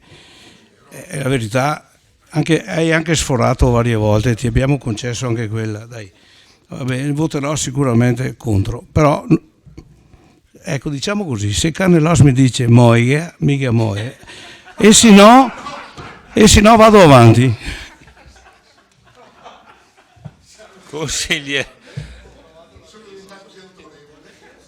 Consigliere Fasan, chi farà la traduzione e la verbalizzazione del Consiglio? Ah, ok. Veramente. Allora, non ci sono altre dichiarazioni di voto, quindi metto in votazione il punto numero 6 all'ordine del giorno, documento unico di programmazione 2017-2019. Favorevoli? Contrari? Su 16 presenti, 11 favorevoli e 5 contrari, astenuti nessuno, la controprova. Metto in votazione l'immediata eseguibilità, favorevoli, contrari, astenuti, nessun astenuto, 11 a 6 come prima. Bilancio, approvazione bilancio di previsione 2017-2019 e relativi allegati. Bene. Assessore Napoli. Guardate, non abuso della vostra pazienza, nel senso che il bilancio non è altro che il precipitato di tutto quello che abbiamo detto finora. Precipitato in termini chimici, naturalmente. Precipitato in termini chimici, come giustamente rileva il Presidente del Consiglio.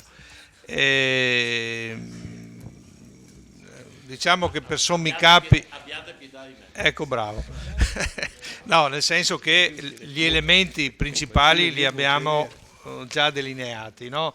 Qual è la problematicità che abbiamo affrontato negli scorsi anni e la modalità con la quale le abbiamo affrontate e risolte, e adesso ci avviamo verso un percorso che può essere un po', come dire, irto di difficoltà e di problemi, però insomma siamo qua, facciamo del nostro meglio.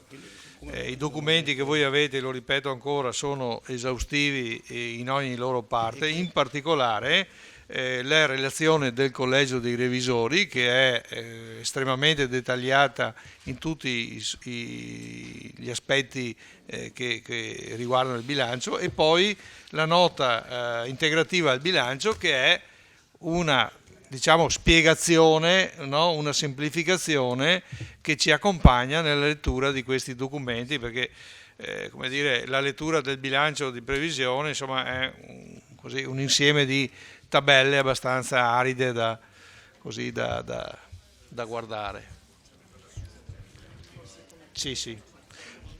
Grazie, Assessore Napoli. Mi fermo qui per il momento. Consigliere Saracino, a lei la parola. Posso fare la domanda sul derivato? Posso? Allora, revisori, chiedo, adesso i due derivati che abbiamo, che avete anche messo per iscritto, sono fuori dal bilancio, giusto? Qualora emergesse, come ha un po' fatto trapelare l'assessore Napoli, che uno dei due non si configurasse come derivato ma come un mutuo, questo andrebbe a ricadere all'interno del bilancio? Chiedo, grazie. Revisori, chiedo a loro. Grazie consigliere. Dopo rispondiamo eventualmente. Non ci sono altri interventi. Consigliere Posocco. Allora, alcune domande. Allora, recupero i CIMU, che sono stati previsti 600.000 euro nel 2017.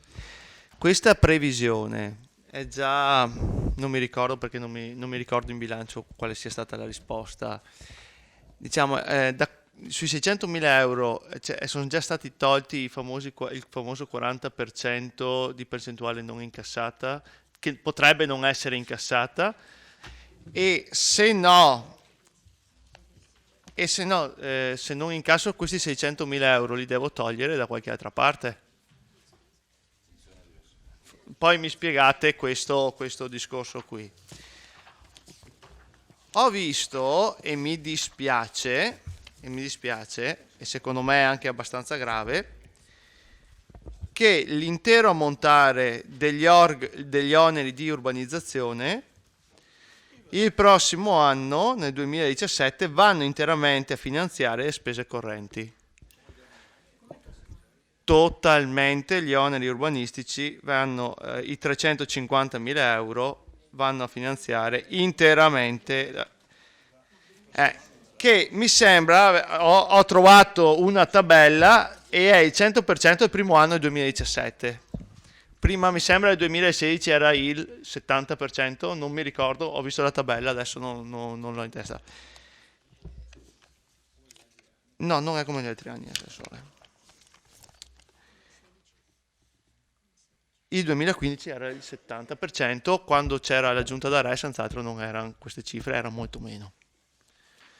Riguardo all'indebitamento, visto che ho i revisori dei conti, volevo fare un po' di chiarezza se mi è permesso.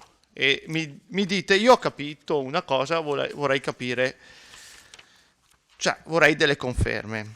Allora, dal 2015 al 2019 la percentuale di indebitamento del comune passa dallo 0,56 allo 0,27%, giusto? Pur riducendo le entrate correnti il comune, passa da 21 milioni di euro di entrate correnti del 2015, arriviamo agli 18 milioni previsti dal 2016, 18 milioni e 9 e 18 milioni e 100 poi. Il limite è il 10%, quindi mi sembra un comune in salute da questo punto di vista. L'indebitamento dell'ente cala totalmente, cioè cala in modo progressivo, passa dai 9 milioni e 800 mila euro del 2015 agli 8 milioni e 6 del 2016, 8 milioni e 100 del 2017, pur accedendo a un mutuo di 750 mila euro, fino ad arrivare a 6 milioni di indebitamento nel 2019, quindi mi sembra un ottimo trend. Tra l'altro, se noi sommiamo le spese per quel famoso derivato, che poi si è dimostrato che non sia un derivato ma è un mutuo a tasso fisso, almeno il più grosso, questo è quello che è emerso, mi sembra, dalla Commissione, comunque l'indebitamento scende in modo continuo e progressivo. Quindi tutte le paure che si erano manifestate dalla campagna elettorale, da prima della campagna elettorale in poi, da questa vostra relazione io vedo un debito che scende progressivamente e vedo da un punto di vista semplicemente contabile e ragionieristico un ottimo bilancio. Ecco. Poi sui contenuti mi esprimerò dopo. Grazie. Grazie consigliere. Consigliere Botteon, a lei la parola. Sì, consigliere Posocco, il derivato non rientra nell'indebitamento. L'abbiamo detto 40 volte, però basta dire la stessa cosa, perché sennò continuiamo a dirlo. Sì, ma guarda che scendi giù. Ma è chiaro che scende, non c'è... Anche se sommi il derivato vai giù. Sì, è ovvio, perché...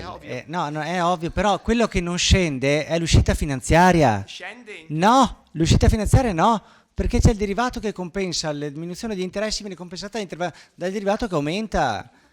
Ma no, è così, l'abbiamo già analizzato 20 volte, se lo rivediamo ancora, lo riportiamo ancora. L'uscita finanziaria da qui al 2025 è quella per il comune, siamo bloccati. Il mutuo purtroppo peggiora un po' la cosa. Viene acceso un mutuo che è piccolino, infatti c'è un dibattito su questo mutuo, però si possono fare perché non rientrano nell'indebitamento, ma la situazione finanziaria in uscita è pesante, poi crollerà quando arriviamo nel 2025, non avremo più niente, saremo a postissimo, avremo solamente dei mutui, quelli nuovi, quindi effettivamente l'indebitamento diminuisce, però l'uscita finanziaria è quella. Ok, dopo farò un altro intervento di altra natura. Consigliere Sant'Antonio, a lei la parola. Volevo chiedere una cosa all'assessore Turchetto, non è sui numeri, bensì su una cosa che ho letto all'interno di qualche delibera citata nella delibera del bilancio. Volevo chiedere quali sono state le cause per la non idoneità dello spostamento dell'ANFAS da Via della Seta a Via Galilei. Via della Seta, sede... quali sono state le cause della non idoneità? Che so che che l'ANFAS era stata messa circa 7-8 mesi fa in quella sede. Se mi può dare delle delucidazioni. Grazie. Allora possiamo procedere ad alcune risposte, prego. No, il giro è terminato. Prego. Sì, mi permetto di rispondere io. Allora, il locale in Via della Seta, pur essendo stato apprezzato perché era la prima esperienza di autonomia che l'ANFAS poteva fare come progetto per alcuni ragazzi, è stato ritenuto meno idoneo rispetto a quello a un locale di proprietà comunale che c'è in Via Galilei, perché per varie ragioni. Uno, proprio trattandosi di progetto di autonomia, era troppo decentrato rispetto ovviamente al cuore della città. In secondo luogo necessitava di un ascensore o di un servoscala che sarebbe dovuto essere ovviamente installato, e in terzo luogo era molto più accessibile quello di Via Galilei perché è piano terra. Sulla osservazione numero 2 lo sapevamo già, 8 mesi fa. Come sull'osservazione 2? Semplicemente mi può lasciar finire? Io l'ho lasciata finire. No, perché dopo gli altri consiglieri dicono che parla più il consigliere Carnelos della giunta. Una volta che parla l'assessore Denardi la interrompe cortesemente. È la festa della donna, almeno un po'. Allora, la questione dell'ANFAS è abbastanza semplice. Quando l'ANFAS scelse e ottenne quell'appartamento in Via della Seta, sapeva benissimo quali erano le condizioni, cioè qual era lo stato dell'immobile. Era l'unico immobile che in quel momento avesse le condizioni minime perché potesse essere iniziato un percorso di prova, un nuovo servizio. In quel momento l'ANFAS lo ha accettato. Visti gli straordinari risultati di quel progetto, che è stato ritenuto altamente meritorio anche dall'ULSS, si è scelto di riuscire a implementarlo. Per farlo era necessario trasferire dal piano superiore, dove non c'era la possibilità di avere, o comunque era assurdo, aggiungere anche un montascale o un ascensore, semplicemente la possibilità di trasferirli al piano terra, in modo da dare la possibilità non solo ai ragazzi con disabilità non limitante dal punto di vista fisico, ma anche a ragazzi con disabilità limitante dal punto di vista fisico di accedere a questo servizio. Semplicemente stiamo passando da un servizio di un certo livello a un servizio implementato perché ha dato risultati che sono stati ritenuti particolarmente meritori. Invece di essere contenti perché invece di avere un servizio più piccolo ne abbiamo uno più grande, andiamo a fare polemiche. Cioè, mi sembra non ridicolo, oltre.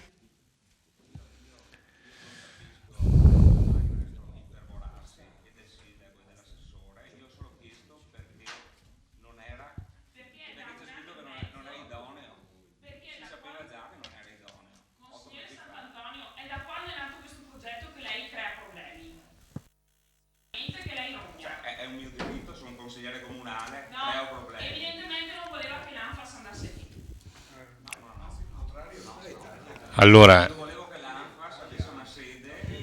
ok, ma guardate, abbiamo capito. Continuiamo con le risposte, continuiamo con la serie di risposte alle domande che ci sono state. Mi pare che ci fosse un discorso sui derivati, nel senso che è aperta, abbiamo chiesto una consulenza, come è noto, da parte di uno studio legale, il quale ha elaborato e ha prodotto una sua valutazione, che adesso porteremo, è stata portata all'attenzione dell'Istituto di Credito, e poi attenderemo gli sviluppi che si produrranno. Per quanto riguarda poi il consigliere Posocco, i 600.000 sono comprensivi del fondo di svalutazione, ovviamente. Dentro i 600.000 c'è anche la quota che va poi a confluire nel fondo di svalutazione, che è previsto per legge il 40%, mi pare che sia. E quindi voglio dire, la somma effettivamente disponibile è 600.000 meno 40%, che poi se tutti pagano tutto rimane disponibile anche quella. Ecco. Siccome noi siamo ottimisti, puntiamo al 100%. Ecco, dopo la piccola annotazione sull'indebitamento, io sarei contento se il nostro comune nel 2019 avesse solo 6 milioni. In realtà ci portiamo dietro gli altri 10 milioni 330 e 241 dei famosi derivati, perché non c'è scritto, se tu giri la pagina lo trovi quella somma. Sì. Guarda, io sono un assessore al bilancio, come guardo le mie tasche, se io so che devo dare 1.000 euro a uno, è un debito, punto.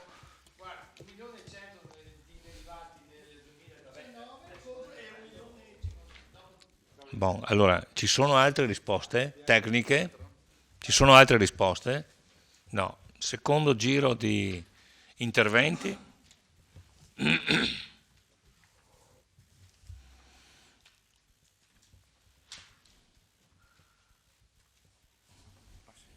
Consigliere Botteon. Grazie. Allora, so che sono di maggioranza e quindi cerco di stare attento, però faccio un intervento un po' che potrei fare anche da opposizione, ovvero abbiamo la situazione finanziaria che abbiamo descritto in precedenza e decidiamo di accendere il mutuo per la pista di atletica. Bene, sono contento che ci si attivi, che si investa sulla pista di atletica, però da consigliere di maggioranza io chiedo e anche esigo che la nostra maggioranza, che la nostra giunta si attivi per ottenere finanziamenti se ci sono dei possibili finanziamenti.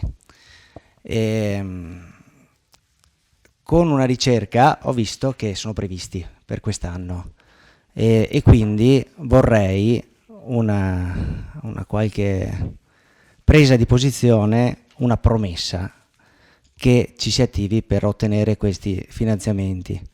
Vi è una dichiarazione del consigliere regionale Massimiliano Barison 2016, informa che, per carità, bisogna poi vedere se si realizza, informa, quindi è sul sito del Consiglio regionale Veneto, quindi non è una cosa così, una dichiarazione alla stampa, informa che con il bilancio regionale è stata approvata anche una direttiva alla giunta regionale proposta dal sottoscritto, quindi è stata approvata una direttiva a favore dell'atletica leggera. In Veneto sono infatti presenti numerosi impianti di atletica leggera, ma si tratta spesso di strutture datate, magari non in possesso delle omologazioni. Mi pare che si parli di Vittorio Veneto. Per competizioni ufficiali o comunque per lo svolgimento. Non mancano casi di totale abbandono, bla bla bla. Nei prossimi bandi per lo sport diamo quindi priorità al recupero delle piste di atletica, con l'augurio che molti atleti possano così trovare bla bla bla. Il titolo è nei bandi del 2017 finanziamenti per le piste di atletica leggera. Bene, adesso bisogna vedere effettivamente se questi finanziamenti ci saranno, se i bandi, quindi se usciranno i BUR però di fronte a una presa di posizione di questo tipo e con un intento nobile che abbiamo, cioè quello di rimettere a posto un impianto che è bellissimo e che necessita di interventi come la nostra pista di atletica, io spero che il comune si attrezzi Prima l'assessore Costa, lei stesso ci ha detto che bisogna attrezzarsi per un bando, quindi bisogna essere dei progetti, bisogna essere armati per ottenere il finanziamento. Io spero che ci armiamo e questo è decisivo per me, perché 750.000 euro non sono pochi, non sono tantissimi, è vero, in un bilancio del comune, ma non sono neanche pochi vista la nostra situazione e viste molte criticità che sono emerse anche nel dibattito di questo Consiglio Comunale. E quindi se riusciamo a ottenere dalla Regione quei 150.000, 100.000, 200.000, 300.000 euro, io spero che ci attrezziamo per farlo e che ci riusciamo. E quindi chiedo calma con il mutuo, lo posso votare nel bilancio di quest'anno, ma dobbiamo essere pronti a chiedere un mutuo non di 7,50 ma di 4,50 se la Regione ci dà 300, di 5,50 se ce ne dà 200. Grazie. Grazie consigliere. Consigliere Saracino. Prova a rifare la domanda per la terza volta. Cosa succede se il derivato diventa mutuo? A livello tecnico viene messo a bilancio e quindi aumenterebbe l'indebitamento del comune? Grazie. Chi è che decide se diventa mutuo o non diventa mutuo? Derivato è derivato, non diventa mutuo. Ma se viene fuori come che potrebbe essere invece un derivato, è un mutuo, perché alla fine è un mutuo. Se dalla relazione emerge questo, allora, dobbiamo metterlo a bilancio, vorrei capire questo. Guardi, lei sta chiedendo cosa succede domani mattina, non lo so cosa succede domani mattina, mi può cadere una meteore in testa e risolviamo tutti i problemi, cioè voglio dire... Allora devo sperare nella meteora per risolvere i problemi, esatto, grazie. Guardi, confidiamo nella meteora. Non so. Consigliere Posocco, a lei la parola. Sì, perché non sembri che uno si inventi le cose. I contributi per il permesso a costruire 2015 sono stati utilizzati in spesa corrente per il 46,22%, il 2016 per il 71,81%, nel 2017 verranno utilizzati il 100% per spesa corrente. I contributi oneri boardinistici, ragazzi, cioè questi li dobbiamo usare per fare investimenti sul territorio, non in spesa corrente, ok? Cioè, ce lo impone dal 2018, infatti, così. Un'altra cosa perché poi per dire le cose come stanno. Ho sentito la riduzione nel 2017 delle tariffe di Palazzo Todesco, che tornano, sì, è vero che c'è la riduzione e tornano ai livelli del 2013, quando c'era la giunta da re, per correttezza. E ricordo qui dentro, e ricordo a tutti, che le tariffe nell'anno 2015 hanno subito degli aumenti nell'ordine dai 10 al 30%, ok? Questo spero vi siete accorti. Adesso è vero che quest'anno non subiscono aumenti e Palazzo Todesco costa meno, diciamo, però andate a vedere l'aumento che c'è stato nel 2015 e insomma anche questo, aumento delle tariffe, aumento dell'IMU, aumento delle rette del Cesana. Andiamo avanti così? Grazie. Grazie consigliere. Allora, inviterei a rispondere a queste ultime domande, perché sono terminato anche la seconda tornata di Io interventi. ringrazio tutti i consiglieri per il loro impegno e gli interventi che come dire, chiedono sempre attenzione e risposte adeguate. Voglio dire, per quanto riguarda l'ultimo intervento sulle tariffe e i servizi a domanda individuale, all'interno della relazione e anche della nota integrativa c'è uno specchietto dove vengono riportati i principali servizi a domanda individuale.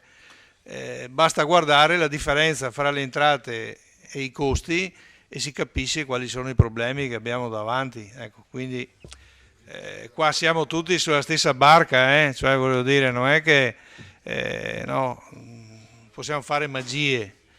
La situazione che è adesso è figlia di un lavoro stato fatto che prima, noi cerchiamo di gestirlo al meglio delle possibilità che abbiamo oggi, in questo momento, con una situazione data, e cerchiamo di portarla avanti al meglio per il futuro, consegnandola alle amministrazioni che verranno, tutto lì.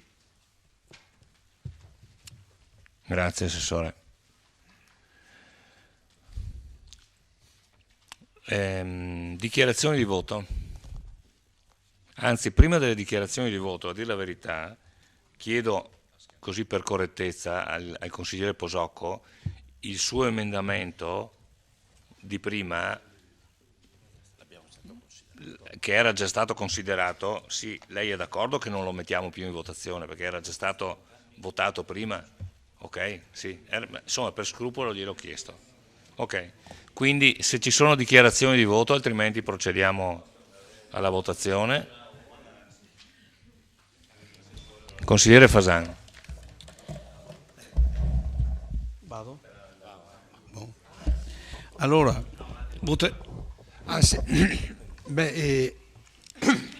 Sì, scusate, volevo solamente precisare che sino adesso, ovviamente, per quanto riguarda la pista dell'atletica, oggi abbiamo uno studio di fattibilità che è un documento indispensabile per poterne discutere stasera. Orientativamente, in linea di massima, è stata anche individuata la cifra e scelto lo strumento del mutuo che oggi è possibile fare. Peraltro l'impegno a assumere tutte quelle iniziative che possano favorire l'acquisizione di contributi rimane sempre alto. Ancor più vi dico addirittura che c'è anche già oggi in vigore una legge, quella dei cosiddetti 30 milioni di euro, di cui 10 erano destinati per la promozione di Roma come Olimpiadi, no? E che probabilmente sono stati spesi per niente, perché dopo alla fine la decisione sappiamo tutti qual è stata. Sono previste forme forti di finanziamento, però sono destinati soprattutto al recupero delle strutture sportive delle zone disagiate. Ecco, e purtroppo ho già preso contatti con la FIDAL e mi hanno fatto capire che è meglio non perdere tempo a mandare carte perché noi non entriamo in quella categoria. Ecco, questo, ecco. No, in quella regionale senz'altro. Il problema con quella regionale, avevo visto dei bandi emessi un paio di anni fa, ma si trattava di importi veramente 50-100 mila euro. Ecco, non so i prossimi, buoni anche quelli senz'altro, ma pensiamo di ricorrere all'Istituto di Credito Sportivo attraverso la FIDAL. Però per muoverci bisogna prima avere un progetto vistato già dai tecnici della FIDAL e con quello in mano si va a chiedere quanto o quali contributi possono essere concessi. Ecco, quindi non è escluso, non è che intendiamo andare, non saperne leggere né scrivere, andiamo, chiediamo il mutuo, facciamo una gara. Andiamo con gli istituti pubblici che sono deputati proprio alla concessione di mutui per questi servizi, queste attività sportive, e l'impegno rimane sempre alto. Grazie.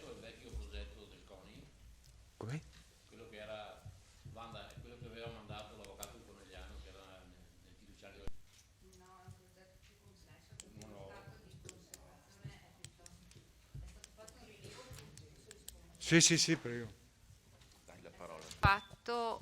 Architetto Antoniazzi, prego. È stato fatto un rilievo puntuale della pista ed è stato verificato che ci sono dei cedimenti in più punti e c'è inoltre un problema di pendenze della pista che non sono idonee all'omologazione, quindi va rimosso tutto lo strato superficiale, va ricalibrato la base e poi va rimesso lo strato finale, quindi è un lavoro molto consistente anche perché la superficie è molto estesa, la pista è autocorsiva. Viene cambiato tutto il manto. studio di fattibilità. Abbiamo uno studio di fattibilità complessivo di tutti e due gli stralci. Ok, vengono addirittura cambiate le pendenze, non è più piana ma leggermente pendente. Allora Fasan, le abbiamo tolto la parola prima, adesso prego. È sempre un piacere sentirvi. Certo. Vabbè. No, allora sicuramente voto contrario perché non ho avuto le risposte che mi aspettavo. Compito della minoranza di fare domande e compito della maggioranza di rispondere. Compito dei revisori di conti che firmano la regolarità degli atti, controllare che tutto sia a posto. La ringrazio. Consigliere Dus, prego. Sì. Siamo in dichiarazione di voto, giusto? Certo, sì. certo. Dichiarazione di voto favorevole, però permettetemi prima di ringraziare tutti quelli che sono rimasti qui con responsabilità, nonostante l'ora, a votare un bilancio che è il documento più importante, tra i documenti più importanti che ci troviamo a discutere all'interno del Consiglio Comunale. Ricordo spesso che l'unità non è uniformità e questo vale sicuramente per il nostro partito e il nostro gruppo di maggioranza, che significa che si ottengono decisioni condivise pur magari partendo da posizioni diverse, che trovano il giusto luogo di confronto all'interno di questa sede, che è la sede consiliare.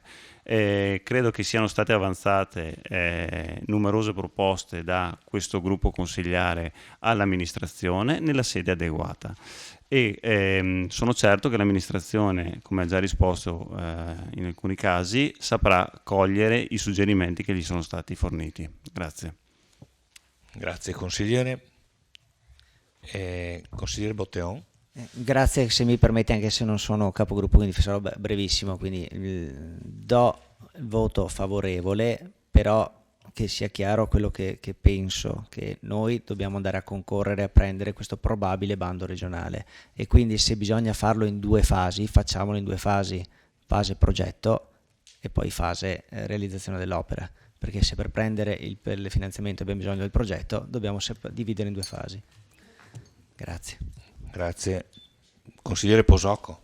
Prego. Grazie. Allora, il bilancio da un punto di vista ragionieristico è perfetto, quindi faccio i complimenti a chi l'ha redatto. Per me comunque rimane un bilancio senza anima, senza visione. Stasera ho capito che è anche un bilancio teorico, perché se l'aumento dell'IMU è teorico, anche tutto il bilancio, tutte le opere messe in bilancio sono teoriche, quindi senz'altro il mio voto è contrario. Grazie consigliere. Consigliere Saracino. Sì, mi auguro vivamente che questa amministrazione, con tutti i solleciti dati dai consiglieri questa sera, come diceva il buon Dus, vengano recepiti e soprattutto, come diceva Botteon, che almeno i bandi cerchiamo di portarli a casa, visto che ultimamente o non si fanno o non si partecipa, o se si partecipa si perde, quindi diamoci una svegliata sui bandi. Grazie. Grazie. Vedo una prenotazione anomala. Consigliere Carneros.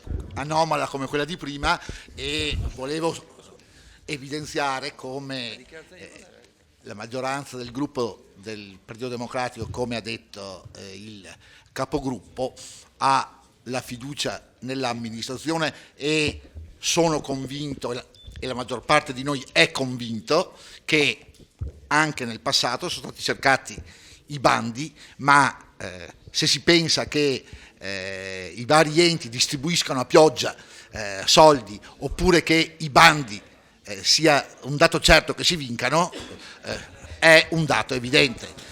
Dopo si vedrà, i migliori magari la prossima volta vinceranno tutti i bandi possibili e immaginabili. Grazie. Allora, metto in votazione. Ma lei non ha già fatto la dichiarazione di voto?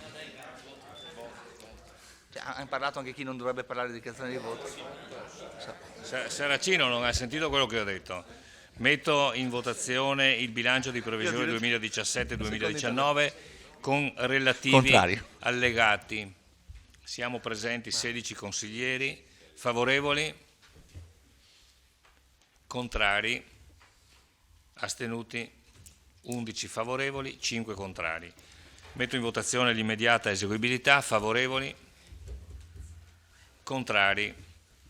Non ci sono astenuti. Immediata eseguibilità approvata. Saluto e ringrazio la dottoressa Zaniol, grazie, auguri ancora, e il dottor Sbaltiero, molte grazie. Dico, se dichiarazione di voto, parlano tutti. Viene fatto tutto per tirare l'acqua al proprio mulino, visto che sono qua in diretta. Questo modo di fare di questa maggioranza, che tutti bravi, tutti Ringrazio belli, ma in realtà naturalmente i tecnici del comune che pazientemente hanno... Non sono polemico, sono ancora attivo. Coadiuvato la giunta e l'amministrazione.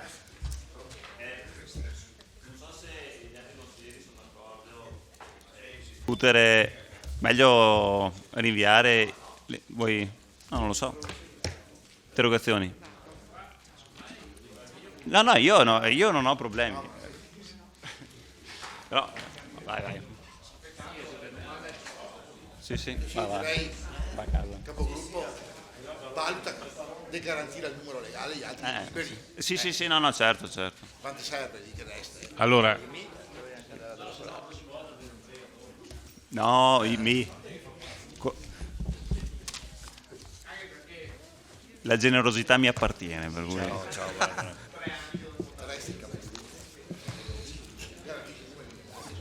Allora, consigliere, procediamo?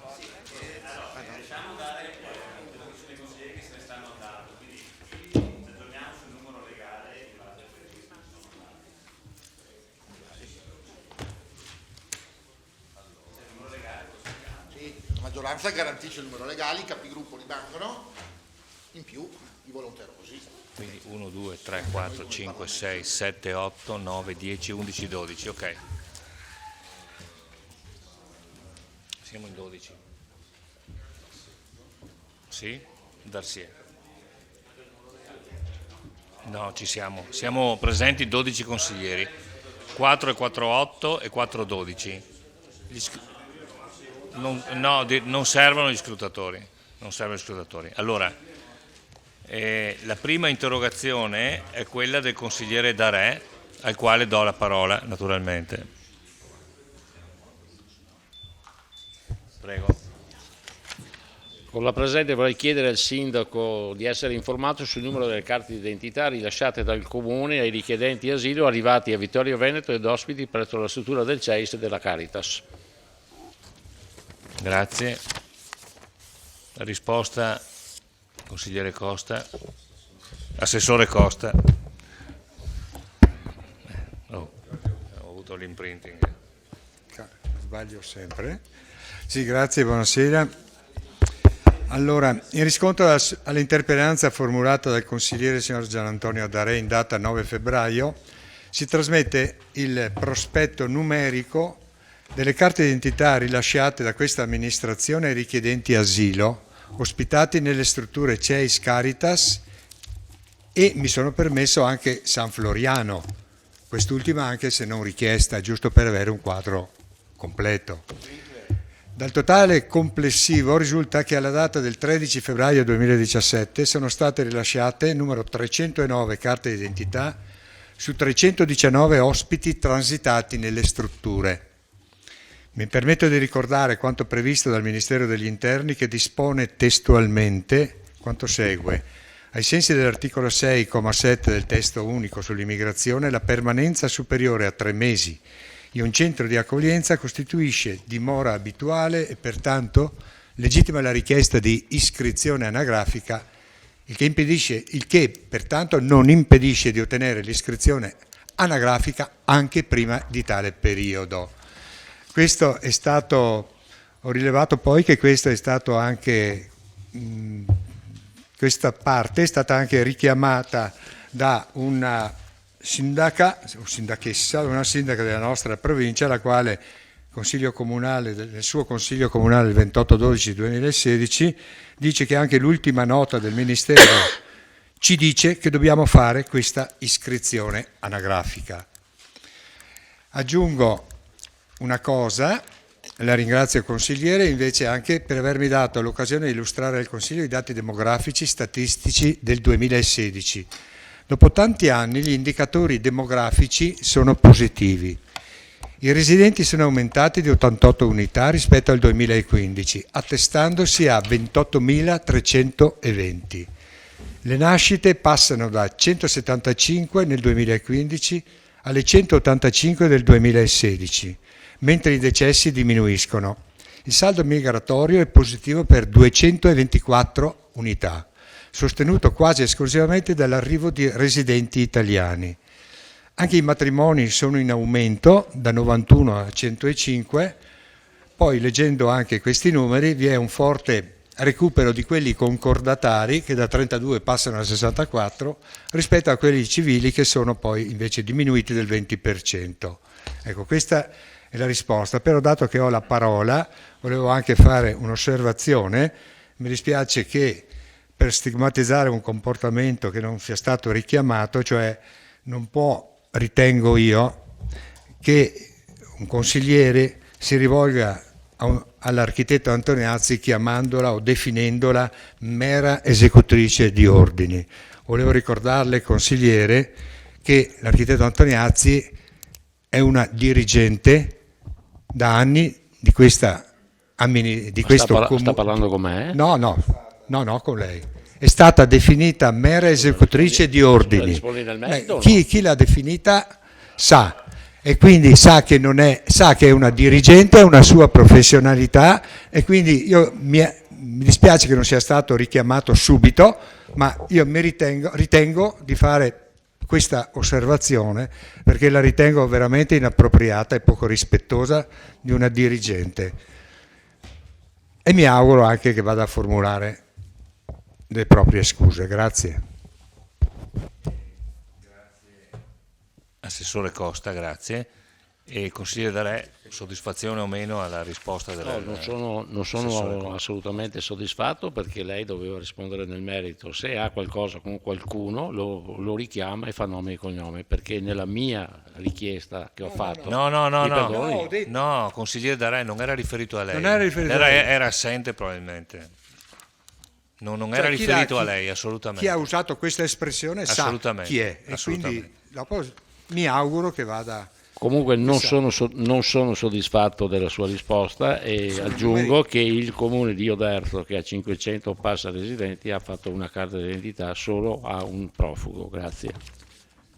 Sì, e il comune, però anche quello che le ho letto, il 28/12/2016, il Consiglio Comunale di Oderzo, le leggo la dichiarazione tolto dal verbale del Consiglio Comunale di Oderzo, dove la sindaca dice, e la cosa fantastica è che l'ultima nota del Ministero che ci dice che dobbiamo fare questa iscrizione anagrafica, quindi anche lei si adeguerà, altrimenti passa come omissione di atti d'ufficio. Buon lavoro. Grazie. Prego. Sì, in ogni caso lei ha la parola per il punto numero 8, però prego. Va bene. Allora, Costa era meglio se non tirava fuori questa questione. Infatti io ho detto che non ho letto la risposta dei revisori dei conti per non coinvolgere gli uffici che a mio parere c'entrano ben poco.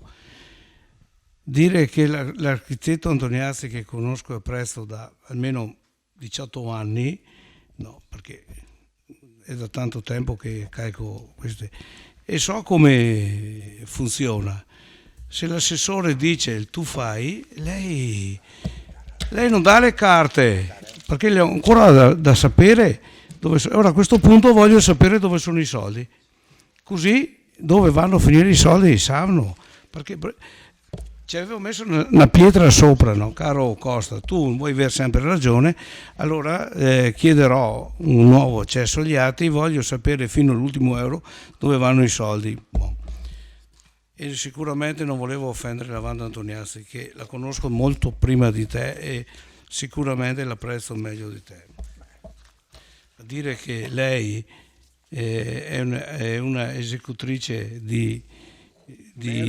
una mera esecutrice di ordini, non è, qualche volta ha detto anche che si prende delle responsabilità che non sono proprie, purtroppo per lei. Interrogazione e risposta orale da inserire nel prossimo Consiglio Comunale.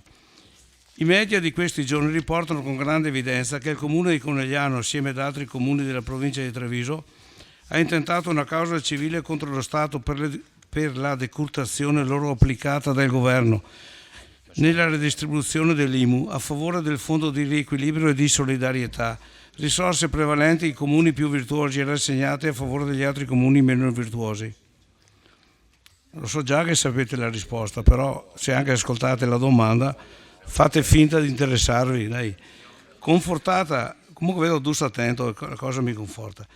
Confortata da una sentenza della Corte Costituzionale che considera illegittimi i criteri adottati nella redistribuzione del Fondo di solidarietà, l'amministrazione di Conegliano ha ricorso contro il contributo forzoso applicato dal Governo per l'anno 2013, dove a fronte di 3.980.000 euro versati ha avuto una trattenuta pari a 2.700.000, ricevendo 1.286.000. Inoltre l'amministrazione di Conegliano prospetta di ricorrere contro lo Stato anche per gli anni 2014, 15 e 16, che hanno visto i soldi versati ai cittadini coneglianesi trattenuti per cifre importanti. Nel 2014 trattenuti 3.987.000, ritornati 1.298.000. Nel 2015 trattenuti 3.988.000, ritornati 174.000. Oibò. Nel 2016 2.340 euro e ritornati 845.000. Quindi quasi 13 milioni trattenuti legalmente dalle casse del Comune di Conegliano. In provincia di Treviso sono 44 i comuni che ricevono meno di quanto versano e che congiuntamente hanno ricorso al TAR del Lazio, dove hanno ottenuto una sentenza favorevole. Probabilmente altro che aumento dell'IMU. Probabilmente la Presidenza del Consiglio dei Ministri ricorreranno contro la sentenza e quindi non è certa la restituzione delle somme. Tuttavia credo importante che sia passato il principio che i soldi dell'IMU sono nelle tasse comunali e appartengono ai comuni dove sono riscosse. La solidarietà data dalla ripartizione delle risorse è un'altra cosa e deve sicuramente partire dal buon governo delle amministrazioni locali. Inutile che mai è fuori che tanto inciampa il patto di solidarietà. L'amministrazione Vittorio Veneto non ha fatto parte del gruppo dei ricorrenti. Chiedo quali siano le cifre date da Vittorio Veneto al Fondo di solidarietà negli anni 2013, 14, 15 e 16 e quale ragione abbia indotto la Giunta a non partecipare insieme ad altri comuni trevigiani supportati dall'ANCI a ricorso al TAR del Lazio. Grazie. Grazie. Prego, signor Grazie, Sindaco. Presidente. Allora, vado direttamente a elencare le cifre, se lei mi permette le taglio alle migliaia in modo da essere più comprensibile. Fondo di solidarietà comunale, cioè i fondi che lo Stato gira al Comune, anno 2013 2.045.000, 2014 1.664.000, 2015 977.000, 2016 2.127.000, comprensivo del trasferimento Tasi abitazione principale che è di 2.038.000. Dall'altro lato la compartecipazione al Fondo di solidarietà comunale, cioè i fondi che il Comune gira allo Stato, ammontano per il 2013 a 2.561.000, 2014 2.470.000, 2015 2.471.000, 2016 1.450.000, con le seguenti differenze. Nel 2013 516.000 a debito, cioè a sfavore del Comune, nel 2014 805.000, nel 2015 1.493.000 e nel 2016, senza il trasferimento del Tasi prima casa, 1.361.000, che diventerebbe invece positivo considerando tutto il fondo di solidarietà per 677.000. In ordine al punto 2, dopo aver valutato la proposta che era emersa nell'incontro del 21 ottobre 2015 organizzato dall'Associazione Comuni della Marca Trevigiana, la Giunta di Vittorio Veneto ha ritenuto di non partecipare al concorso considerando una serie di elementi, i principali dei quali vado ad elencare. L'emanazione di questo provvedimento è la diretta conseguenza degli impegni presi dal governo Bossi-Berlusconi nel luglio 2011 per far fronte alla devastante crisi finanziaria che stava portando velocemente l'Italia verso il default. Lo spread dai primi di novembre 2011 raggiunse, e lei lo ricorda di sicuro, il record storico di 574 punti sui Bund tedeschi, con gli interessi sui nostri BTP a livelli insostenibili vicino all'8%. Per fronteggiare l'emergenza venne chiesto aiuto all'Unione Europea, che ne subordinò la concessione all'emanazione di provvedimenti volti a produrre significativi tagli di spesa, nonché al miglioramento dell'assetto istituzionale con l'obiettivo di avere più efficienza e minori spese, nonché impegni precisi riferiti ai saldi di bilancio. Impegni i cui risultati attesi erano stati garantiti da risparmi nella spesa oppure da un aumento delle entrate, in particolare da un aumento programmato delle aliquote IVA nel caso la riduzione della spesa non avesse prodotto i risultati auspicati e previsti. Come si ricorderà, nel novembre 2011 ci fu la caduta del governo Bossi-Berlusconi e la nascita di quello guidato da Mario Monti, il quale, tenendo conto degli impegni già presi, intervenne con la emanazione di una serie di leggi che interessavano in maniera generalizzata le materie di finanza pubblica. La legge di bilancio 2013, approvata a fine 2012, introduceva il Fondo di solidarietà comunale. Questo contenitore ha sostituito, a partire proprio dal 2013, il vecchio fondo sperimentale di riequilibrio previsto dal decreto 23 del 2011 sul federalismo municipale, raccogliendo nella mission di limitare le diseguaglianze del gettito immobiliare fra città ricche e città povere. Questo provvedimento, nella sua attuazione pratica, con il 2017 siamo al quinto anno di vita di questo provvedimento, si è incrociato con i cosiddetti costi standard che, mancando della definizione dei livelli essenziali delle prestazioni, fatalmente continua a fare riferimento ai livelli di spesa in essere. Questa premessa è servita, credo, a far comprendere come l'origine di questa situazione sia strettamente connessa con le difficoltà in cui da tempo si dibatte il nostro Paese. E se questo è il quadro d'insieme è evidente a tutti come la ricerca di un nuovo equilibrio nella gestione di questo strumento di ridistribuzione di risorse non è pensabile che possa avvenire attraverso gli esiti di liti giudiziari fra le diverse articolazioni dello Stato. Questo è un problema politico e la politica se ne deve occupare con responsabilità, ognuno nella sua parte e nel proprio ruolo. I comuni attraverso le loro rappresentanze, le forze politiche e sociali nel loro insieme attraverso la rappresentazione attraverso le loro rappresentanze e le relazioni istituzionali, cosa che anche questa amministrazione ha fatto. Infine, va rilevato che i comuni ricorrenti sono 44 su 95 comuni della provincia di Treviso, quindi ci sono ben 51 comuni che non hanno aderito alla proposta del ricorso, a conferma del fatto che un problema di questa natura deve essere affrontato e risolto nelle sedi opportune, cioè nella sede politica, e in ogni caso ogni nuova formulazione della norma avrà ovviamente validità erga omnes. Grazie. Consigliere, la sua soddisfazione o meno alla risposta? Allora, non mi aspettavo tanta risposta.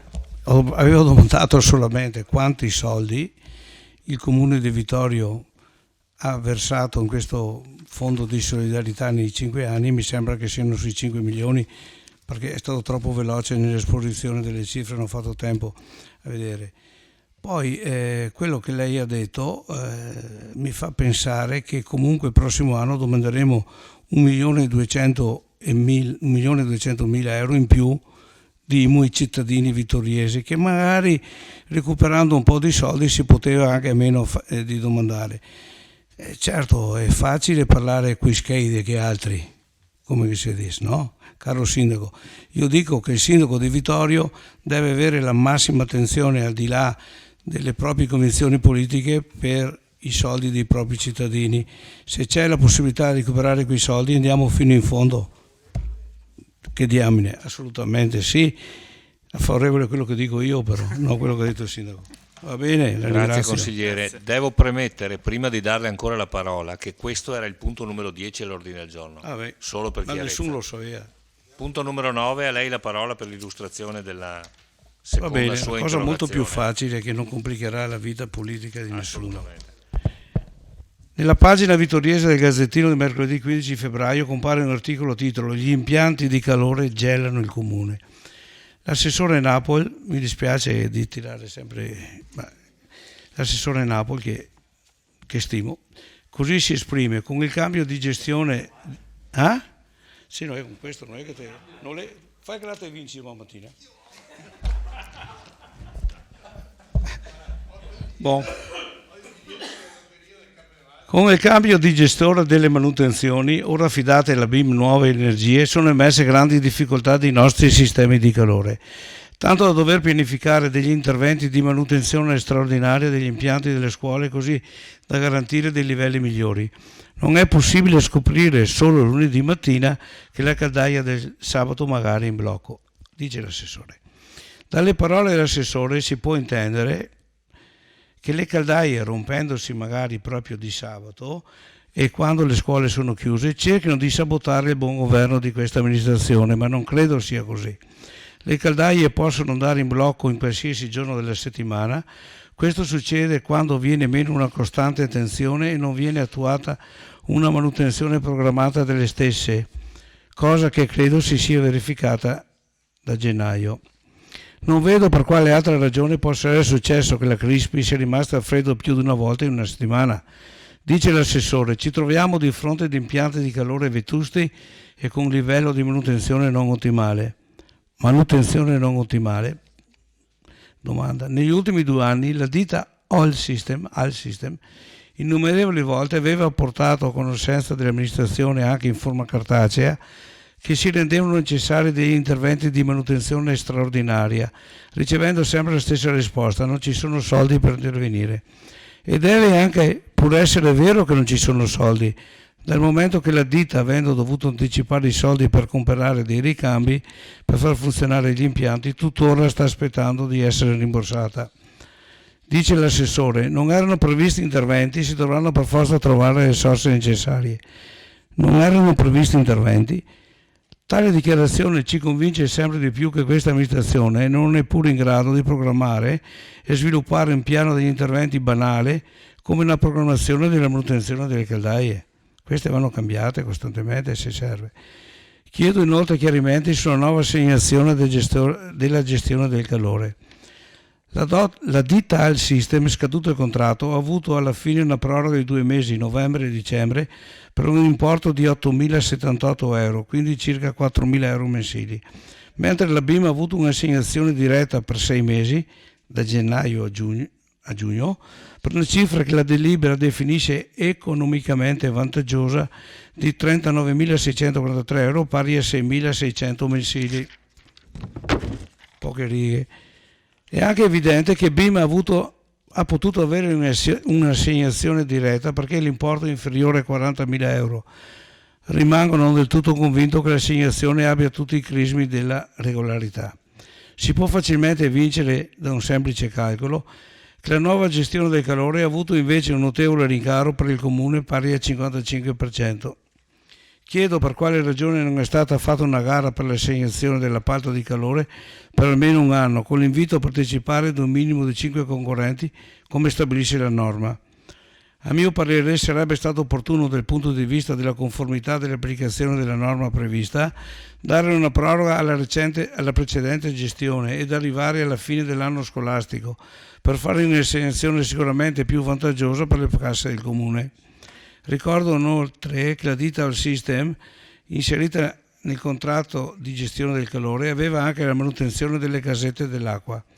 Non c'è quindi solo l'aumento del 55% della nuova assegnazione, ma viene anche a mancare la manutenzione dei distributori dell'acqua che, a detta dell'assessore, ha un notevole costo. Costo che, ribadisco, largamente supplito dagli incassi della vendita dell'acqua, in ogni caso reso accettabile per il servizio reso ad un'utenza debole che cerca risparmio anche nelle piccole spese. Chiedo per quale ragione le casette dell'acqua già di proprietà comunale, che nel tempo sono diventate anche punto di incontro del vittoriese, siano lasciate in stato di totale abbandono quando è risaputo che sono fonte di reddito e non di spesa dell'amministrazione. Grazie. Assessore Napol, prego. Allora, ricambiando la stima e l'affetto per l'amico consigliere Fasan, mi tocca di rispondere, come si dice, no? Allora, premesso che alcune affermazioni contenute nell'interrogazione, come vedremo di seguito, sono palesemente prive di riferimento con la realtà dei fatti, si rappresenta quanto segue.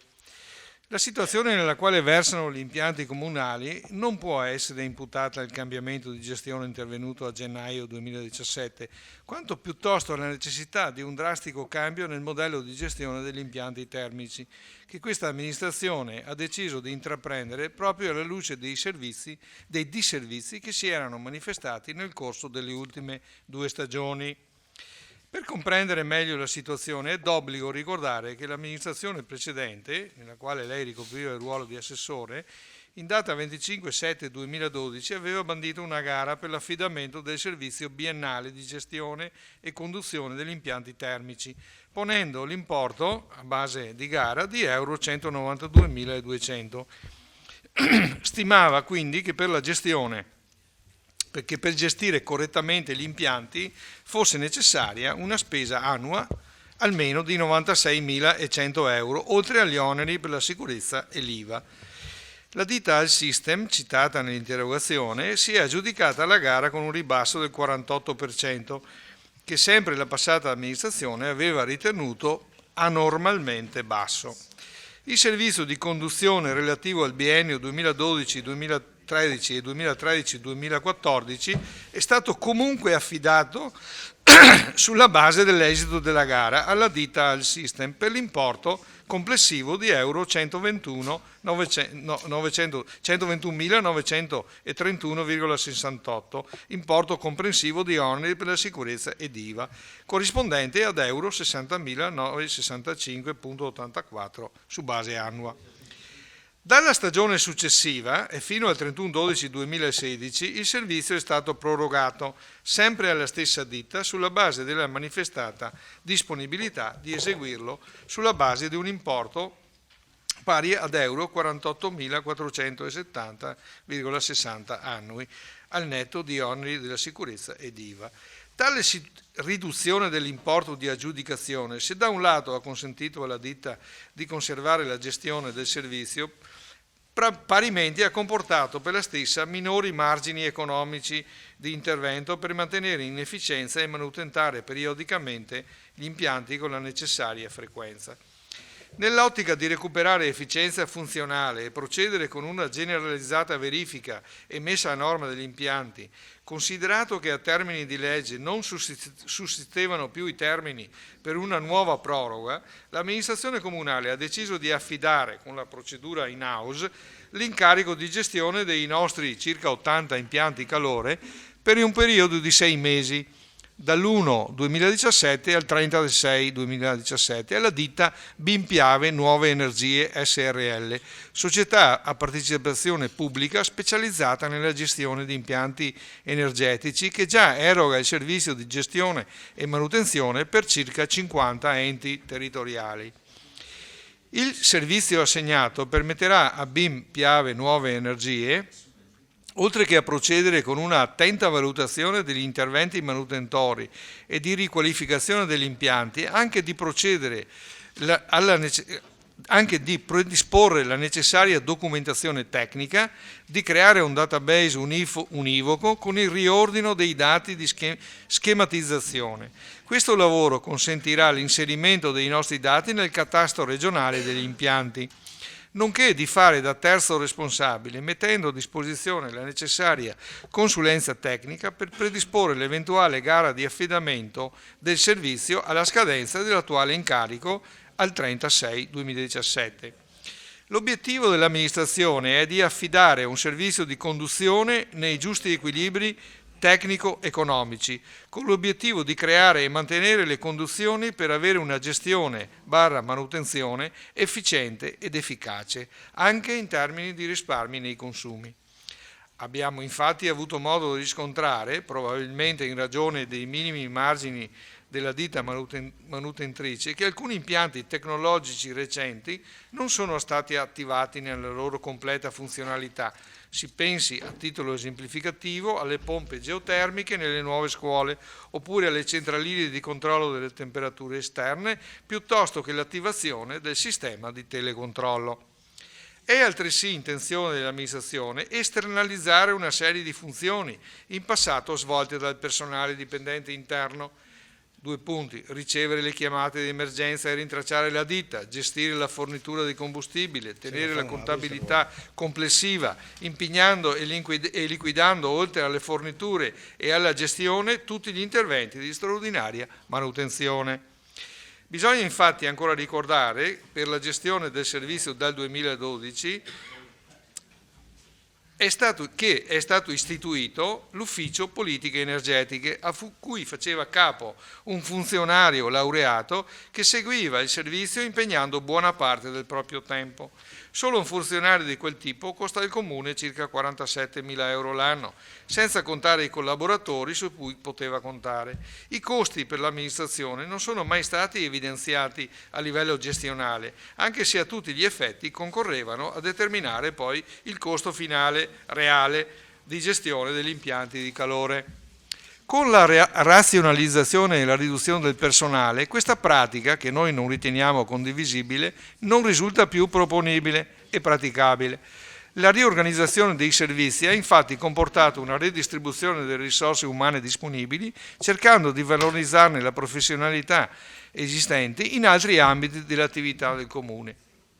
Contrariamente a quanto affermato dal consigliere Fasan, nell'ultimo periodo gli interventi manutentori ritenuti necessari e segnalati dalla ditta conduttrice sono sempre stati fatti sia con la stessa ditta, affidataria di incarichi di manutenzioni per euro 63.637,01, che con altre ditte per circa 100.000 euro inerenti ai lavori di sostituzione di caldaie e altri interventi di manutenzione.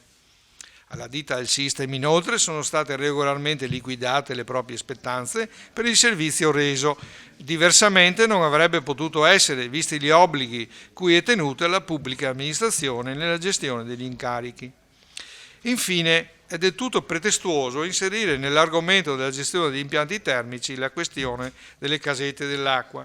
Si tratta infatti di tutt'altro servizio, con problematiche assolutamente diverse, la cui manutenzione era stata assegnata alla stessa ditta direttamente, senza alcuna procedura di evidenza pubblica, direttamente dall'organo politico, delibera di giunta comunale numero 77 del 2013.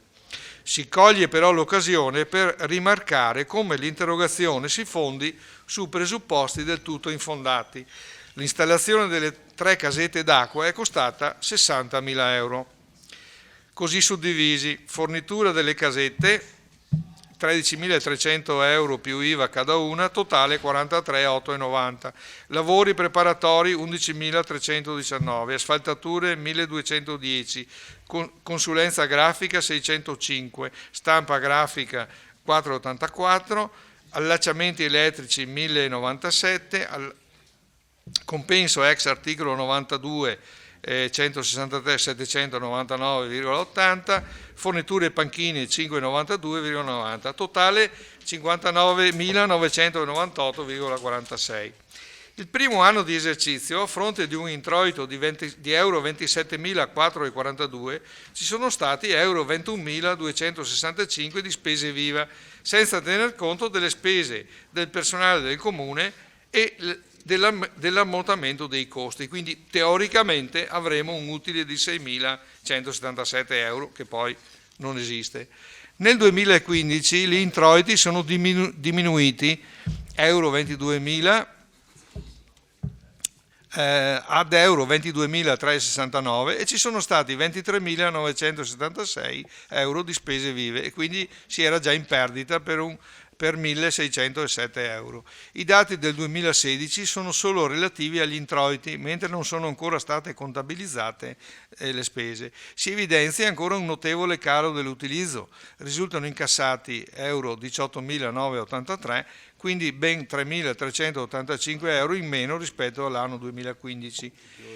Quindi ritenere le casette dell'acqua fonte di reddito è del tutto fuori luogo, come probabilmente lo è stata la scelta di installarne a proprie spese 3 mentre tutti gli altri comuni contermini si sono rivolti all'ente gestione del servizio pubblico, SISP, ora Piave Servizi, che ne ha installata una per comune, curandone anche la manutenzione.